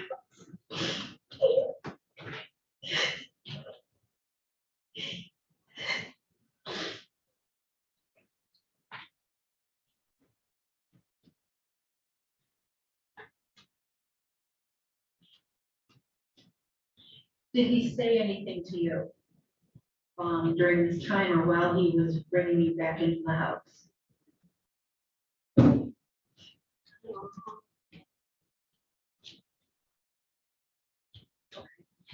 After he does that, after he bites you on the face, was that outside of the house or inside the house? Okay, what happens after he does that? We go back in the house and we lock the door. And what happens after that?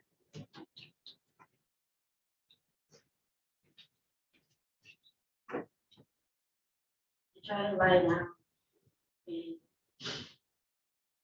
she tells me I can lie on the floor in the front room. He lies down with me. He still has the knife. Did he have the knife outside as well, or no? No. Okay, so now did you lie down on the floor? Yes. And did he lie down there too? Yes. And where was that knife? And are you talking about the katana knife still? Yes. Okay, and where was that? Beside Him, okay. What happens after that? we talked for a while. Okay, what did you talk about? If you remember. We were ready to specific. Okay, so how long did you talk for?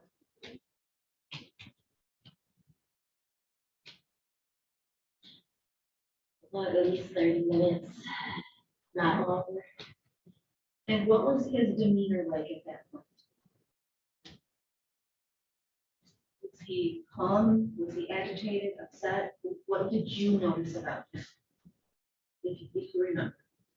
We were both exhausted.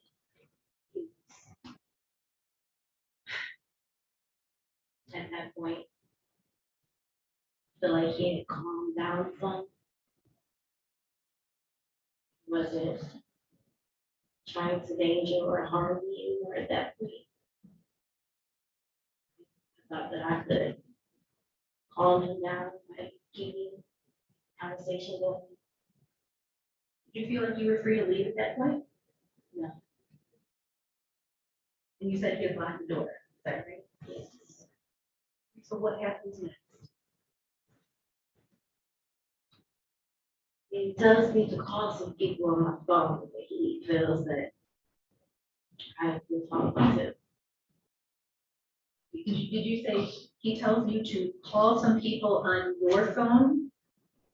He has my phone. Okay. He unlocks my phone so that I can use it. And he tells me we're about to make some phone calls. And he tells me to just talk to them calmly, casually. And did you do that? Yeah. Who did you call? A friend of mine from elementary and high school named Vincent. And I just casually talking to him, like you said, he basically just wanted to see how the conversation went, to see if there would be anything that was said to give him a sign that I was unfaithful. All right, so you called somebody from elementary school, and was there anyone else? Yeah, he had to call a couple other people. How many people? So did you call other people? Maybe about 2 other people. Okay. And what happened after you made those calls? And are these other men? Yes. Okay. So what happened after you made those calls? I would get hit after I got off the phone. And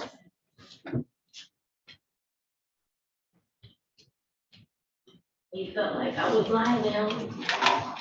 He punched me dead in my face when I got off the call. Okay, is that after each call or after a certain one? After I talked to Vincent.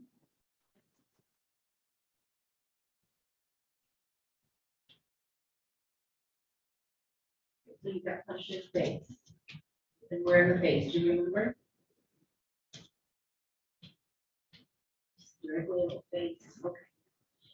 So what happened after that? I asked him to call the mother. And what was his response? Let me call him. Okay, so did you call your mom? Yeah. And what happened in that conversation? Told her that we were gonna be there to pick up the baby. I told her that I loved her. I just having a conversation with her. Did you say when you'd be there to pick up the baby? I think for a time frame, I just said that we would be there later on. Okay. All right, what happened after that?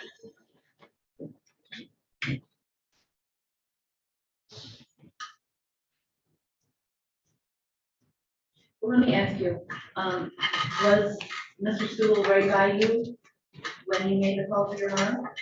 Yeah. So were you able then to say anything or give your mom any clue of what was going on? No. All right, so what happened after that, do you remember? At some point, like, after I had talked to my mom and like after, I feel like the realization started setting, he started to feel remorseful. And he started basically just saying he can't believe what just happened, he can't believe what he just did. And what, did you respond at all? No, okay. What happened after that? He started to clean up. And what do you mean by clean up? cleaned up the glass, he ran me a bath. What was the glass from? The vanity in the bed. Okay. Right, and you said he ran a bath for you? And what happened after that? Started cleaning my wounds. And he told me to get in the bathtub.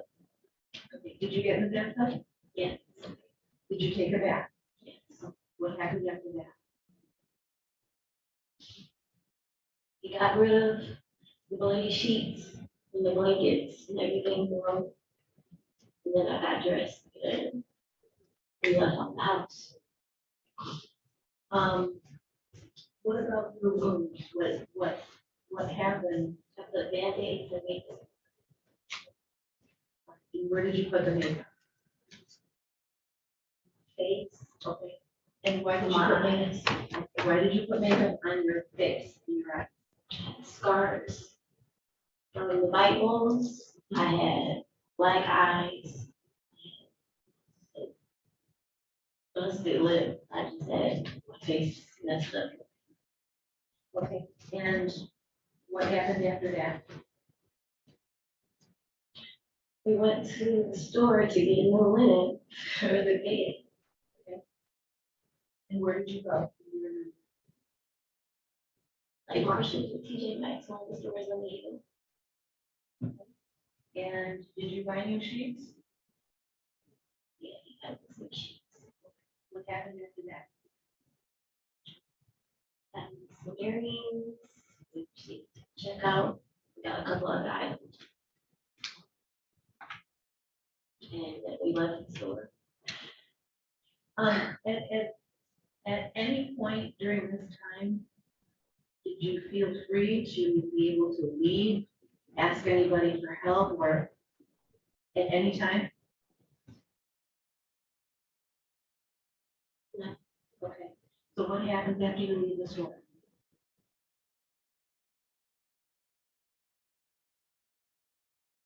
I don't remember any stuff in between, but I remember my mother's went to look at the baby.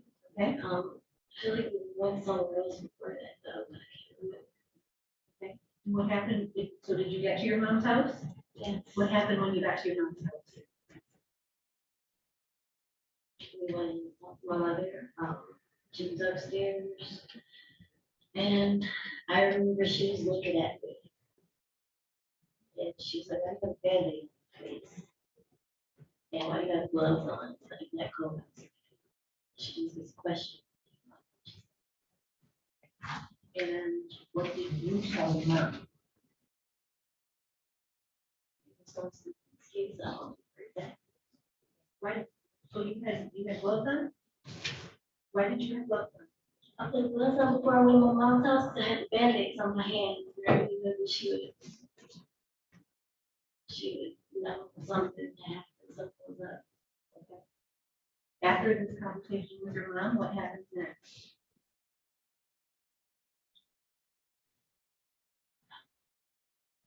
We get the baby. I just wanted to see the baby, and we didn't stay very long. Okay, so you get the baby and you leave, and what happens after that?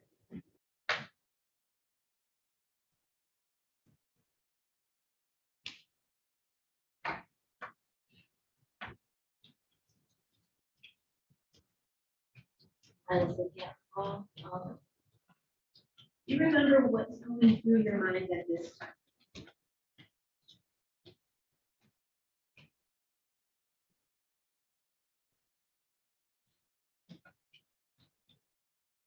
I was.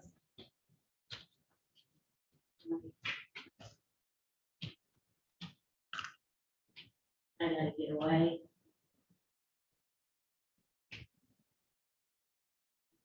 What else is gonna happen?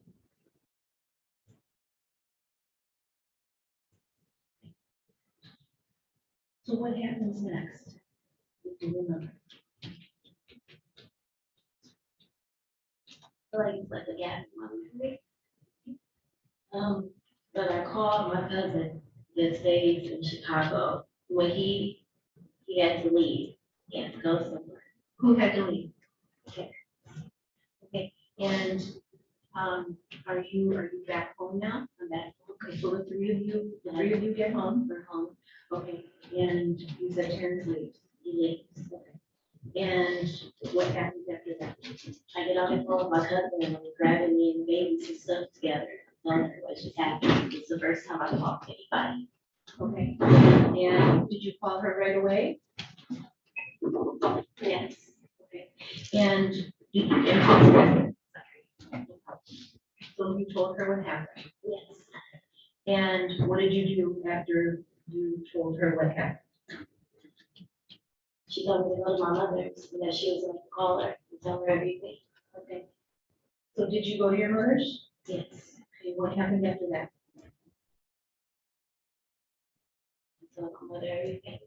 She was appalled. She told me to go to the police. Press charges. She made me take pictures of everything. And did you take pictures? Yes. Did you go to the police? Yes. Did you do it right then? Okay. Were you at your mom's for a while? Yes. Okay. What happened after that? We stayed at my mother's for some time. I was afraid to go back to the house. When you mean some time, do you mean like hours or days? Months. Months. Okay, my home. Okay. Did Mr. Sewell try to contact you? Numerous times. Did you stay at your mom's? Yes. Okay. And you did eventually make a police report, is that right? Correct. Did you just walk into the police station and make a report? I drove down to the one on 4th Street that was near my old address. Okay. Okay, and you made a report? Correct. About what happened. Okay. Did you ever seek any medical attention for your injuries that you received? Yes. And when did you do that? During like the same week that I did the police report, maybe a few days later, or maybe like a week later. Okay, and where did you go? I went to Beaumont, that's near, I want to say it's the one Royal. It was near my mother's. Okay.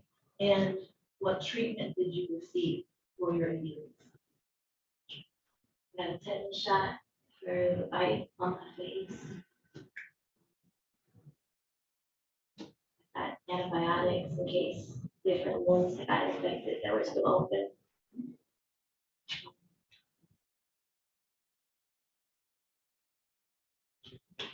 I had to go back and see a specialist about my hand. Once they realized that it was something deeper than just the cuts to it. And you said you're still having trouble moving your thumb? Yeah, it's a ligament that's damaged. Okay. Do you have to have some follow-up treatment for that? I'm supposed to have the surgery done. I do it, yes. Did you receive any other treatment? Not that I can remember.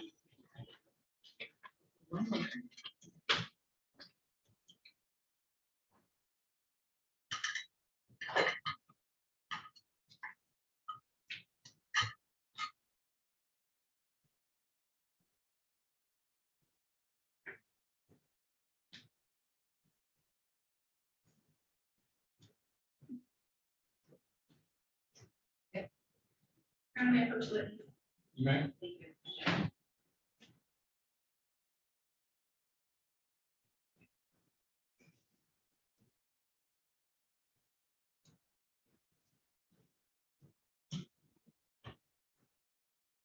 I just handed you 3 documents, okay? Did you take a look at the first one? Can you tell me if you recognize that? Yes. And what is that and what is it? Restorations on my left hand. Okay, so is that a photo of you? Yes. What part of you? My left hand. Okay, and you said that's the restoration? The cut. Yeah. Okay, and did you take that picture? Yes. And when did you take that picture? Once I got to my mother's a few days after the incident. Okay, and what does that picture show? Showed the steps of the cut, so an open wound. Okay. And is that, picture, does that have to do with the incidents that you described? When when you stated Mr. Sewell used the katana knife? Yes, All right. And is that picture an accurate representation of what your hand looked like on the date that you took that picture? yes, Thank you. Could you take a look at the second picture? Can you indicate what that, do you recognize that? yes, What is that? my face, And who took that picture? I did, Okay. And when did you take that picture? same thing, when I was at home. And what does that picture show? It shows a black eye. It shows a bite mark on the side of my face. Is that picture an accurate representation of the way that your face looked on that day that you took the picture? Yes. And can you take a look at the third and final document? And what is that that you're looking at? The bite mark. Okay, who took that picture? Okay, and when did you take that picture? At my mother's home after the. And, you indicated that's of the bite mark that's on your face? Yes. Okay. And how is that picture different than the one that you just looked at before? This one shows just directly the bite mark, the other one shows the black eye and the bite mark. Okay. So the picture that you're looking at right now, is that an accurate representation of what that bite mark looked like on that day? Yes. Thank you, Your Honor. At this time, I would move to admit people's exhibit 1, that would be those 3 pictures that were just identified by. Any objection? None. Admitted? Thank you, and at this time, I would publish them to the board.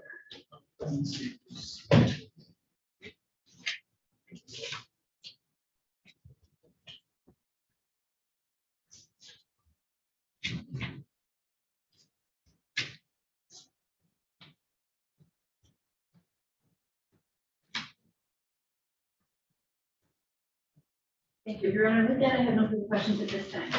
Constance? Thank you, Judge. Good afternoon.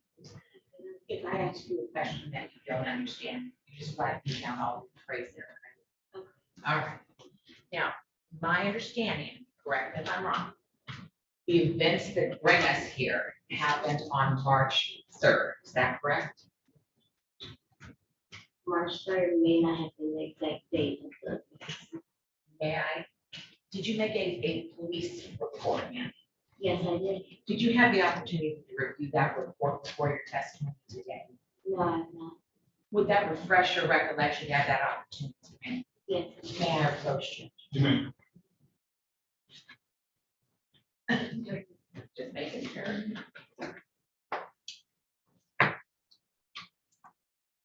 Sure. Just give us a brief when you're done. Okay.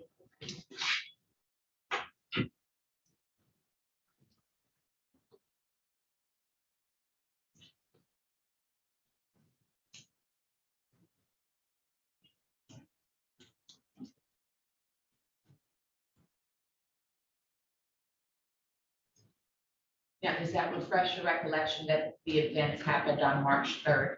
Yes, it does. Thank you. May I approach again and grab those? Thank you, Judge. Now, 2 seconds. You made that written report on March 8th, is that correct? That's correct. Did you, when you walked into that police station, did you do that? My understanding is the day before you did the written report, so that would have been May 7th. Went to the precinct Yes, ma'am. on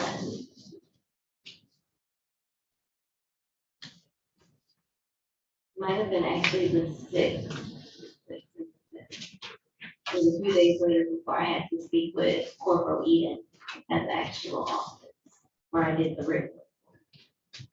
Now, let's talk about the 3rd for a second, and we'll get to those other dates. On the 3rd, were you working now? Yes, I was. Where were you working at the time? I was at Silver Cricket, place in Newport.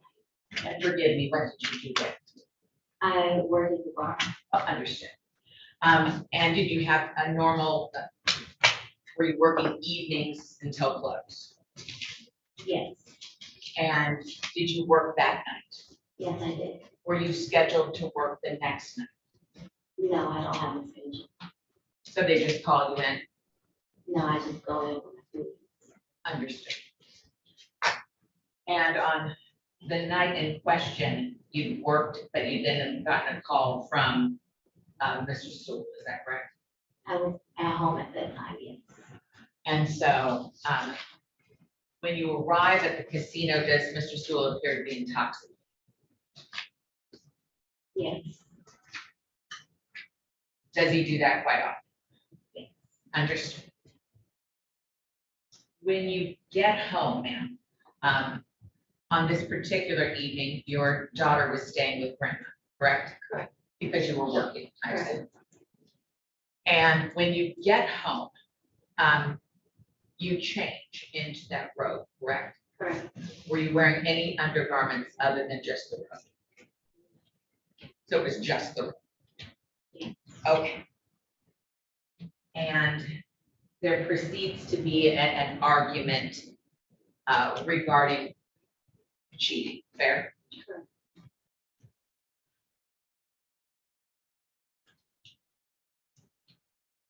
Do you head to the bedroom first, or does Mr. Sewell? If you recall. During which point are you At asking? the beginning. At the beginning of the altercation,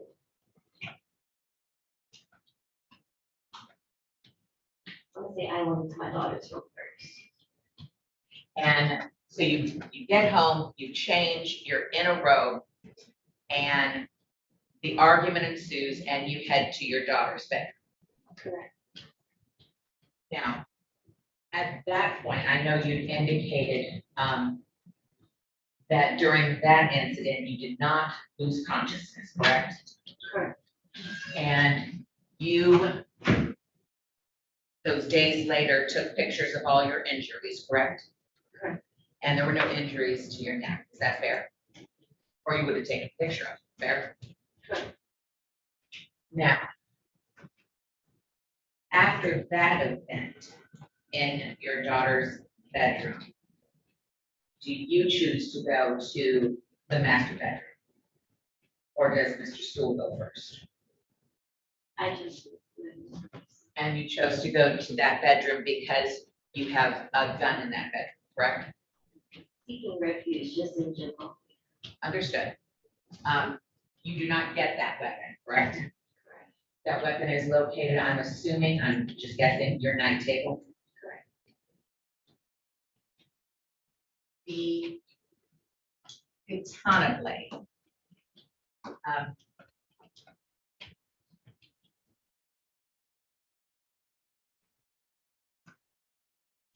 Strike that, 2 seconds.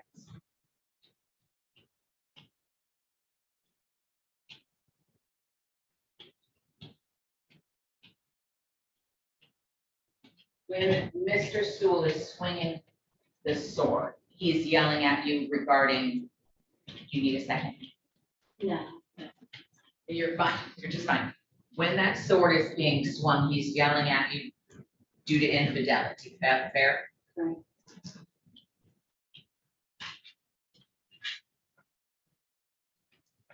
The first cut is to the hand, and we have a picture of that, correct? Oh, I'm sorry, it was to the knee. Did you say you were cut on the knee? First one's my leg. And the next one? I have multiple cuts on my leg that I presented pictures of to police officers, and then I have multiple cuts on my hands. I can't tell you the exact order. Cuts on that. I also have cuts on my arm as well.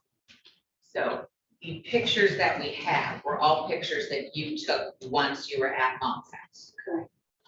And for whatever reason, the only pictures prosecution and I presently have are the ones that they introduced. You're saying there are additional photographs, Yes.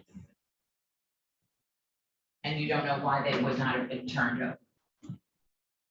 I'm not sure. Now,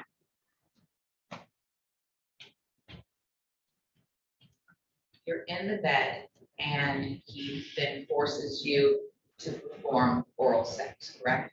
Correct.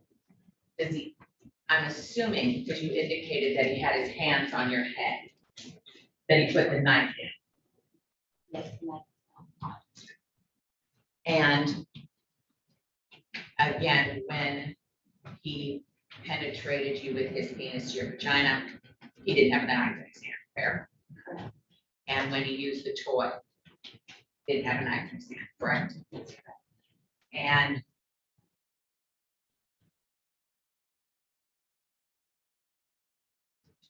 rightly or wrongly, you had indicated that you went through with that because you thought it was safer for you to just acquiesce and let him do that. And so forgive me, at no point did you say don't. Because you thought it was safer if you just acquiesced, right? Safer just to do it alone. Understood. Now,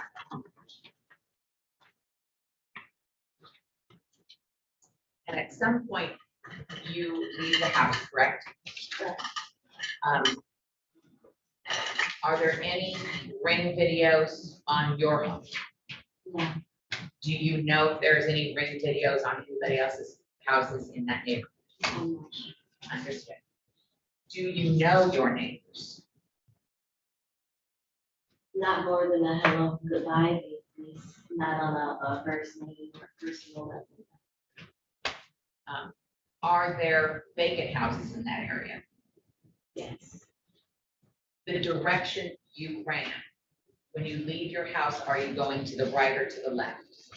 To the right towards the main road, And that main road would have been, Schaefer Highway.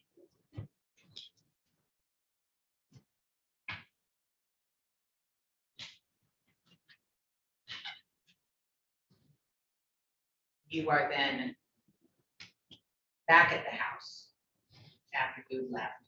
You're back at the house now, and the two of you lie down, correct? Do you actually go to sleep? No, Does he? no, Do you know what time of day that was? I know you said early morning hours. You know, hour, which event are you referring to? when you're laying down in the living room.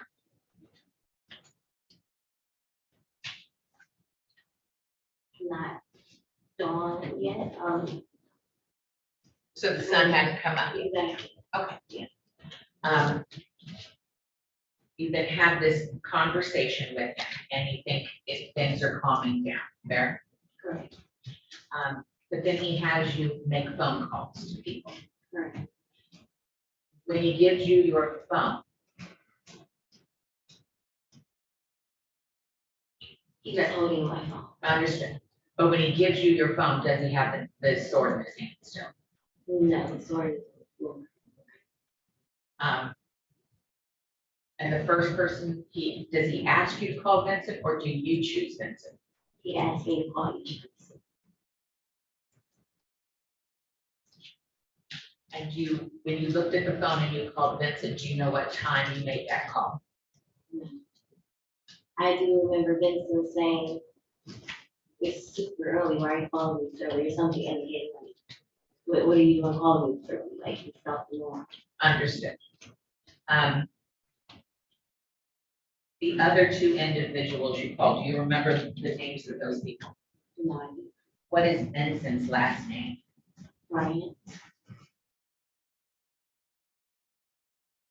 And does he reside in the city? Yes, he is.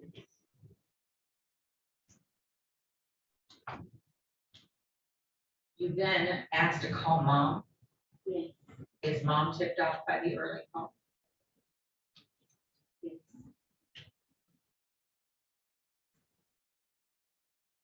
Then he takes the time to clean up the house, right? The sheets and the blankets, what happens to those?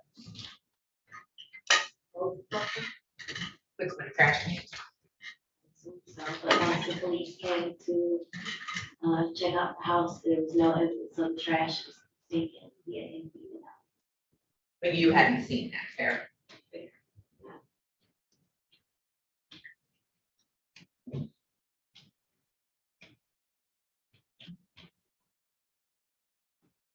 Then you go and you pick up your child. How old was your daughter at the time?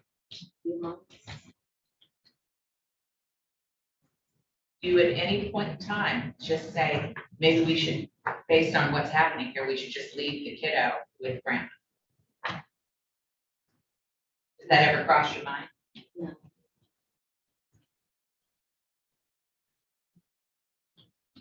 So you don't make any indications to mom at the house the first time when you picked up your daughter, right? Correct.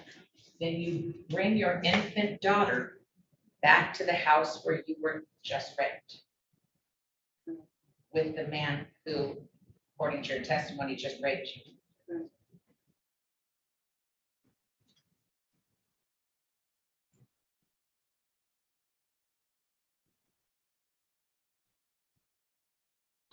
That very same day, Mr. Sewell leaves the house, correct? Correct. And that's when you call your cousin, correct? Now, during the shopping trip, if I can use that, at no point in time did you indicate to anybody at the stores that you were in distress, correct? How many stores did you go to?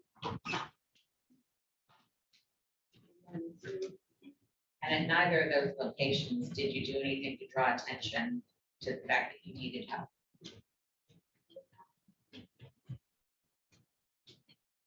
And that was at the point where the little one is still with grandma, right? Correct.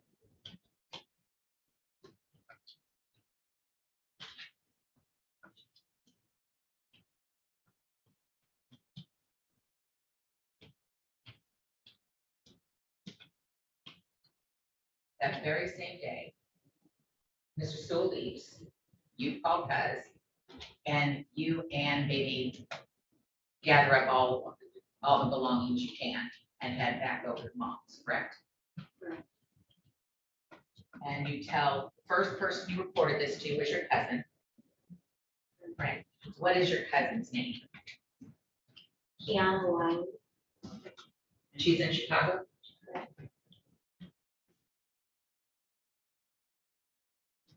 And the second person you reported it to was mom. What is the time frame between when you reported, so you reported this to mom on the 3rd, correct? It was the same day you went over to the house? Or was it at a different time? It wasn't the day we went to pick up the baby. So it was when I was back over to mom's house once I had gotten the baby to see people. And she says, take pictures, call the police, right? If you don't call. Well, she didn't say call the police, she said make a police report. Understood. Do you call the police? No, I made a police report. And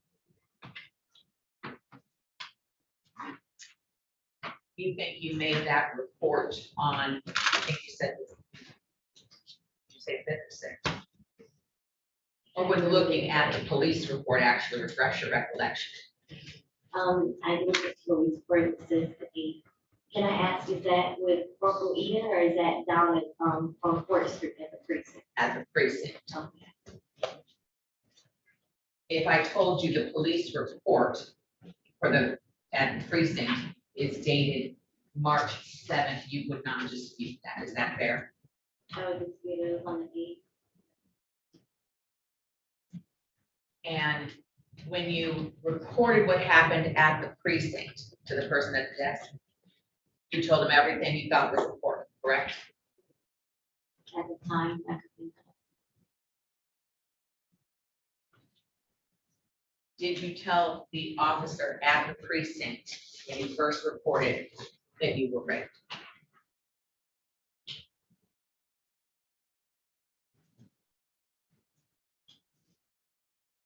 Would reading his report refresh your recollection?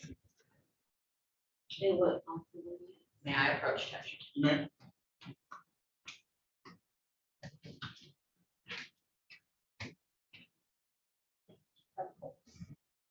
Just let me know when you're done.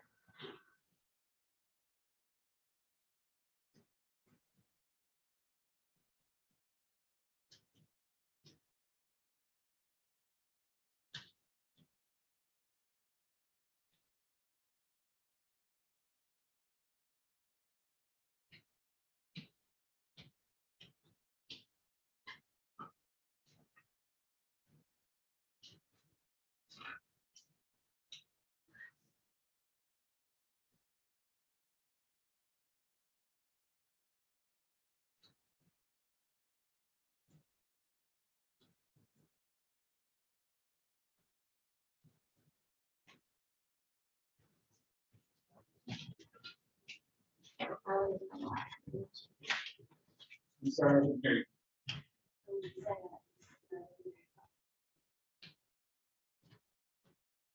So the part, what you do tell the officer is that he hit you and, you know, hit you with the sword and all of that, that you did not mention, at least in this report, the rape.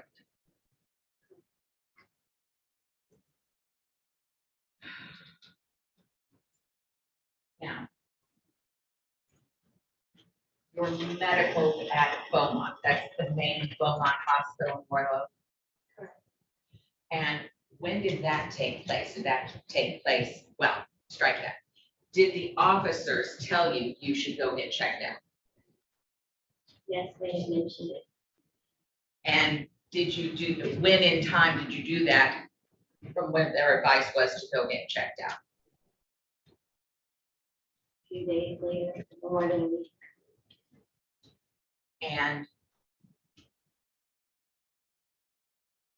was a rape kit performed? I don't recall.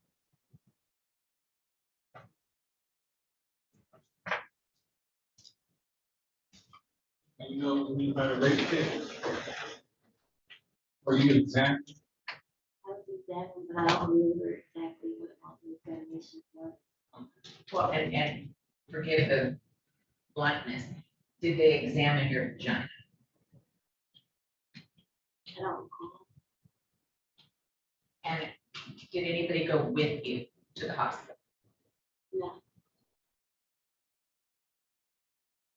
One moment, if I may.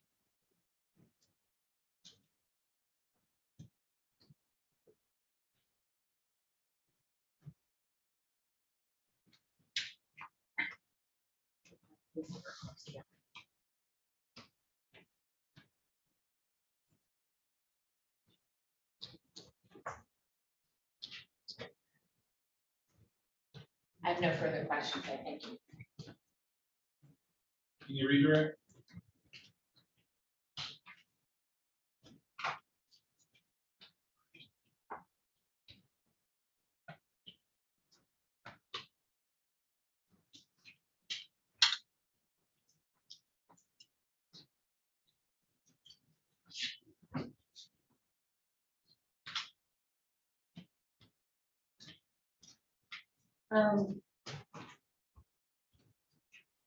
When is it that when would you have wanted to ask for help?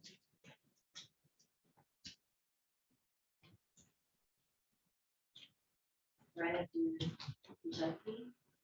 Okay, now, and that was in the beginning? Yes. Okay. And did you feel you were able to ask for help at that time? When was the first time you felt you were able to ask for help or seek help or get away? No, I was out of sight. When he wasn't around. When he wasn't around? All right. Your Honor, I have no further questions. You testified that at the time the sexual acts were performed, that he did not have the knife in his hand, is that right? That's correct. Where was the knife? Most likely right behind him. In the first room. I'm gonna object to that unless she knows, Judge, I would expect you to. If you It know, was in the room. it was in the room? Yes, he didn't have enough to room after the cuts and then the sex act. Okay. Now, at the time, refresh my recollection, at the time that these sexual acts were done, had you already tried to leave and were brought back and was bitten and all that stuff? Or did that come after the sexual acts? The sexual acts came before I tried. Before you tried?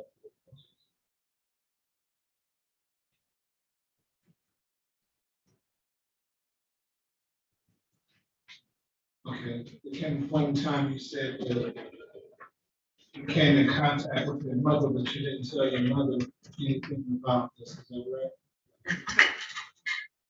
Why not?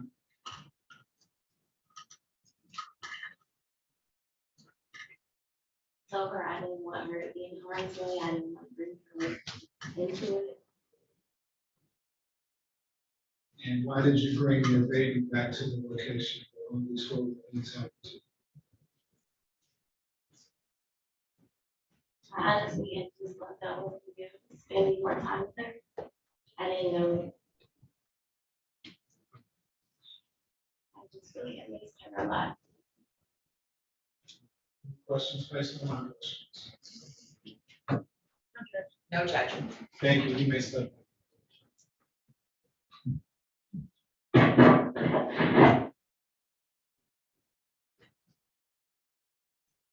Any more witnesses on behalf of the people? No, Your Honor, I have no further witnesses. However, I would move to amend the information. Your Honor, I would be moving for a bind over on all counts except for count number 3. And I would move to amend also to add a count of assault by strangulation. I do realize that count 7 is assault with intent to do great bodily harm, less than murder or by strangulation, but it specifically says did make an assault upon Jocelyn Raven Jones with the intent to do great bodily harm. I am asking to amend it to a assault with intent to do great bodily harm, less than murder or by strangulation, and did commit strangulation against the complainant. And I do believe that the testimony. So moving to amend or to add another count? Add another count. Okay, because one is for bite and one is for the strangulation. Yes, Judge. Gotcha. Thank you. Thank you, Judge. You know I'm going to object. Well, and I think I'm going to be reasonable in my objection. First off, Judge, count 1 is torture. Did intend to cause cruel and extreme physical and mental pain and suffering.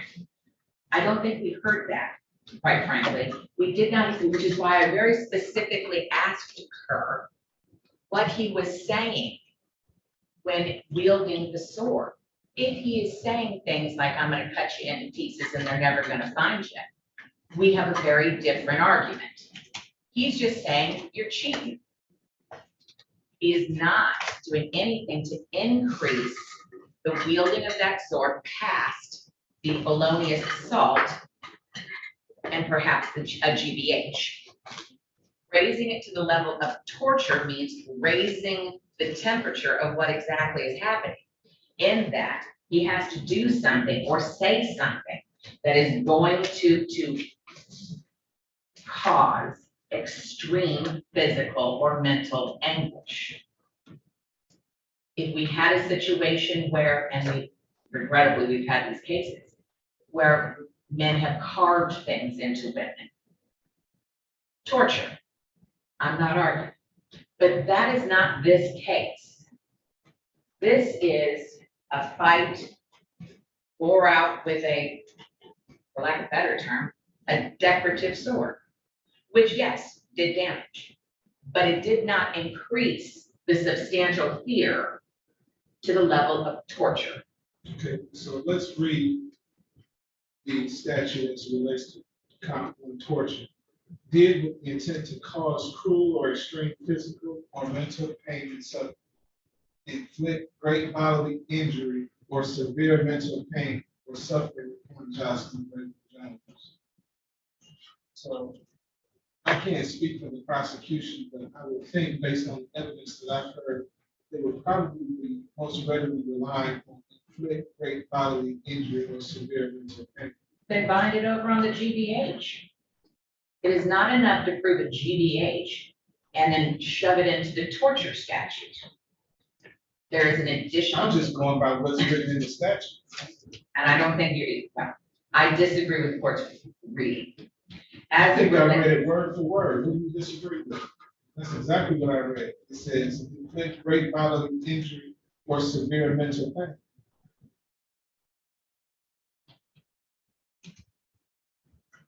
I think the Tell me statute. I read that wrong? No, I think you need to read it in whole.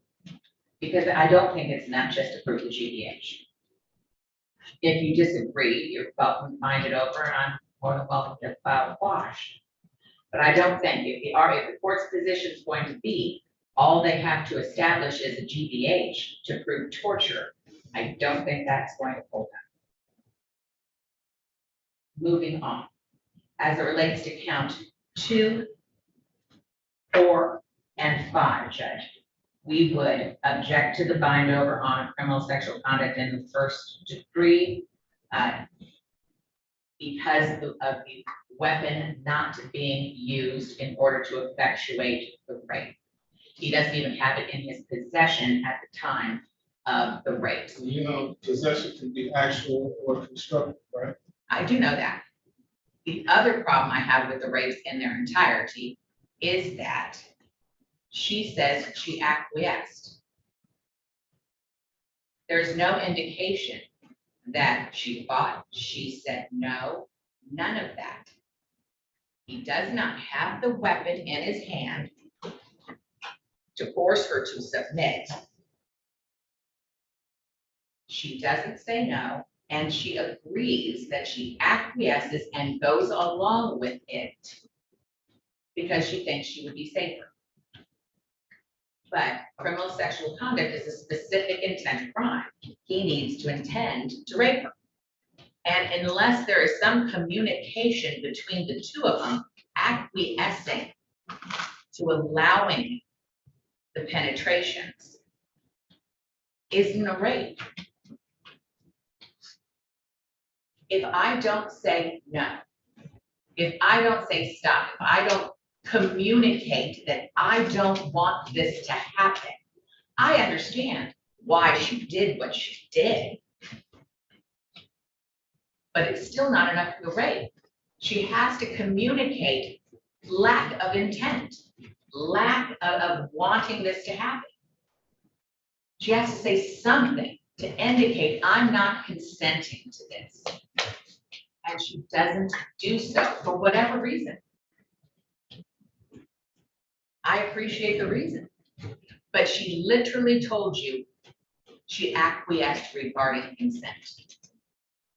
I don't know how you bind over on the rapes. As it relates to the remaining counts, we agree that those would be a question of fact. All right, Ms. Trent? Hey, Judge, as to count 1, torture, Your Honor, I don't think it's necessary that he has to specifically say something, that he would have to say, I'm going to kill you, you're going to lose your life here. His actions speak for themselves. She stated that they had an argument on the way home. she stated that the physical abuse started. He was all upset with her. He went around the house looking for evidence if that somebody might be there. He had her phone. He took the katana and he smashed the vanity. He's getting more and more aggressive. He then starts destroying other parts of the room. He then starts swinging it at her. She is trying to defend herself. She says she put her arms up and she's getting hit on her arm. She got hit on the left knee. She got cut on the leg. She said at least 6 times she was hit and cut with that katana. It was after that he then engaged in sexual acts with her. She didn't testify that she specifically said no, but felt like that was the safe thing for her to do. She was just assaulted. She was just attacked with a katana knife. She was trying to defend herself. Your Honor, I don't think that consent can be implied because she didn't say no at that time.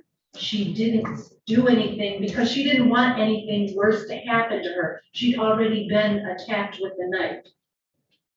Your Honor, I'm asking that the court bind over on all of those things. Also, in regards to the torture, I ask that the court consider the length of time that all of this happened.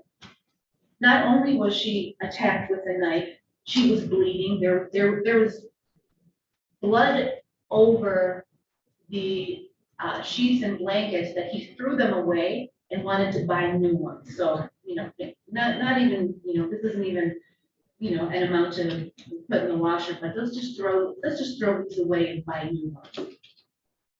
Not only that, but after engaging in these sexual acts with her, also he certainly didn't ask either. We didn't get any testimony of that. She then finds a way to run out of the house completely naked without any clothes on at all, screaming and asking for help. Gets about 2 houses away, and then he catches up to her, grabs her by the ponytail, and she says he drags her back into the house. He then apologizes, but then wants her to go through the phone and pick some people out for her to call to see how that reaction is gonna be when she's calling other men that are in her phone. And even though nothing comes of it, he still punches her in the face again.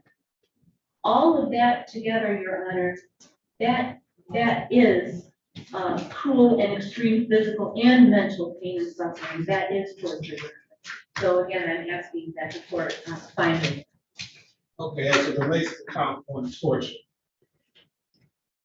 Torture is, according to 750.85, a person who with the intent to cause cruel or extreme physical or mental pain and suffering inflicts great bodily injury or severe mental pain or suffering upon another person within his or her custody or physical control commits torture. And I submit to you that biting off a chunk of someone's face would constitute great bodily injury, which means either serious impairment of the body function, as that term is defined, or internal injury, poisoning, serious burns or scalding, severe cuts, or multiple puncturing. Severe mental pain or suffering means a mental injury that results in a substantial alteration of mental function that is manifested in a visibly demonstrable manner caused by or resulting from intentional infliction or threatened infliction of bodily injury, the administration or application or threatened administration or application of mind-altering substances or other procedures.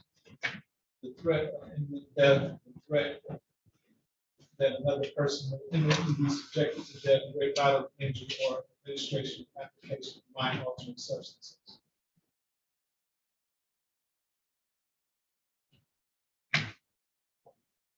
So going back to the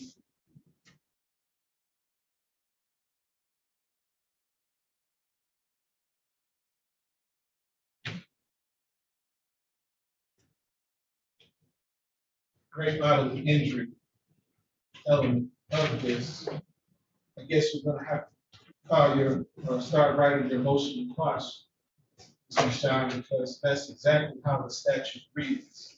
That is part of section 750.85, subsection C1,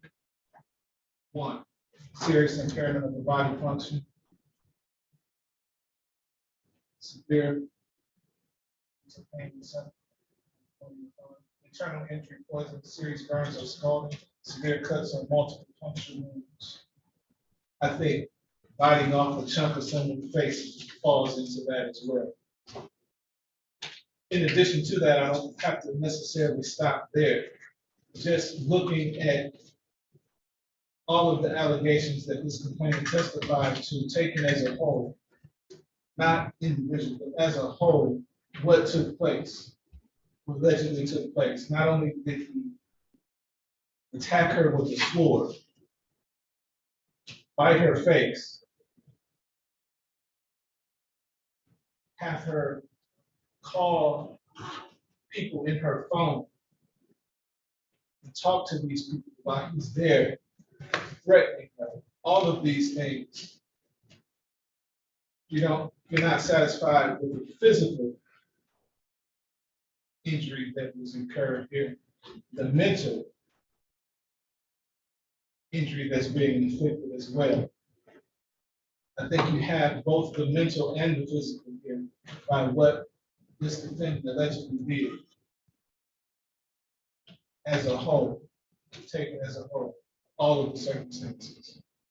I think people have established at least from a probable cause standpoint that the defendant committed the crime of torture. Find over on count 1, criminal sexual conduct, first degree. Again, looking at the totality of the circumstances. What happened leading up to the sexual acts? He allegedly assaulted her, attacked her with the sword. He did these things, and now she's going to acquiesce to having sexual relations with him. Oh yeah, okay. Oh, that's forgotten. Now let's have sex. That's not the natural order of things. That's not how things go. And I appreciate you being the wonderful attorney that you are. You knew exactly where you were going when you talked about where was the weapon. The weapon was still in the room. Even though the weapon wasn't in his hands, he had constructive possession, meaning he had a right to control it, or was in physical control of his weapon, or had a right to exercise dominion and control over the weapon. And she had just been attacked with him with that weapon. So in her mind, she's thinking, I need to go ahead and do what I have to do to get out of this situation. And that's what she did, because she's mindful that he's just used that weapon on her. He's wilding out, he's out of control. He's attacked her with the weapon, he's cut her, he's blacked her eye, he's done all these things. So criminal sexual conduct in the first degree, multiple variables, count 2. Court heard no evidence of criminal sexual conduct first degree that's contained in count 3, which was the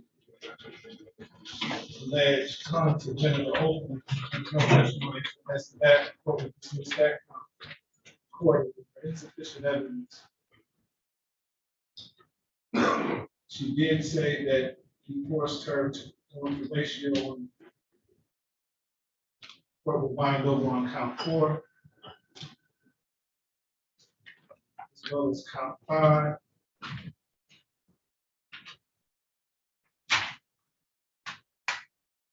Count 6. That concedes that that's a question of fact. as well as count 7, count 8, count 9. Court will bind turn it over to Winnie County Third Circuit Court, criminal division for further proceedings. His arraignment on the information date and time will be May 1st, 2023 at 9:00 a.m. And Judge, what about the count that I requested be added, the additional count of assault and strangulation? Oh, yeah, we know that assault with intent to do great bodily harm, less than murder, or by strangulation.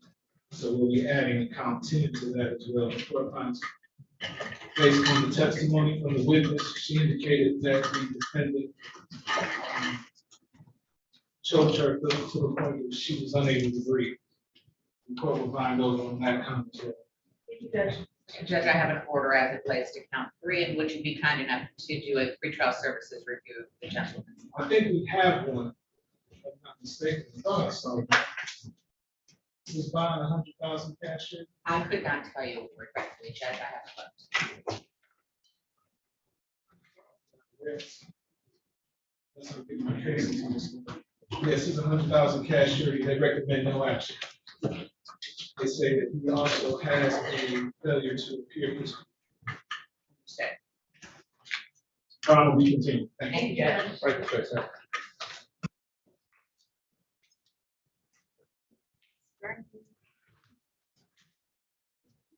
Seat there, I guess, might come get.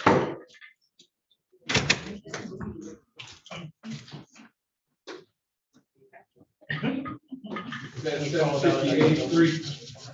Yes, no, wait, no, 84. 84.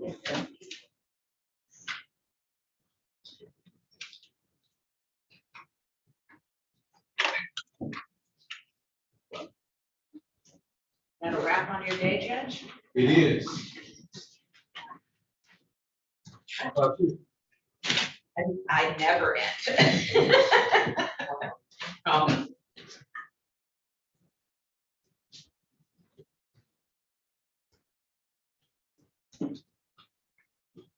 We are taking the young attorneys with us these days on everything. I see that. That's good though. I hope that many of them will model themselves after you. That's incredibly gracious of you. No, honestly. I just feel like it's, you know, like the case that Summers did was one of my cases. So I did the exam, wrote the screenplay for her. Okay. And then she got to do, so that way she has, her blankie with her, if you will. And I'm sitting there as a second chair, so we're still having vertical representation. Okay. And then they're gonna join, the Capitol people, so myself. That's a nice luxury to have, that you have enough attorneys to do that. I wish the prosecutor's office could do that as well. It was, are we live still? Thank you.